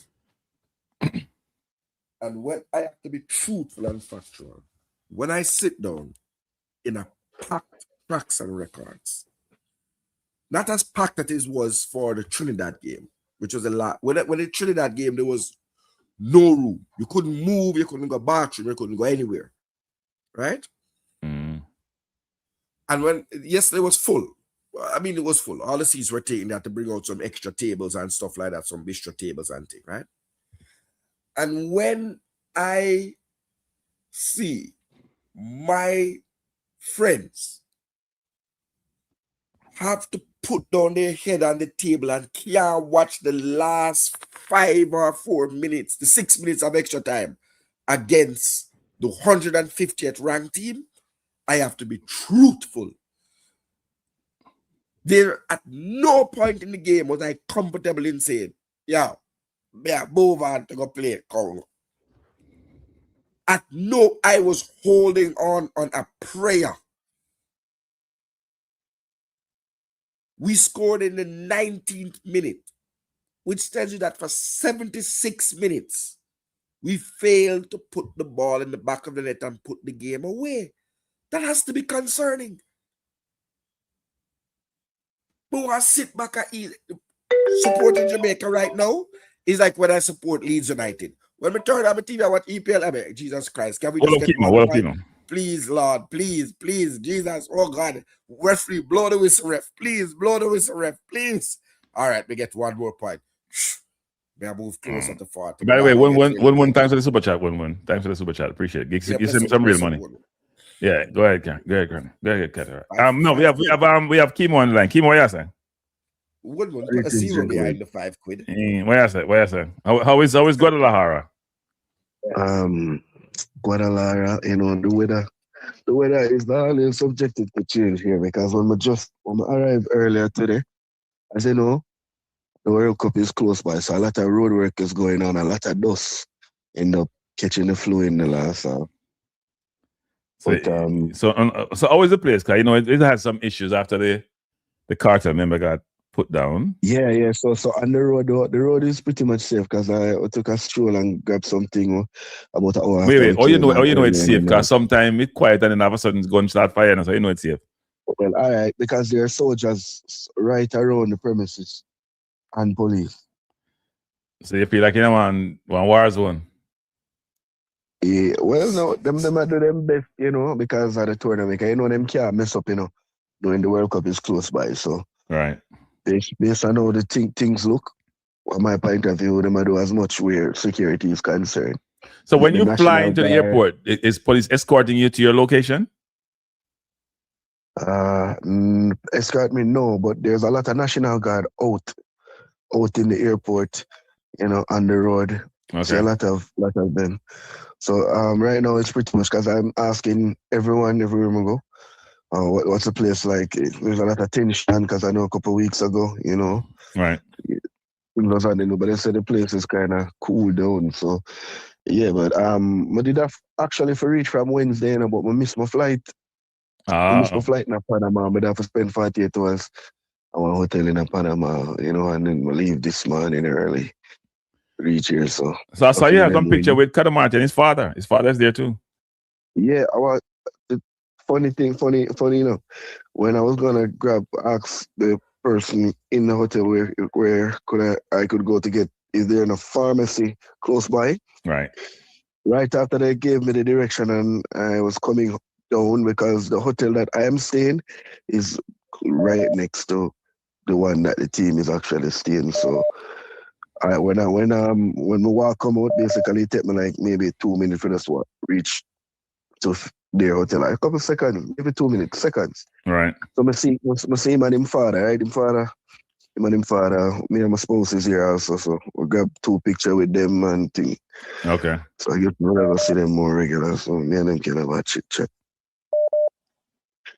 But I see a lot of negativity on the media, though, especially on TikTok. But I find with the locals here, we just talk. I don't think we have a sentiment to not know what we say. We just talk because really and truly, and these guys are not really fun. They just talk because if you ask them where some of these players play, they don't care. They just want to spread a narrative, as they know. Because some things that me hear them say, who that white man here, who that brown man here, what Bobby Reid. Bobby Reid, I get the stick right through. Bobby Reid getting the stick right through because I look on TikTok a while ago, the people must say like Bobby Reid are the worst player ever. And people actually look through the game, analyze the game well.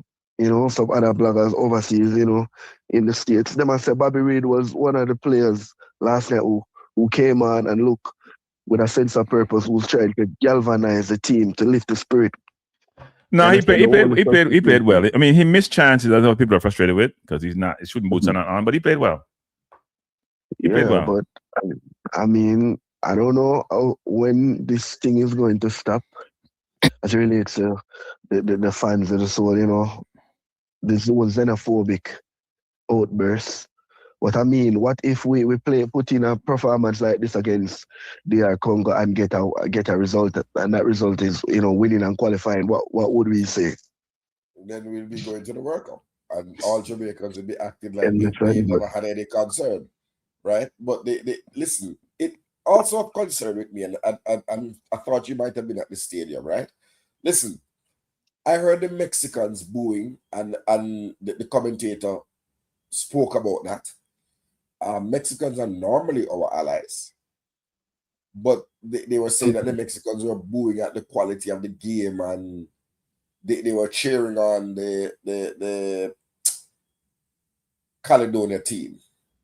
Did you get a sense? Did you get a sense, or so far, I don't know, that the Mexicans are look for a win, are supporting Jamaica? Who they have anything on that? Like, are we getting any traction there?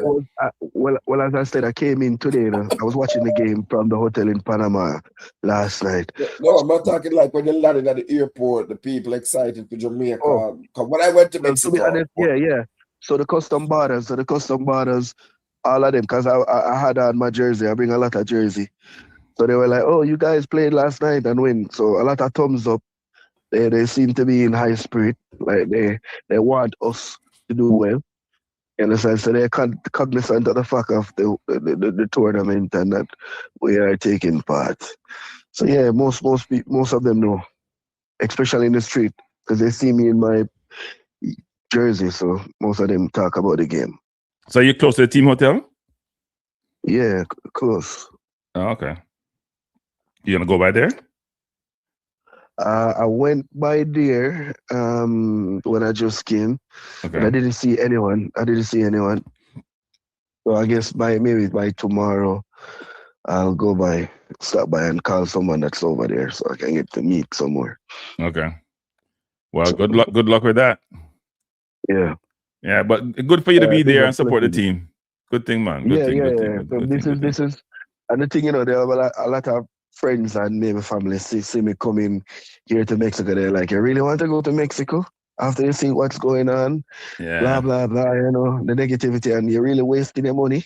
Tell me you bulletproof Jamaica vest. Yeah, bulletproof Jamaica vest. You understand? So I mean, it will be a bigger thing if they actually qualify on Tuesday. The trip would worthwhile. Missed flight, everything, it will just worthwhile. This will go down in history for me. And I say it will be more memorable, but I'm just grateful for the experience.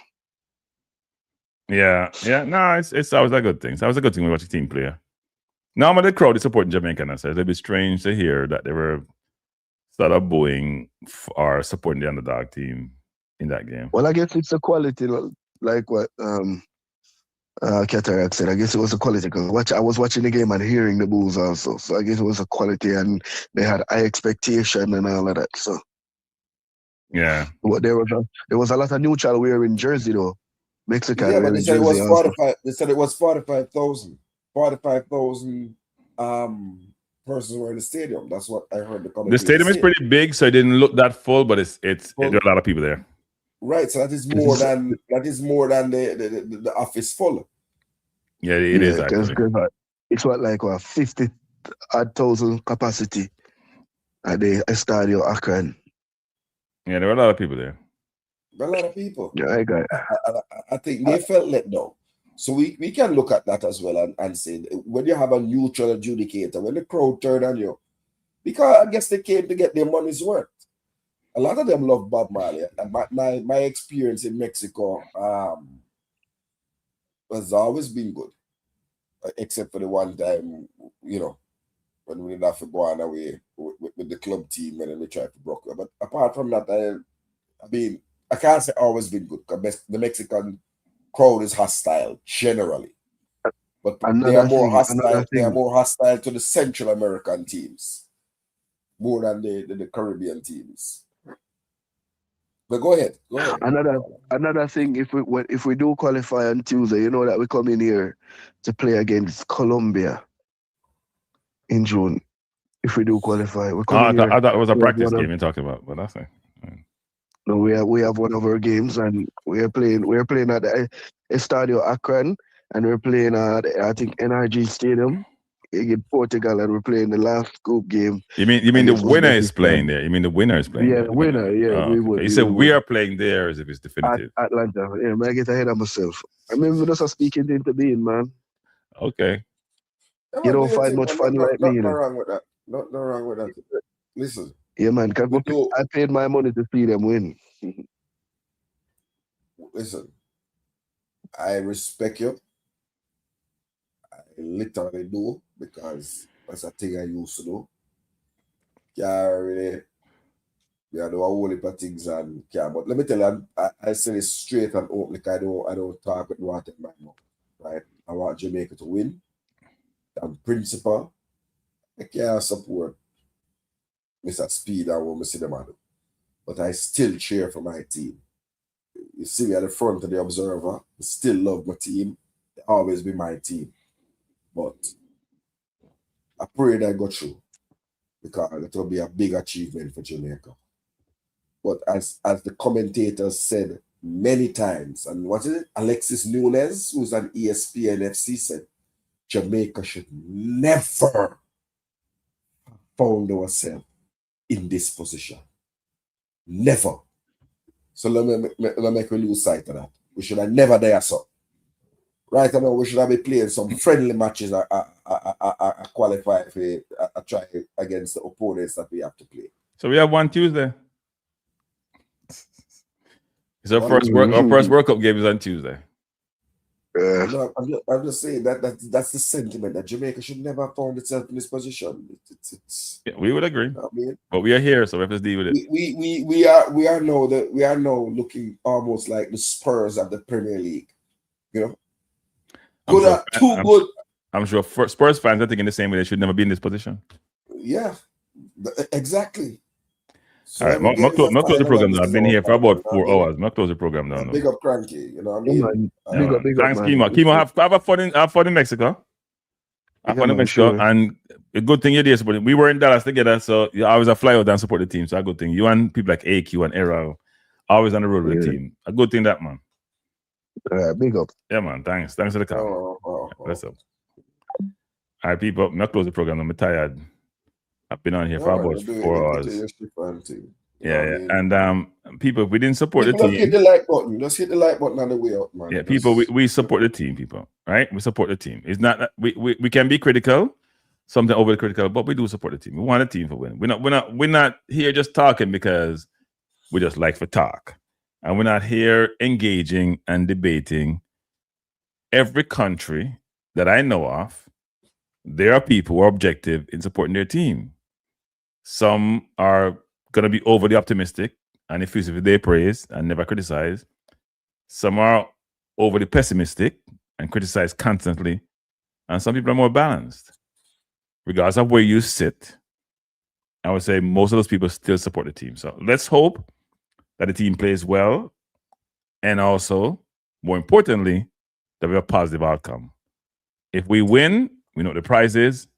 If we lose, there's despair. Rudolph is always talking about, what transpired with Hurricane Melissa, and then subsequently what transpired in the draw with Curacao that knocks out the World Cup. We have one more lifeline, as Alex alluded to, and the caller subsequent to Alex. Congo has vulnerabilities which Jamaica should try to exploit, but we also have a lot of vulnerabilities. There is never a consensus, as far as I know, in most teams whereby the conversation is about players, player selection, who plays well, who doesn't play well. Even in this forum tonight, I hear some people say Bobby played well, and half them say Bobby didn't play well, which I find interesting. But because we see the games differently. We see different things differently. We don't have all the same view on certain things. We sometimes have our favorite players, and our opinions are skewed and biased by our affinity for certain players. But at the end of the day, I think there's one consensus. Most, if not everyone, want us to win. We go about it differently. So let's hope come Tuesday. This time, because the game, by the way, the game is at, I hear Marvin give people, Marvin give people wrong information today. It's at 4 p.m. Jamaica time, 5 p.m. Eastern Standard Time. 4 p.m. So most of them, well, when I did that work at Jamaica, because some people take off early. But anyway, in Jamaica, it's 4 p.m. So if you're working, you got to find some place to go to watch the game. Your boss, you have to leave early. And if you're in the U.S. and you have Jamaica Heritage, you support Jamaica team, find some place to watch the game. I'll be here. Don't take the time off in the U.S. because U.S. is not Jamaica. You lose your work. Yeah, and if you're not, and I will give you ball by ball commentary, so you don't have to be anywhere. You can just listen. You get ball by ball commentary.